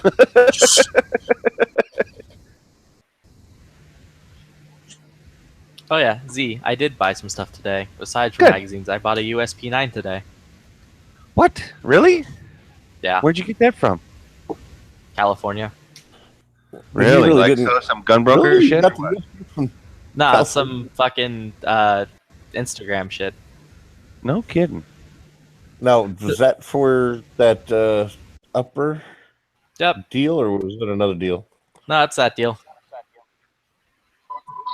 Yo, Oh, Flick, then I you'll be there totally in a few days. misunderstood. I thought you were talking like a pistol or something. I have no idea really what you're talking about then. Oh no, I traded my AR upper that I don't want to this dude who wanted it for a USP9 with Okay, night well sights and then- 3 mags. Okay, well then I do. Okay, then I was on point on that. Good. All right. Flick, you'll Well be then, there how in do you a few feel about days. that? I don't think that's really a bad thing. What I'm was your upper happy though? with that, dude. It was just an arrow upper. Really? Really? Yeah, I don't give a shit. Dude, I own Noveski. I don't give a shit. No, I'm with you. No, hey, I'm fucking with you on that. You probably scored a little bit better than he did on that deal, I would think, or they did. Excuse me. Well, he Yeah. thinks he scored pretty good because he's in California. So Ah, yes. The other thing is, he's in California, but yet he has like 15 round mags for the USP9. So I don't know how Well, that works. he Best probably got not it. to Ask pre-banned. questions. Yeah, I'm not gonna ask questions about it. I'm just gonna be like, all right. You can't have like they don't grandfather shit in California. They just declare, and you have it's you got to get rid of it. Yeah. Well, it used to be out here in California that if you bought the gun pre-banned and you had the magazines with it pre-banned, then those are okay. But now that they passed that law, anything above the magazine capacity is now considered illegal. And then they got the fucking on top of the bullet button and that crazy. No, the bullet button is going bye-bye, dude. It's going bye-bye. Yeah. They can't sell semi-automatic rifles with detachable magazines as of At all, Since whether January- bullet button or not. There you January go, 1, and on top of 2017. And then if you own one with a bullet button or whatever, you have until January 1, 2018 to register it as an assault weapon. Well, none of that is that stupid ass fucking like hunting grip that you have to get on it now because you get on the pistol grip. No, On you the can arm. you can keep the pistol grip. The pistol grip's not the issue. It's a detachable magazine. Yep. So like now they come up with this little thing that you use to replace your magazine release with, and it's a little lever that holds the magazine in place so it cannot be released unless you break the top of the rifle, unless you pop the top of the AR open, and then you'll be able to remove the magazine. And then because you are not supposed to be able to remove the magazine without just. So are you assembling the trying firearm. to tell me that all the gangsters in East LA are gonna start using that product and not their Tech 9s or their Mac 10s or full auto? Well, they're come not on, gonna- Ed. Well, really they weren't seriously? using those anyways because those are illegal. No. You guys have it all wrong. Those guys are totally, honest, law-abiding citizens when it Right. comes to firearms. They passed their background check, bro. What you talking about? Yeah, they pass their background checks. They use 10-round magazines. They have bullet buttons and things like that. And if you And tell I'm them, sorry, but the Tech 9, come on. Really? Are you from the 80s? Is that what it is? Is that why? well, actually, they probably still have them out there. I mean, Tech 9s, Hey, don't Mac get me 10s, wrong. I would have a like that. Tech 9. I got no problem with that. That's one of my favorite gangster guns. That and a Mac 10, or whatever the 45 back was. That like one of each of those. The Mac 10. Okay. The Mac 10 was the 10. The Mac 10 was the 45, and the Mac 11 was the 9mm 380, or was the Yep. 380, whatever. Yeah, so that's where I'm at with that. I didn't buy anything gun related today, but I think I bought some microfiber cloths and like literally nothing exciting from I bought some cheesecloth Amazon. on Friday. Yeah, I tried to buy a match Noveski Gen 3 upper lower set, but they sold out before I can touch it. Like they sold out while it was in my cart and I was hitting purchase. Now that sucks ass. That's happened to me before. That That's really happened to me before where like you don't even see it on sale. Like I've gone on to like websites for shoes and like you like refresh, not available. refresh, sold out. Yeah, exactly. Tons of bitches.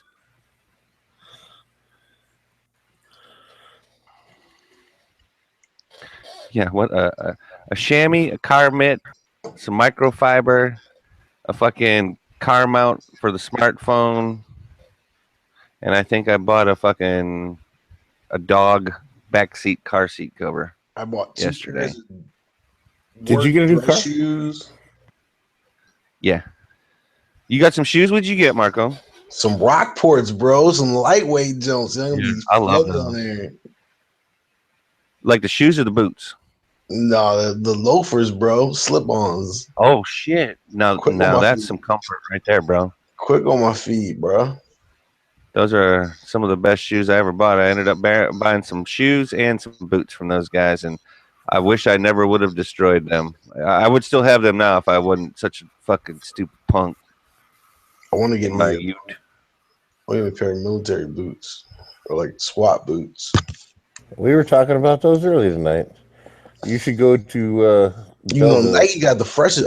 I you know how many pair of Nike boots I've owned? It's not even funny. I probably I'm gonna own- guess more than 2 pair. no, like 7. I was gonna say because they make more than 2 colors. That's why I was. No, but like I'm saying, like in my lifetime, I probably own like 7 or 9 pair, like probably closer to 9. Gene Marco is a nice pair of llamas. Damn. Oh, Now, and- I'm gonna ask you this, hold Marco. on, Do you time ever out, wear time out a out. pair of shoes? Huh? I was just wondering, like, do you ever wear a pair of shoes enough where you would consider them wore out and you dispose of them or whatever? Yeah. Oh, Or do you like bullshit. rotate your shit enough where like they never wear out? He completely lives by the Nelly song. It'll Air take Force like Ones. 8 or 9 years, but like a pair, like you can go through a pair of New Balances and like I can go through a pair of New Balances like 5 or 4 years. Okay. It'll Because I go mean, I from- remember seeing your stacks, so I mean, I know it's no bullshit or whatever. Whatever. I was just thinking, Hey, if you have enough hey, shoes, you can rotate that, like, and your shoes like will never. There's always a bust up. rotation. There's always a rotation. But Edge, listen, and just to say what you said, Island, the best part about Hooters is you at happy hour you could get a fucking liter of Yingling in a frosted big ass mug for like $3. Yeah, See, exactly. now- That's Now I feel like I feel like Island what you're saying because now you're making me feel like shit because I can't fucking have that shit down here. Well, fuck you, bro. I gave you some. I mean, that was the only place I could have a picture of Guinness. So was that the one when I was in Clear Lake, I think. But you And if you go in there it for is happy hour and you get their fucking pictures, bruh, savage. Now, what also another thing I like about Hooters is the shrimp, the buffalo shrimp. Nah, their food is fucking gross. Their fries are awesome. Is the best part about them. The thing about Hooters, a lot of them is that they get a lot of college kids, the girls that work there, and they don't give a shit. But you find one that actually that like we have one downtown in River Center, and that one is they keep their people a little more than the kids that are in and out of it. So they care about they're not care, but they're a little more. They make the food a little bit better, and that's the hardest part with any of some of those chains is keeping. Because if you're working a restaurant, a Joe job, man. Nobody gives a fuck. They're always fucking like, get the fuck out of here. I can't wait to fucking. I suppose it does depend on where the location of the store is, because I've been to a few through Texas, and there were some that were definitely like either whether it was better run or more of a positive attitude happening, or just they could handle being busy, or there were, because I've probably been to like, I don't know, 6 or 7 different ones in Texas, and there were ones in certain areas, like the one that was down by NASA in Houston. Like that motherfucker was tight and right all at the same time. Like it was fast service or good service. The food got to you quickly, and it was good. Whereas there were other places that I had been where, one of those other portions were not as good, so to speak. Well, see, I got a lot of shit on Facebook. I got a lot of shit on Facebook because they opened one in Laredo, and I told them like, "What's the point? If the chick, are they going to import the chicks and they're going to pay them extra money to stay there? Because that's part Are of you the trying to lure say is that to go there's to. no hot Hooters chicks in Laredo? Is what you're saying? That's what you're saying, right? I mean, just so I don't There's misunderstand. no hot people in Laredo, period. They're And I slim- would they're have slim- to they're- agree with them. They're slim pickings. They're Okay. slim pickings. And they finally posted a picture up of them, and like maybe like 3 out of like the 10 chicks that were there. I'm like, yeah, okay, cool, whatever. And I posted a picture saying, I'll just make. I know how to make good wings. I'll just stay home.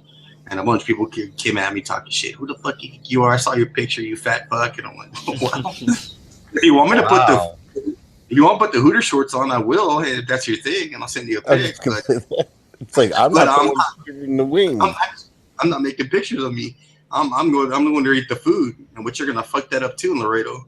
'Cause, I lived And there at for one 9 point, I wanted to come back out here after visiting there, and I wanted to open up one called Pooters. And instead of like the owl eyes being the boobs, it was just going to be like the under cheek from the ass, because we got that, and then we got more of that out here. Like that's a non-issue, the ass. And I think that in I think that Hawaii? it would do pretty yeah. good, but I think I would get sued out of his existence. They got all kinds of places down here, like bikinis, all these like Mexican, not really Mexican restaurants. They're more like Mexican culture food, whatever you want to call it. And the chicks are like dressed up in bikinis, serving you, and so on. And just basically trying to milk you for money, whatever. But there's quite Well, a bit of little sometimes more is less, and sometimes less is more, and it all depends on who it is that's wearing and what they're wearing. Exactly. Well, have you ever been in one of those strip clubs where the chicks have like bullet holes in their legs and shit? Man, I've been there for lunch watching the fucking B team trying to get my money. So yeah, motherfucker. Yep. Like you're gonna have to release the hounds there, and you're gonna have to work a little bit harder for my dollar. How about them Cowboys, Marco? Sweetie. Huh? How about them Cowboys? Go ahead, yeah. Like Marco gives a shit about that. Come on. Hey, but the whole time, seriously, best deal I saw on all of Black Friday was the Tag Daddy had the mechanics gloves for $10. I didn't buy Oh, any. is that still going? Where the fuck is that at? Yeah, too late probably. I don't know. It was on Tag Daddy. Oh, okay. Oh, okay. This, but it probably is too late now because Cyber Monday, Yeah. and he's on East Coast time. They were saying that Cyber Monday is going to be weak this year. Dude, Noveski shit was. I talked them up a lot, but Noveski shit was great. They had like a ton of shit on sale, and then everything on the site, even the shit on sale, was 20% off. Like a bonus 20% off. Nice. Like you could pick up like an 18-inch barrel for like under $400. That's crazy.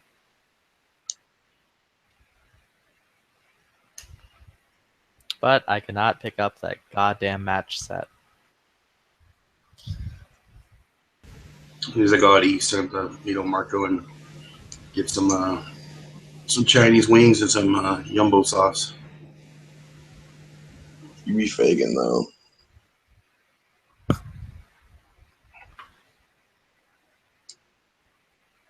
So with your boy Girk, I haven't seen him. What's he doing?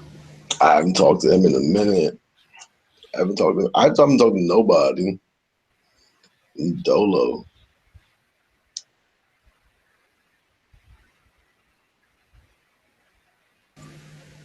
I think I saw a picture on Instagram. That's about it from him. I got no picture. He shared some stuff on Facebook either yesterday or the day before. Oh yeah, I also bought a shit ton of bullets.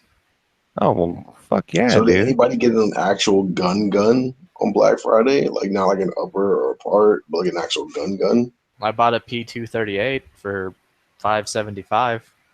That's good. And it's what, Tiffany blue or some shit like that, right? Yep. Yeah. All right. I saw a picture of it. I swear. It's Robin's egg. Okay. Yeah. I saw it. It's dope. Yeah, dude. That was Cartier.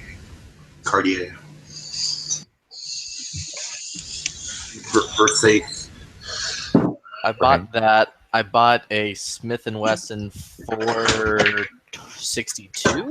Is it 62 or 26. God damn it. Like you don't even know, or you don't even know? I don't know.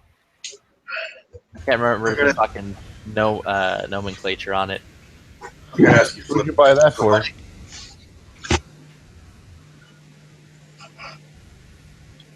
Flippy, how do you get Louis Vuitton to make you holsters though? I It's not that buy hard. Louis Vuitton and I ship it off to Nathan. Like, yo, Nathan, retrofit this into a holster. Nice. And then he Cheap makes the same leather. joke every time of, oh, what happened? Did you steal this from a gay man? And you're trying to like, yeah, that's what I'm doing, Nathan. Now make the goddamn holster. Now make the goddamn holster. Yeah, the Smith & Wesson 462 is what I bought. Okay. What? A 462? Yeah. Was it a 5-shot? Yeah. Is anything with a four number starting a 5-shot? I don't know. I can't figure shit out. I have no idea. Like, Glock, I know it by heart, but SIG or any other number, I can't figure that shit out. Like my Well, I know sixes are stainless, but my Smith & Wesson is a 364 or a 360 PD. Yankee should do And a that's video a on that. 5-shot. like it's an air weight or something like that. I think is the 4, Right? and usually like a 38. No, because his 360 is air weight, and it's a 357 Magnum. He has a 360. Is that what it is? Yeah, 360 PD and a well, Did it's you get not the lady mine. grip? Did you get the lady grip? I know you did. Nah, dude, it left its stock. That is what I bought that gun for my mother for Christmas, and then I also bought Nice. her the training thing for the class for concealed carry and the training thing for it. So that way she'll be all set. Just bleeding money. In which I'll probably have to get Nathan to fucking make a holster and fancy ass belt for that too. So is it gonna use the Michael Kors for your mom? So Louis Vuitton? Yeah, I'll ship him a fucking Michael Kors purse. Like, yo, make a holster out of this. I got my mom some boonie and dirt or whatever the fuck. Yeah, my wife bought a purse like last year with that shit, and it comes with a storage bag and all kinds of shit. Ugliest purse I ever seen in my life. Got her some What, Michael Redskins Kors? shit. Dooney Burke that she bought. Because I remember when I was in high school, I remember this chick had a Dooney Burke purse, and it was actually really great leather. Like you looked at it, like the leather was awesome. When I saw her buy, it was like, we got plastic. I was like, the leather looks like shit. I was like, there's no really quality in that leather. Hey, Yeah. but you know what I really do on Black Friday though, for real? Like on shit like this, I got like 8 motherfuckers the same fucking flashlight. Like I'll find like one gift that I want to give to like 8 Nice. motherfuckers. You know what I'm saying? And Yep. shout out DB for hooking me up with the fucking Olight joint. I got this Olight joint. It's like, if you have the lithium battery, it's like 600 lumens. It's ridiculous. Nice. Huh? I did something like that one year for Christmas. I pretty much got everybody rods and reels. So But like, it works off the double A. You know what I'm saying? oh, nice. That's good. Yeah, so anybody can fucking use that shit. And you can get those rechargeables like no problem too. By the The time you start batteries, I mean. liking that joint, you get them into a whole new hobby. You turn somebody into a flashlight freak. You know they're probably into guns. Yep. They're gonna have Well, so deep of a rabbit hole to just dive into. That was one of the deals in the local gun store on Black Friday. Was they had the flash I carry almost all the time with me on a G4, just 1,000 lumens. Doesn't come with the battery, but you can buy the 6. What is it? I forget the fucking whole number. That big ass lithium battery.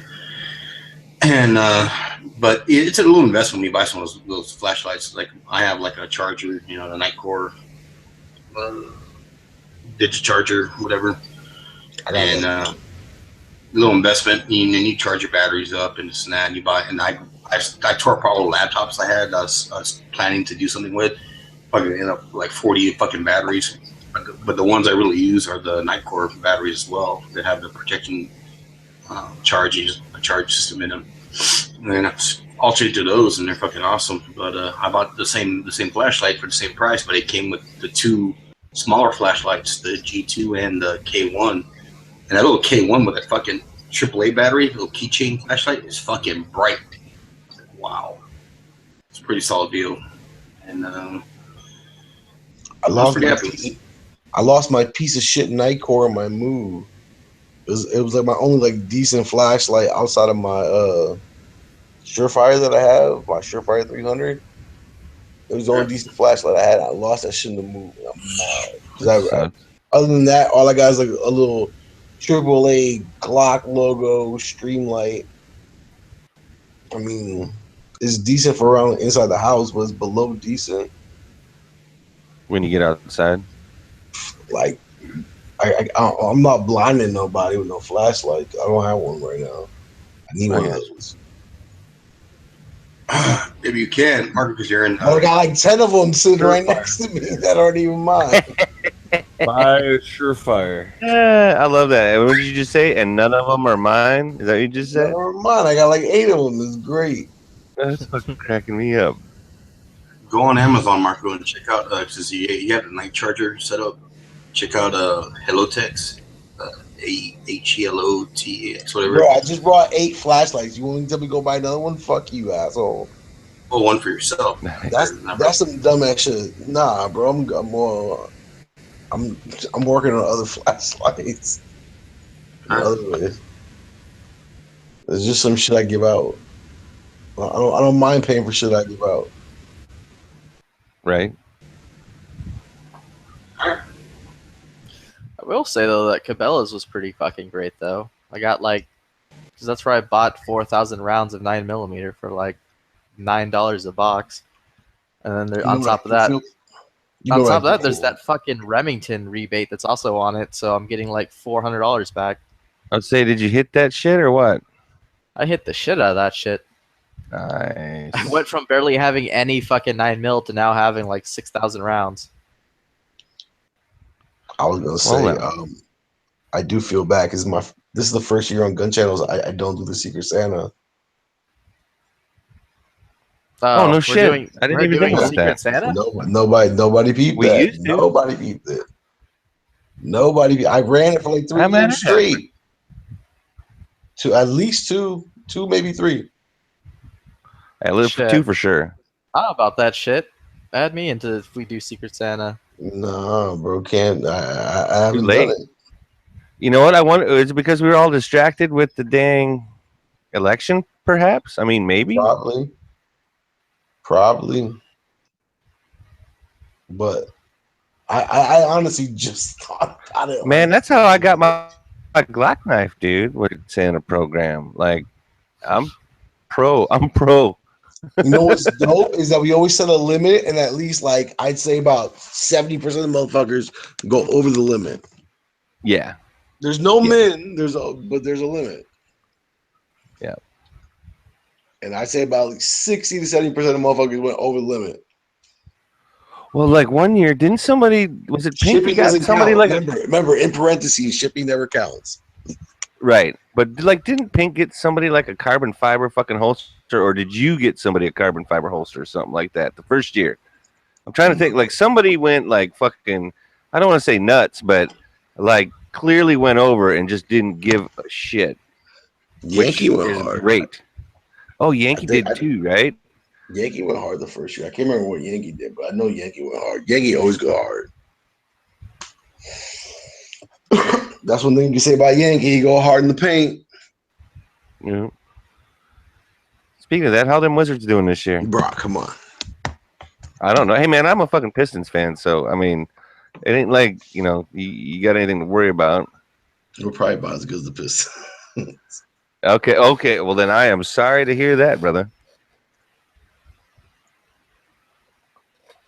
I blame LeBron. It's all his fault. LeBron James.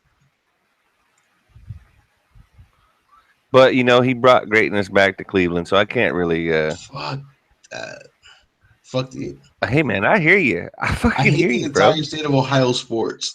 I really do. I really do. Well, I'd have to. I'm in somewhat of agreement with you on that. Being from Michigan and Wisconsin originally, I'd What have to about say that them? Ohio does not rate very high for me. Ohio State, baby.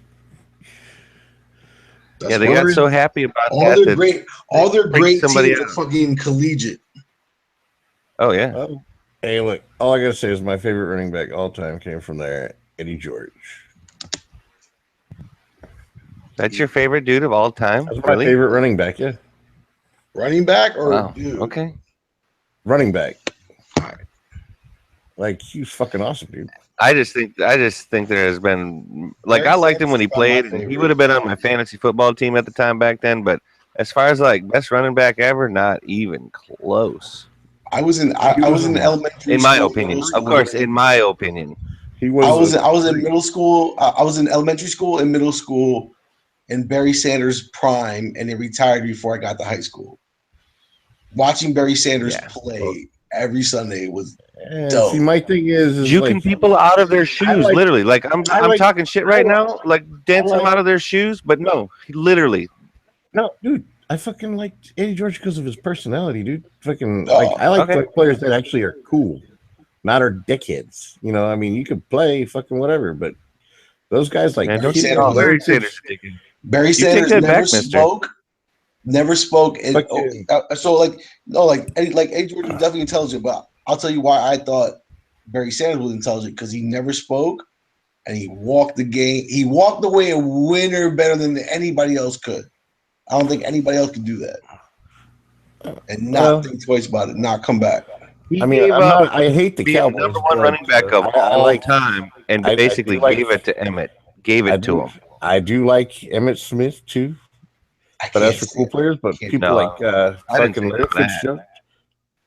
Larry Fitzgerald is a hell of a fucking receiver. He's very Marshall cool. Faulk is He's laid probably the back. greatest running back I've ever seen play. Those like 3 years that he had, best Marshall 3 Faulk, years I've ever yeah, seen by anybody. definitely. What do you call it? The I best like show the- on the greatest show on turf Yeah, back in the day. that was wild. Yep. That was like my high school years.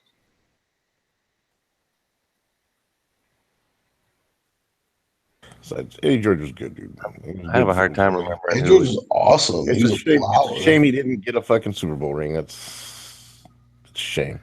Trying. I mean, Unbelievable. and then him teamed up with Steve McNair back. Oh my god, those guys were fucking just It's a pretty devastating. good combo.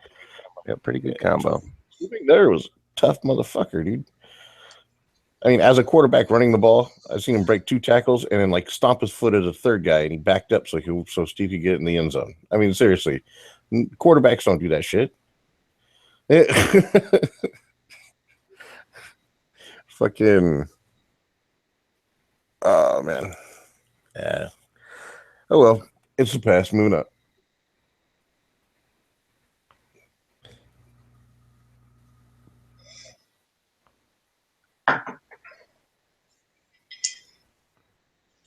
So I was thinking about the whole like theory of like buying guns on Black Friday, et cetera, et cetera.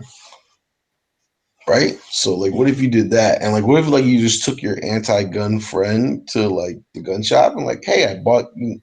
So in any state you could do this. You're like, hey, I bought you this like $175 shitty ass shotgun. This Maverick 88 for like $180. Take it. Merry Christmas, brother. Yeah, like Merry Christmas. Like here it That's is. kind of cool. Sign here. And you can Fucking mentioning the you can Maverick take 88 it. somewhere. Matt just got fucking happy. Exactly. Like And you paid. just took like your anti-gun cohort. Like take like that's the point. Is a trade is the put more guns in more people's hands. So like your Secret Santa, like if like your limit's like $30, like splurge and go like $150 and buy him like a high point. Eh. or like what? Like a Cobra or a Raven or fucking something like that. Maybe Yeah, I mean, That's what I'll do this year. I'll fucking go buy Yeah, a because you gun. want them to go shoot it like at the range a lot. So if anything, get them like a high point. For real, Okay, if 'cause anything, they like can they can handle go it. to high point and like wear it out the range and never have to worry about it. Get them a high point at least. So like, you know what I'm saying? Take a little bit from like your kids. Instead of being like me, buy like Dude, if 10 it's a true $40 anti-gunner, flashlights. if it's a true anti-gunner, he's just gonna go, "Oh my God, what is this?" and then turn it into the police. Oh no way, man! You get him to No, rack. he's not. Yeah, if Look, it's he if it's will that not- Mossberg they- dude, you just get him to rack that pump a couple of times, and then they're just going to be a different human being Like after this, that. like Yeah, this. if it's that Maverick 88, they'll rack that pump a couple of times and it'll You break. don't have to find that rabid anti-gunner. You just have to find that person that doesn't own a gun yet. That's Okay. like you like you see what I'm saying? Go for the middle, go for the body shot. Take it. Go for the body. Work the body. Work the body. What's like the cheapest shotgun you can get that's like newly manufactured? Like a what is it? A New Frontier or whatever, single shot. I was gonna say. I thought we were talking pumps. I was gonna say that. Pump Rock wise, Island, yeah. that Rock Island pump. What's cheaper than a Maverick 88? Rock Island pump. That Rock How Island much? pump. They're like $200. Yeah. So like, It's Freaking like out. a you bet on 1022 right now is you like bet on a couple of 250. other gifts and buy somebody else a gun. You can always get them like a Marlin 795 or something. I always get them like a Marlin 795. 22 seems to be a great entry caliber. Actually, that might not be a bad idea. I might buy my. Hey, we should push that Crazy for next liberal. Christmas. Like we kind of missed the sale. All right, shh. Why talk about it no more? We'll save this idea as a major campaign. I mean, I might. Yeah, it'll be I might totally still do secret this. because it's live. Shh. Who would you think about considering buying your 795 for? Your little nephew? I might get my nephew a 1022, or my cousin a 1022, because like his fucking mom and dad are crazy liberals. Yeah. What was that? Oh, you were thinking about getting him one of those little Heritage Rough Riders too. Oh, that cousin already has a 1022, and the other day he was playing with my revolver, and he was like, "This is the coolest thing ever. I need a revolver." And I'm like, "It's only like $110." You're like, yes, you do. You do need a revolver, kid. No one needs a revolver. Oh God, here we go again. Anyway, so other than Flippy like trolling the motherfucking shit out of everybody, even though he's bought one, he traded an AK pistol for one, bought one for his mom, and is gonna get one for his cousin. Yeah, I mean nobody needs a revolver, right? Well, my mom can't rack a fucking slide. I don't know how that's. Maybe he meant he didn't need just one. He needed more than one. Maybe that's what he meant. We can go with that. Dumb Everyone and I should keep own a buying. revolver. Every person should own a revolver. Because shooting a revolver, look, there's like even if you carry, shoot, and blast the shit out of a semi-auto, shooting a revolver is still fun as fuck. It's fun as fuck. Even like I totally carry. Look at this. I will never carry a revolver ever, unless it's like my third gun, maybe even my second gun, but definitely not as a primary. I would never carry a revolver as a primary, ever. But it is so much fun to fucking shoot one. So much fun. Yeah, I'll disagree with that. I didn't have fun. Again, buy better ammo. Try it. Just try it. I'll try it. And you're only shooting stubbies too, right? I'll tell So you far? what. I'll try later. He's got airweight number I guess one. next He's year is shooting coming hot up ammo soon. through it, and he's got little girly wrists and hands. So I mean, what is he supposed to expect from it? Everyone keeps bringing that up, like the fucking recoil was a big. The recoil was nothing. I didn't. If I had no issue with the recoil, I just couldn't hit a goddamn thing with it. The sights don't make any sense, and it fucking catastrophic failed on me, and I wasn't about. Well, that's not good. Oh, I did remember hearing about that. That was not the cool. ammo thing. He used cheap ammo, or actually, just he used ammunition made by a company that's used to doing fucking semi-automatic ammo, and he bought rimmed ammo from him. Mistake. They don't crimp it right. Flip. Next year, I'll buy a TRRRR8 and then see if I still like that shit or still don't like that shit. Did you bother to read the instructions on how to use your sights? No, there was no instructions. Oh, okay. Well, Google a YouTube video on that shit or something. There's some of them are different. Some of them you put the sight because it's got a gutter sight in the back, right? Yeah, it's a. Well, I linked you a picture of it. Literally, that's the fucking gun. It's just mine has a little bit of holster wear on it.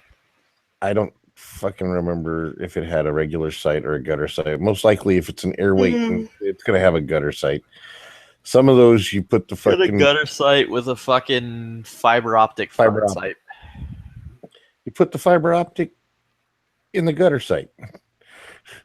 Center it. Pull the trigger. You should be hitting your target. No, I wasn't. I was hitting like way the fuck above my target. Then my guess would be you're pulling the trigger too hard. Like you're pulling back or you're anticipating. No, anticipation you'd be shooting low. So Okay. you're hesitating. The gun just doesn't make any sense. But I'll try it. No, you're probably R8. Did you try shooting it single action? Yeah. I was just kind of like, I wasn't wowed by it. I kept like being like, this is whatever. I have more fun with my semis, and then it fucked up on me, and I'm like, my semis don't fuck up on me like this.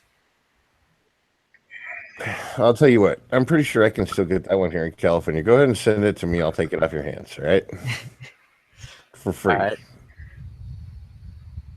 You can send me 8 or 9 easy payments of $995.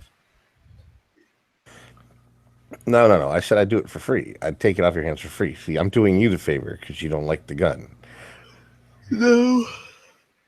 I think we're even going to sink another $200 in the gun just to get it refinished because I don't like the holster wear on it. You know, you send it to me. I'll take it out. I'll even shoot a really tight, nice little group for you at, decent range, 7 yards, and then I'll be like, look, Flip, it works just fine. No? You're not liking that idea? No? Okay. I do like the idea of spending another $200 and getting it sent off to Smith & Wesson to have them refinish the thing. Because I do not like the little streaks in it from wherever the fuck it was pulled out of a holster.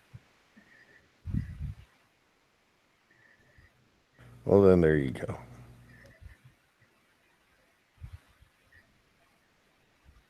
Well, gentlemen, it is after midnight out here in Cali, and I do have to work in the morning, so I will talk to you all later.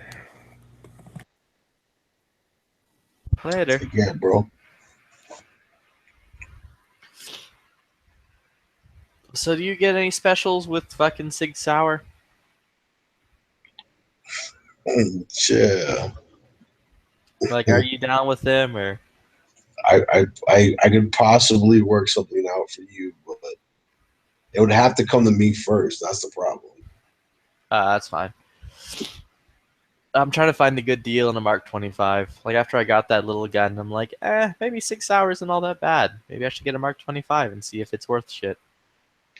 But see, like you cost me pictures. You know what I'm saying? Like that's why it has to come to me first because I have to take like pictures of it. Oh yeah. Yeah, like that type of shit.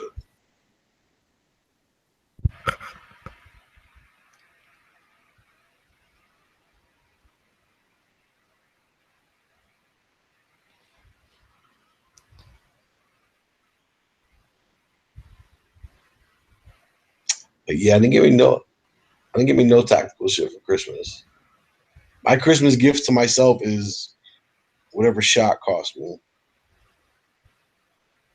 Hopefully nothing. That's a good plan, though.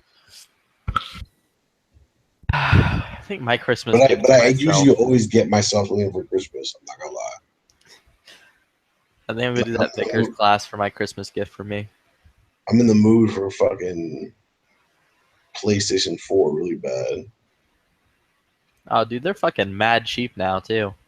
Yeah, it's still 300. That's a fucking Glock. I haven't bought a new Glock in a while either. Wait, you're telling me the fucking PlayStation's still $300 when the Xbox is only like fucking $212? It's like $299. That's weird.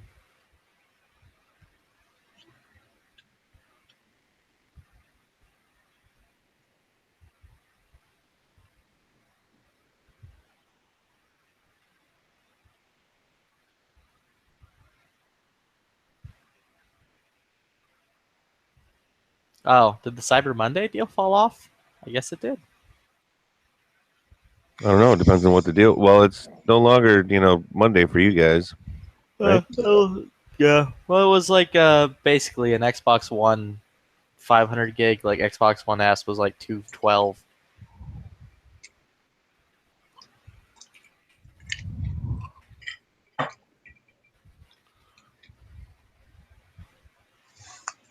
The PlayStation 4 Slims are like, What I used to hate is like 10 years ago, like I would see them things fall off the truck all the time. And now I don't see them Yeah. like that. Like those opportunities used to like come to me all the time. All of like to the point where it was annoying. Somebody gets one, and then 2 weeks later they realize rent's due. That kind of deal, where all of a sudden motherfucker needs some cash, like right now. That or like you like were like in the barbershop and someone rolled up with one stolen. You know what I'm saying? Oh, Dumb shit like that. Like dumb shit like like that. off the truck. Yeah, I got you know what I'm saying? Like opportunities to buy PlayStation for like half whatever it was going for in the store was left and right. And I don't see those opportunities anymore. Now, does that mean you go to a different barber shop? Why? that means he's hanging in a good Well, neighborhood. no, I'm just saying if I guess I was making a joke because I heard you moved or you said you moved or whatever, so I was assuming that you're not at the same barber shop, so you're not getting the same deals because the same dudes aren't walking in with the same stuff. Is I guess what I was saying. Nah.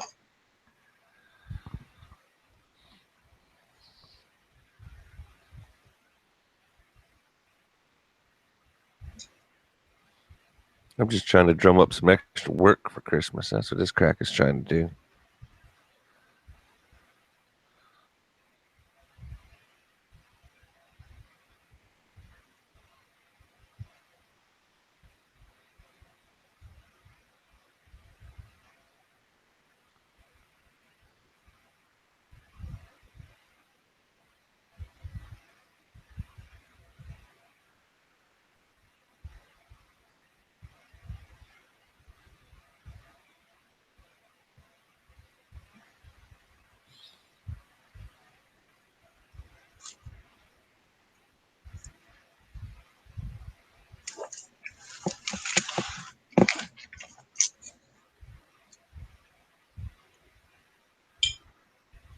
Yeah, I have some apartment stuff coming up in a couple of months. Or actually, I think it's next month. Which should carry me out for the end of the year. Hey Flippy, are you gonna go to the next Tulsa show? I think I am. Unless something changes. Right now, I'm planning on it.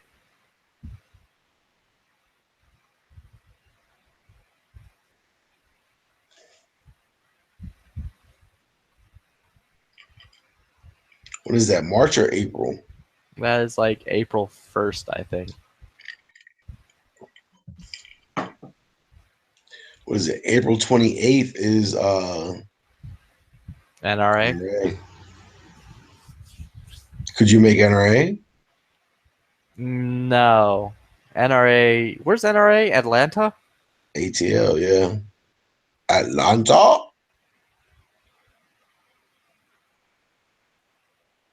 ATL? Nah, I don't think I can make it. I can like keep my schedule open in case something pops up and I'm able to, but I probably won't be able to. Although It's probably next, really the fly too, honestly, because ATL is like a super hub airport. yeah, I'm not gonna fucking drive, dude. That's crazy. Plus, that's like what DB's area, isn't it? Yeah, but no, I'm saying ATL is an airport. It's super cheap to fly to, because it really is like it's like the third largest airport. Okay. So it's super easy to get to.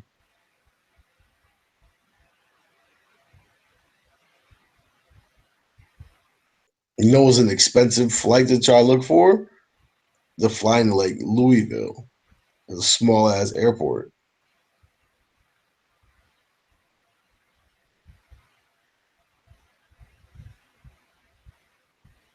I will, however, go to next NRA show because I think that one's in Dallas. I think that one is in Dallas. So that one, I will for sure as fuck go to that one. I don't know the dates of that one, but I'm pretty sure it is in Dallas. I did hear it's in Dallas, but I don't know the dates of it though.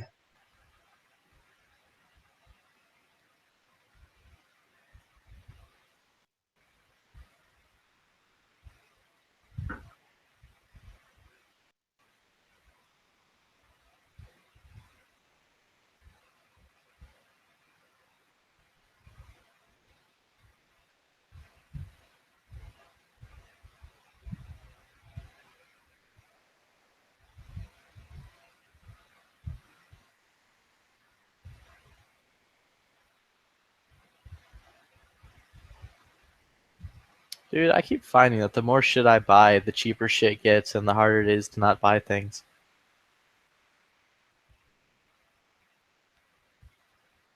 You gotta realize, like, they're still gonna run a sale for yourself on Christmas Day or like Christmas Eve and on New Year's. Like, whoever's running sales is gonna run a Christmas Day sale and New Year's Day sale for yourself.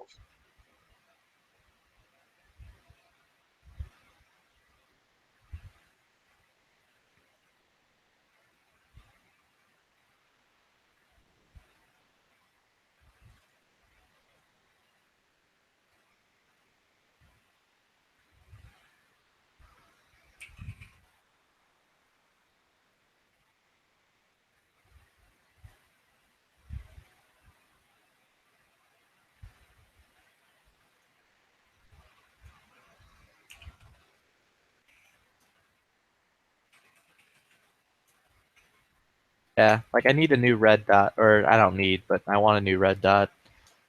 And an opportunity for an XPS 3.0 from EOTech.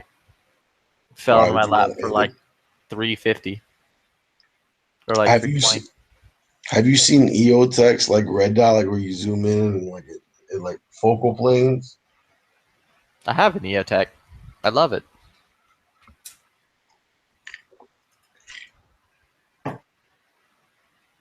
You got the short one or the long one? I got the long one right now. I have a 512. The long one's so ugly compared to the short joint. Well, yeah, that's why the next one I pick up, because this one isn't like night vision compatible. So the next one I pick up, I'm gonna get one that is, and a stubby little fuck of a one. 8 points still smaller. Yeah, but I like the EOTech reticle better than the aim.1. one.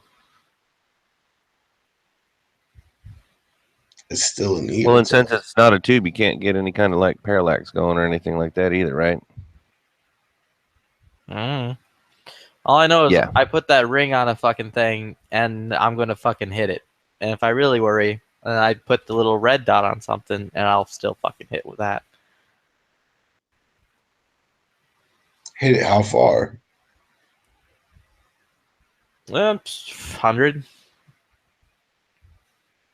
About, yeah.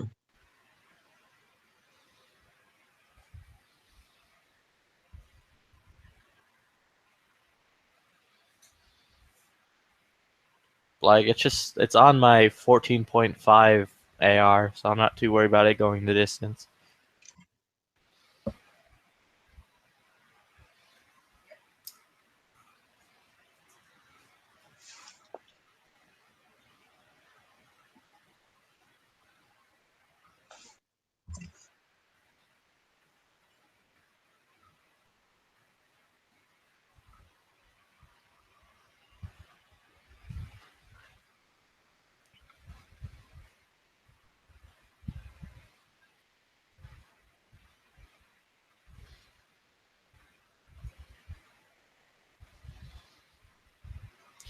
Also, did you fuck around much with the Geisley trigger with the SSA? So what I really fucked around with the most so far, recent, like in that, I mean that was back in like October, but was that Geisley's coming out with this one stage trigger that is dope as fuck. That thing is dope. There's no creep on that. There's no movement on that joint. That shit just breaks.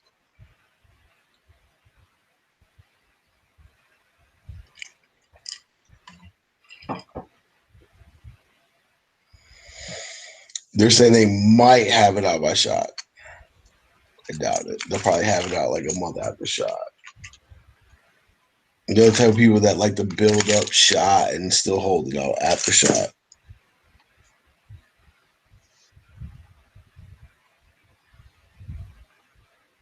But they already have it out. Oh, was that the one that B got at? What was it? Nah, he didn't get it. Nobody has it. Oh, okay. Nobody has it. He got it SSAA or whatever. He got not the E, the one right below the E. He got that joint. But the one I'm talking about, the single stage, oh, that shit is pretty. I wouldn't put on anything short though. That's more like for real. Like that shit will be wet on a long distance joint.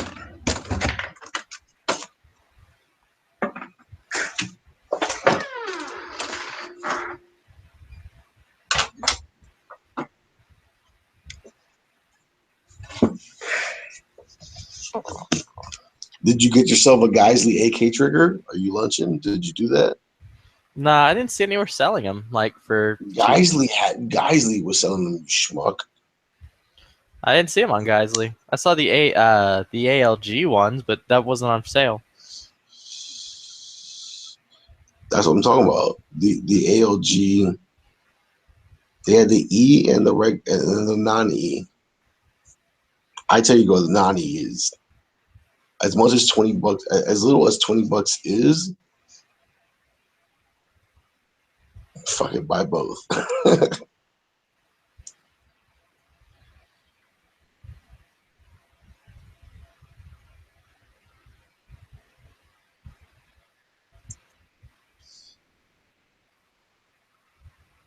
Yeah, I went looking for it, but no place had it for like I was on ALG's. It was even out of stock on ALG's site.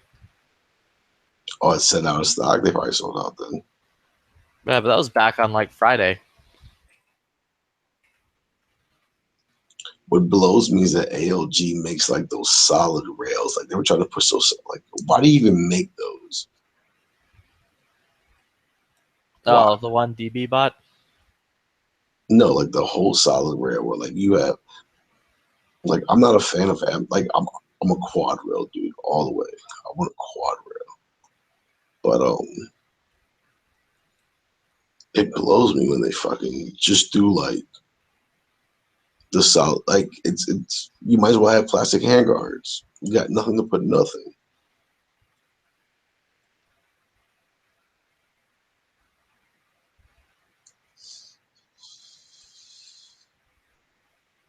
Other than weight, there's no advantage. And by the time you pay that much, you might as well have the advantage of having something. Makes no sense.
Nobody picked up those PMags from what was it? Primary Arms for $888. Nobody needed any. Nah. I think people are still in the phase of building all their lowers that they bought. In the panic portion. Yeah. So the motherfuckers got like I 8 hear you. lowers. Because I have more lowers to build. I was like, what am I going to buy? Lowers or bulk carriers? Right. Yeah, and I don't really like PMags all that much. I'd rather just use the surplus GI ones. I hear you there. Although I have more PMags, and then I think and then it's Lancers, and then it's Hex Mags, and then it's metal mags of some kind. Dude, I love Lancers. Those are great. I do kind of like them.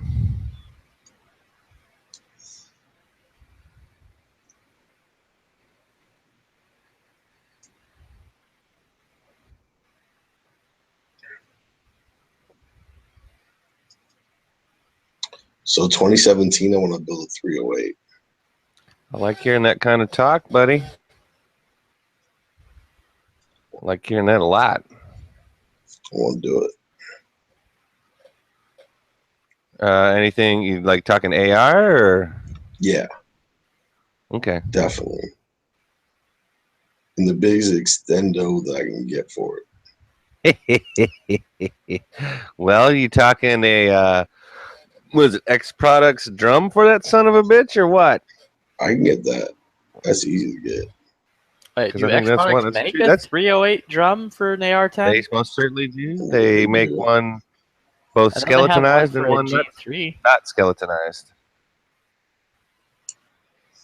All right, that's cool. Yeah. They're supposed to be coming out soon with a fucking MP5 50-round drum magazine. An MP5. That's funny. What? Yeah, Yeah, I talked like to a- them. So like a 9mm drum magazine is what you're saying? Yeah, for an MP5. I talked to them earlier this year, and they're like, we can't tell you when it's going to come out, but look at SHOT That'd be a Show. big drum. They're like, wait till the next SHOT Show. Wink. And I'm like, all right. Whatever. Huh. Okay, I hear you.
Flip, you order some shit from Primary Arms every once in a while, yeah? Or is anybody else in here?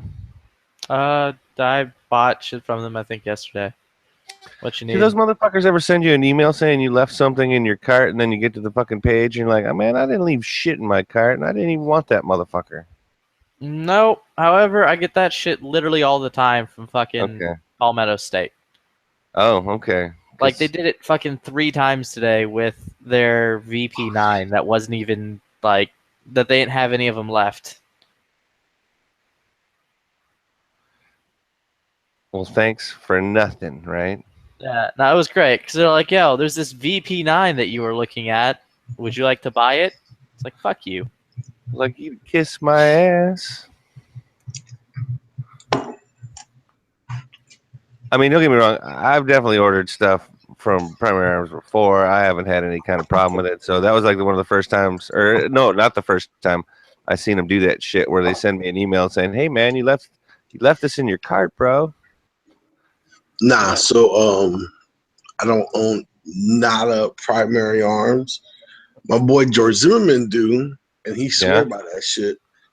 Man, But, I've definitely got some stuff from there before where it was either good on the shipping out here or, like it was a reasonable price. I swear I was probably got in on like the 10-pack of PMags is what I probably did. Like twice. That sounds about like me.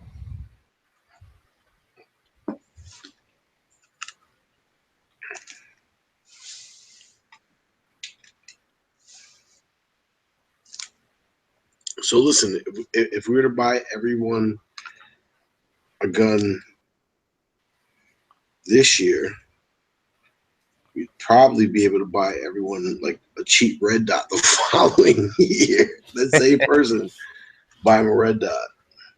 Buy one of those primary arm fucking $89 red dots. Think about it, like if Actually, that wouldn't really be that bad if you did get one of them primary arms red dots. They're not terrible from what I understand.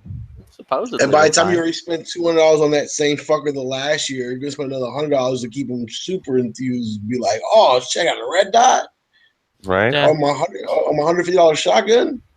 Like, I am a baller savage. now. Yeah, I'm balling. Living the fucking dream. It's a Bushnell. Oh, Right. somebody had a Bushnell for like, yo, I saw a Bushnell for like $69 or like $59, some dumb shit. Yep. I almost bought one just to have it. Right? Like you don't care if it lasts on the shotty or not. I have to admit, this shit for I still have it. It's the sight mark, but it's the zombie one, so it's all green and shit. I mean the dot, or like it's also got a shift on it where you can shift it between like dot, crosshair, circle, crosshair, and all that kind of shit. I'm tempted to get a light on the Mossberg and put it on there on top of it, just to be thoroughly on top. ridiculous. Yeah. We'll get a light for the end, and then just mount that fucker right on top. You meant That like son of a mounted bitch. on top. I was like, what are you doing? I'm pretty sure I can mount that to the top of that Mossberg. You wouldn't What? want to, though. You could. Go Is block there your already sights. drilled in tap? Say again? Is your Mossberg already drilled in tap?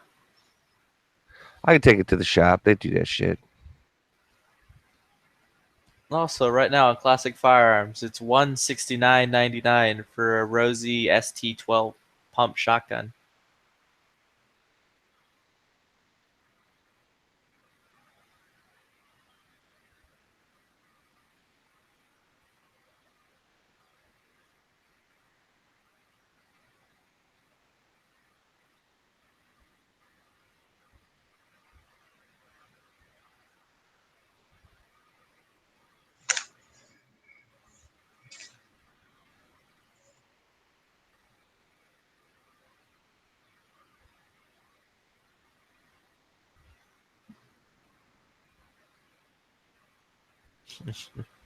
Actually, that'd be really funny. I think I should buy my cousin this 1022 for like $250, or if I find it cheaper somewhere else.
Dang.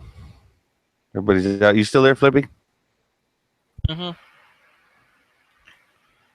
just trying to find a place that's doing a good deal on a 1022. Oh, well, shit. Did you do Gun Watcher yet? Nope. Man, I'll type that in and see what the fuck it's got to say. Sometimes it doesn't. I mean, it doesn't do everybody. So, like, it does everybody that participates. So it's one of those things. Like, you might be able to find it cheaper, potentially locally, but sometimes to get a good broad-based price going, Gun Watcher's not so bad. Let's see. Yeah. Right now, locally, the cheapest price is $250. All right, dude, here you go. Ruger 1022. Oh, wait, no. Yeah. Ruger 1022 Wolf Pattern, $199. Now, let me actually go to this. And the other one, the next one up is 205 and 210. So I'm going to do this one that's $199 first and see if they're bullshitting, because you know how that is. Sometimes they'll put it on there, but then they're bullshitting. Okay, they're out of stock on the $199. Man, I think that fucker's got an adjustable stock. Let's go for the wood one for $210. What'd you say yours was? Right now it's $199 because I just found one at Cabela's that they can order in for $199.99. Okay, well then that's cheaper than anything else going on here, because the one that is $199 is out of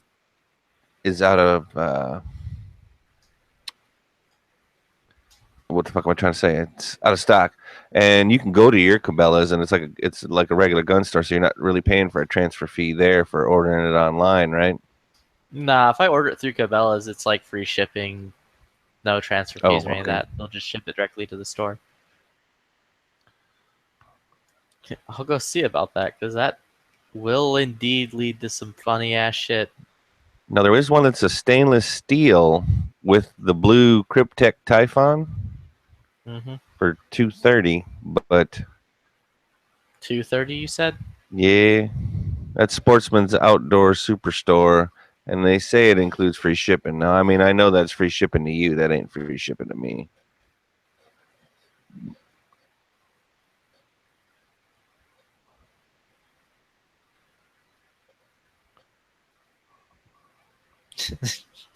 Dude, I don't know. This is gonna be great. I'll get it. I'll put a note on the box or inside the box with the gun where it's just like Trump's America now. Enjoy, bitches. Yeah. Here's a fistful of freedom. Starting you off with the Trump training pack. Let's see. I'm gonna put a link in here. This is cheaper than what I thought I saw it for, but I'll put it in the external. Not that anybody's really out there listening to us, but just in case.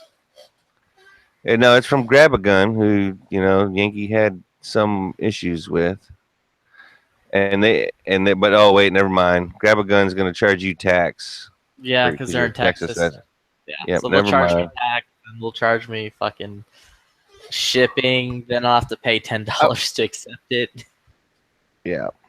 So that's just gonna get expensive. Never mind. That's for other people out there. Yeah. Although Grab a Gun did get me my wife's gun a lot cheaper than it should have been. What? After having to get someone fired and getting mad, fucking angry. Oh wait, no, is that the place where that happened? Was that place? Because I heard part of the story. No, what happened was because I was looking for my wife's ugly ass gun. Fucking Grab a Gun had it for $575. So I called up. Oh, okay, yeah. I definitely heard that, and you got the guy to write a note that there was price match for the Grab a Gun price. Yeah, like the owner was like, "Yeah, we'll price match it for that," and then like the employee that I talked to told me I was a liar. Yeah, I told you you're a liar to your face, and that's no. That's a no go. That's a bad call. That's a bad idea. However you want to label it, that's a no. Yeah. There was also Rifle Gear in Plano, the same place that I would go and buy like buku amounts of waffle mags from. Oh, Along no with- shit. It's that Along place. with other things. Yeah, I bought a ton of stuff from them. I still do. Well, my understanding after hearing the rest of the story is that you will probably continue to buy from that store. Oh, I will absolutely. They fucking treated me right, so like, all right. Well, it definitely sounds like they addressed the issue. How shall we say that? They addressed the issue, Mm-hmm. which to me, that's like customer appreciation right there. Yeah, because it's like one of those things where if nothing was going to happen, then fine, fuck them. I'll buy those mags somewhere else. Right.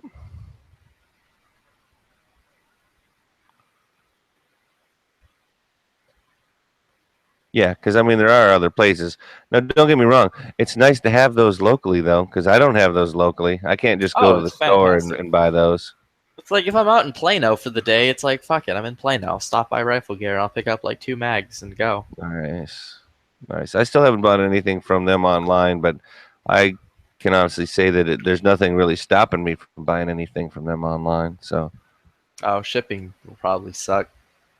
well, I get anything shipped to me here. I'm paying for it. Whether it was the TRR8 or the Arsenal, it didn't matter. But motherfucker's paying shipping. Motherfucker is paying extra for shipping, as a matter of fact.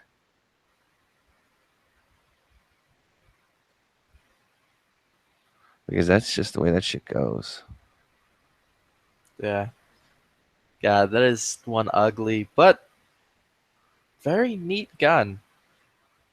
I will say I got a new appreciation, or a appreciation for SIGs. I never had one before. Right on. You said that's a 938. Is that correct? Or the 238. It's a 380. Because I'm trying to remember. I think one of the times I was at Reds in Texas, and I know my friend's wife actually. I think somebody because there were it was ladies on ladies night or something like that. So like the girls got All like right. super cheap on the rentals, and but with the rentals you had to use range ammo or whatever. So I think they shot like 38 special. They shot 9mm, and then they also shot I swear 380, and it was one of them slightly larger. Like it was not a small 380 from SIG, Mhm. and they definitely had some fun with that shit. Yeah, like I broke Did it have down. to keep her from blowing her fingers off with the revolver, but other than that, everything was good. Yeah, that's gonna be a hell of a lot of fun when my mother has to, or it'll be a hell of a fun for the fucking trainer dude who is going to teach my mother how to use that fucking revolver. So that's going to be a fun and interesting time to watch. Well, I mean, if she takes the instructor's instructions, like as, hey man, we're here trying to help you, let us help you. If they can take it like that, everything will be good. But if not, it's gonna be a what do you Exercise call it? and fun. Yes. Oh fuck, man. So, dude, my fucking credit score went down with that fucking. Purchase? Yeah, it'll do that. Yeah. Well, anytime No, you- granted, I start making those payments and it'll fucking go through the roof. But Oh, when you pay it that did shit drop. off, it'll go through the fucking roof. And on top of that, you'll be getting That's offers for that's shit gonna that take you- a minute. Well, when that's done, you'll get offers for shit you didn't even know existed. Motherfucker, you want to buy a house, Mr. Z? It's like we got you at like a fucking 3% interest. It's like, Oh, and that was the alright. thing. I got screwed on my credit rating. There was some shit that I didn't see, and it was on the Experian, and I had been looking at the TransUnion and the Equifax and shit like that. Mhm. And so I got I thought I was walking in with over 700 and like fucking my dick kind of hanging out, if you know what I'm saying. Mhm. And no, Mr. Z, you seem to be mistaken. You're not getting the 1.9% financing. You're gonna get the 3.9. I'm like, what? Wait a minute, what? But and then because they're having the program right now, normally it would have been like 8 or 7.9 is what the normal would have been. But since they had the incentive program right now, that I guess I got lucky on, it was half or less. So lucky. Yeah, the fun bits of credit. Dude, when I bought my wife's car, and then after I bought my wife's car, I'm like, you know what? It's time for me to get a new car. And I bought my first Mercedes. Dude, my score took like a hardcore hit. Because you still But- owed on the one car, right? No, I paid off my old car. Like when I traded. No, my I mean, you were paying her car, and then you went in and tried to get your car. That's what I'm saying. yeah, Like, that shit happened. But then like it's back to being at normal again. It's a little lower because I. What the fuck else did I buy? I bought something else that was like huge. Either way, my score is about back to normal, and it didn't take that long. It was just like a few well, that's months. good.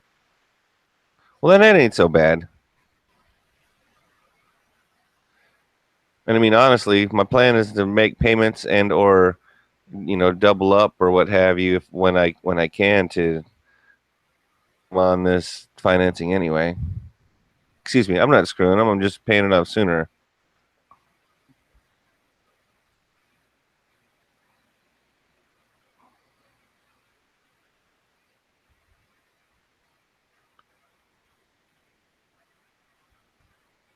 But now I'm making investments in, like I was saying earlier, what did I buy for Cyber Monday?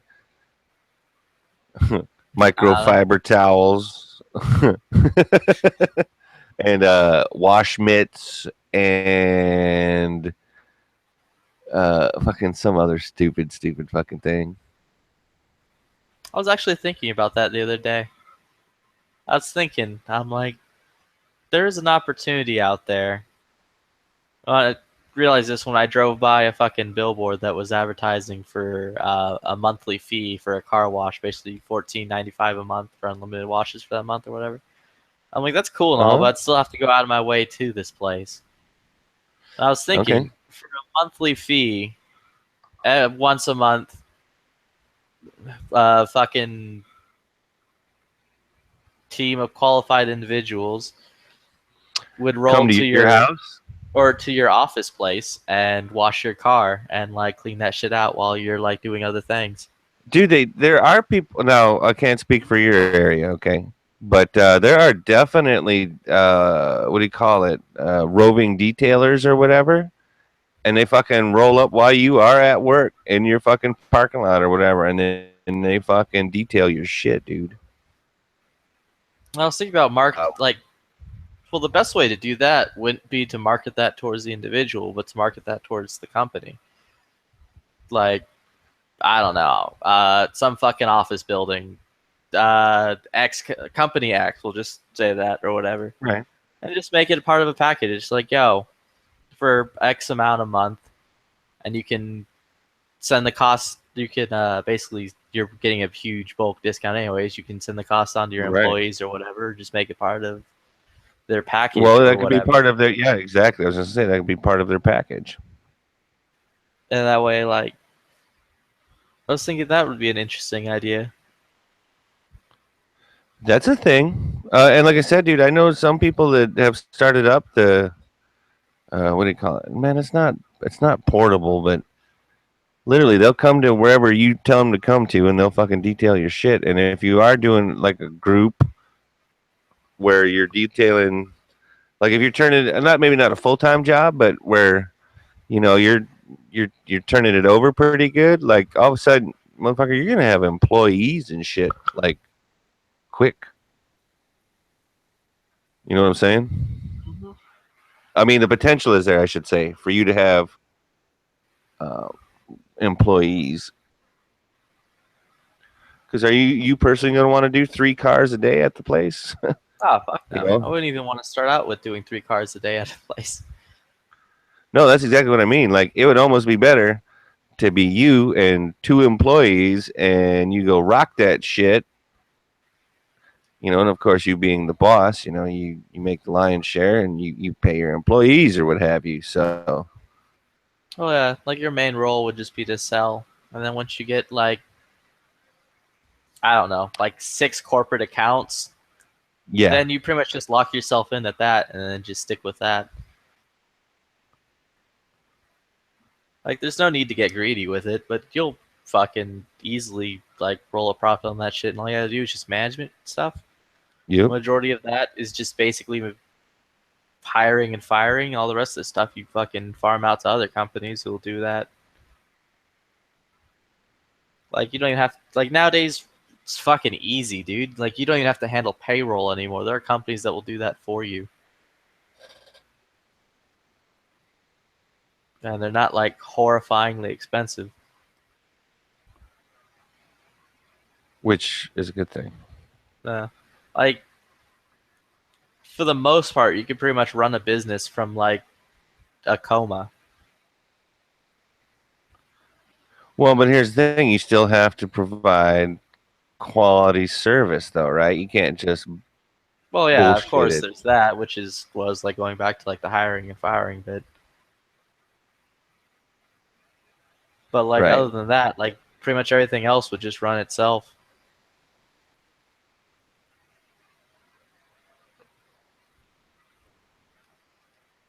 And Yeah, then, there's some definite potential. and if you really want to, you can grow it further and then franchise that shit out and just sit back and make even more money, like McDonald's. Yes, sir.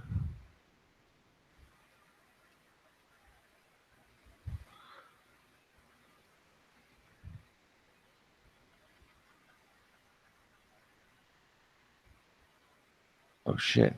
Did it go on sale? 7 minutes. What's going on sale? One of the, what do you call it, Cyber Monday deals on Amazon. Mm. It's one of those ones where it told me the deal was going to start like in, you know, an hour and a half or whatever. So literally I got 7 minutes before the deal starts, and I want to see between the price that it lists now, I want to see what this price is about to drop to in 7 minutes. Because if it's a good price, because I got in on a couple of lightning deals where all of a sudden shit went from like, you know, 20, almost $30 to like $10, and I didn't feel so bad about, you know, spending a little bit of money. Moon Food's out there. Holy shit! It's got to be like 4 in the morning or something crazy. Oh, he's just now waking up and getting ready for the day. Could be.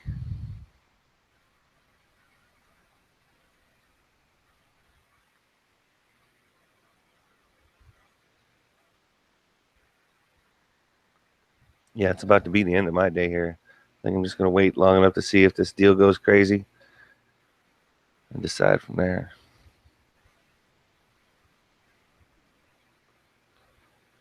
Yeah, I'm just gonna roll through and look at guns so I can throw my entire plans out the fucking window.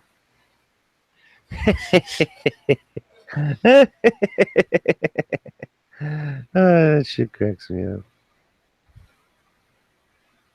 Like every couple of months or so, I'll formulate a plan on what guns I'm going to purchase next. And start setting up the accounts for that, and then fucking something falls into my lap, and I'm like, nope, that's getting got. Right, that just moved to the top of the list. Yep.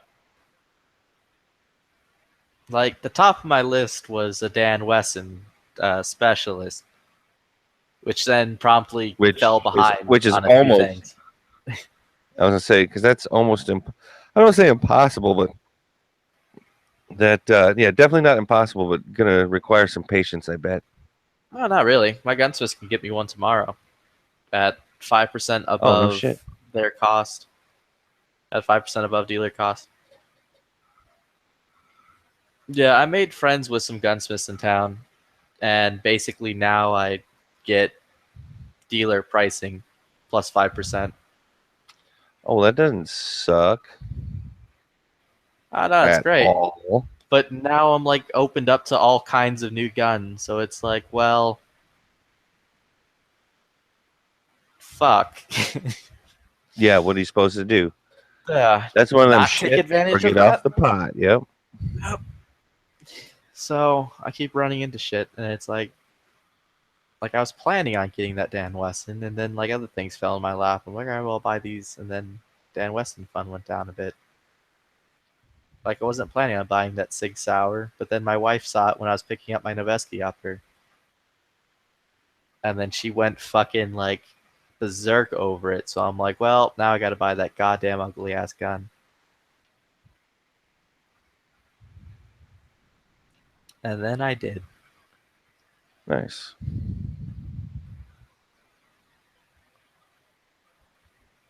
Which I was talking to somebody because it needs those like fucking pinky extension magazines, or else your fucking pinky hangs off the thing because it's fucking teeny, dude. Oh, well, then there's that.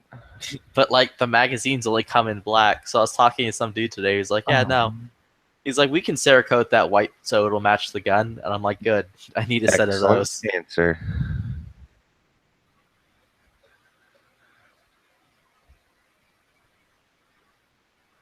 And he's like, yeah, no, I'll do it. Just send the fucking mags along with the fucking AR. And I'm like, all right. And then I found eBay has them for like mad cheap, so I bought a bunch off eBay. Right? You just had to. Yeah, because under 10 round limits and shit.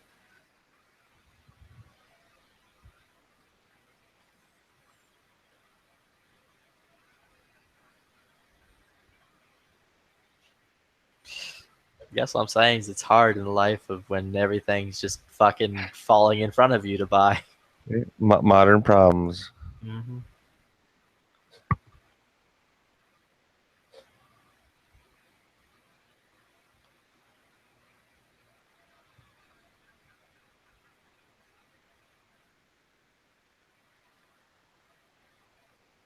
I know Moon feels me on that shit. Oh wow, he's out there just responding up. Oh, coffee time. No shit. Mm-hmm. Dude, fucking, I was going to get a Glock 34 because John Wick, but then the fucking USP 9 fell in front of me, and I'm like, never mind, get that instead. Right? I got to do what I got to do. Oh, dude, we gotta grow the H&K collection. I have the house for disenfranchised H&Ks that need love and fucking repair.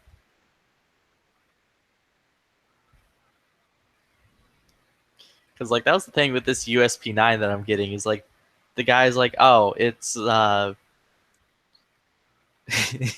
he's like, it's been stippled, and instantly I was like, motherfucker.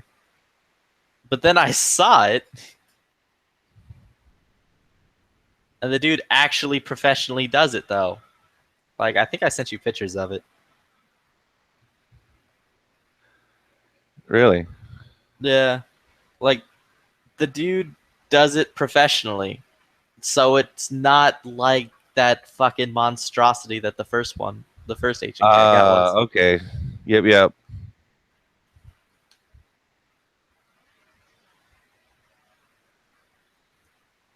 Like it's actually really good. So I'm like, okay.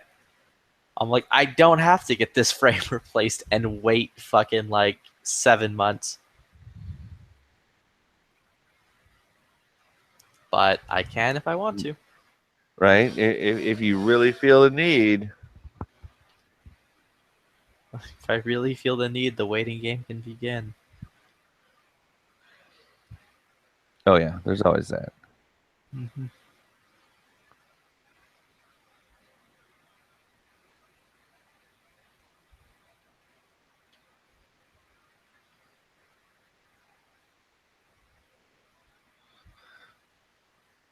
All right, come on. Oh shit. It is half off. Fuck. Oh, what is it?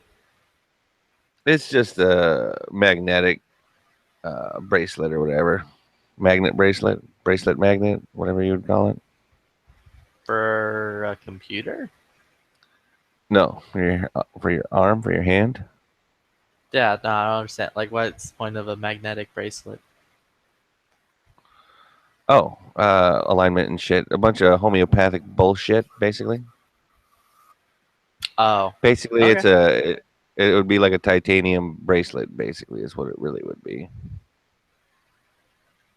Okay. Yeah, that's kind of now that I see it for $20, I'm like, that is half price, but me.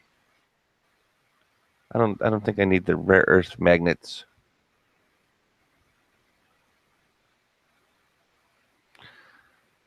I don't need it so much that I'm able to close the window.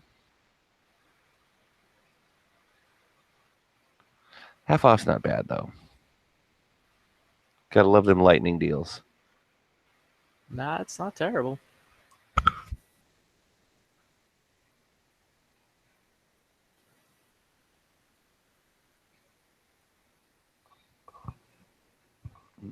And on that note, I will bid you a good evening, sir. All right, later, dude.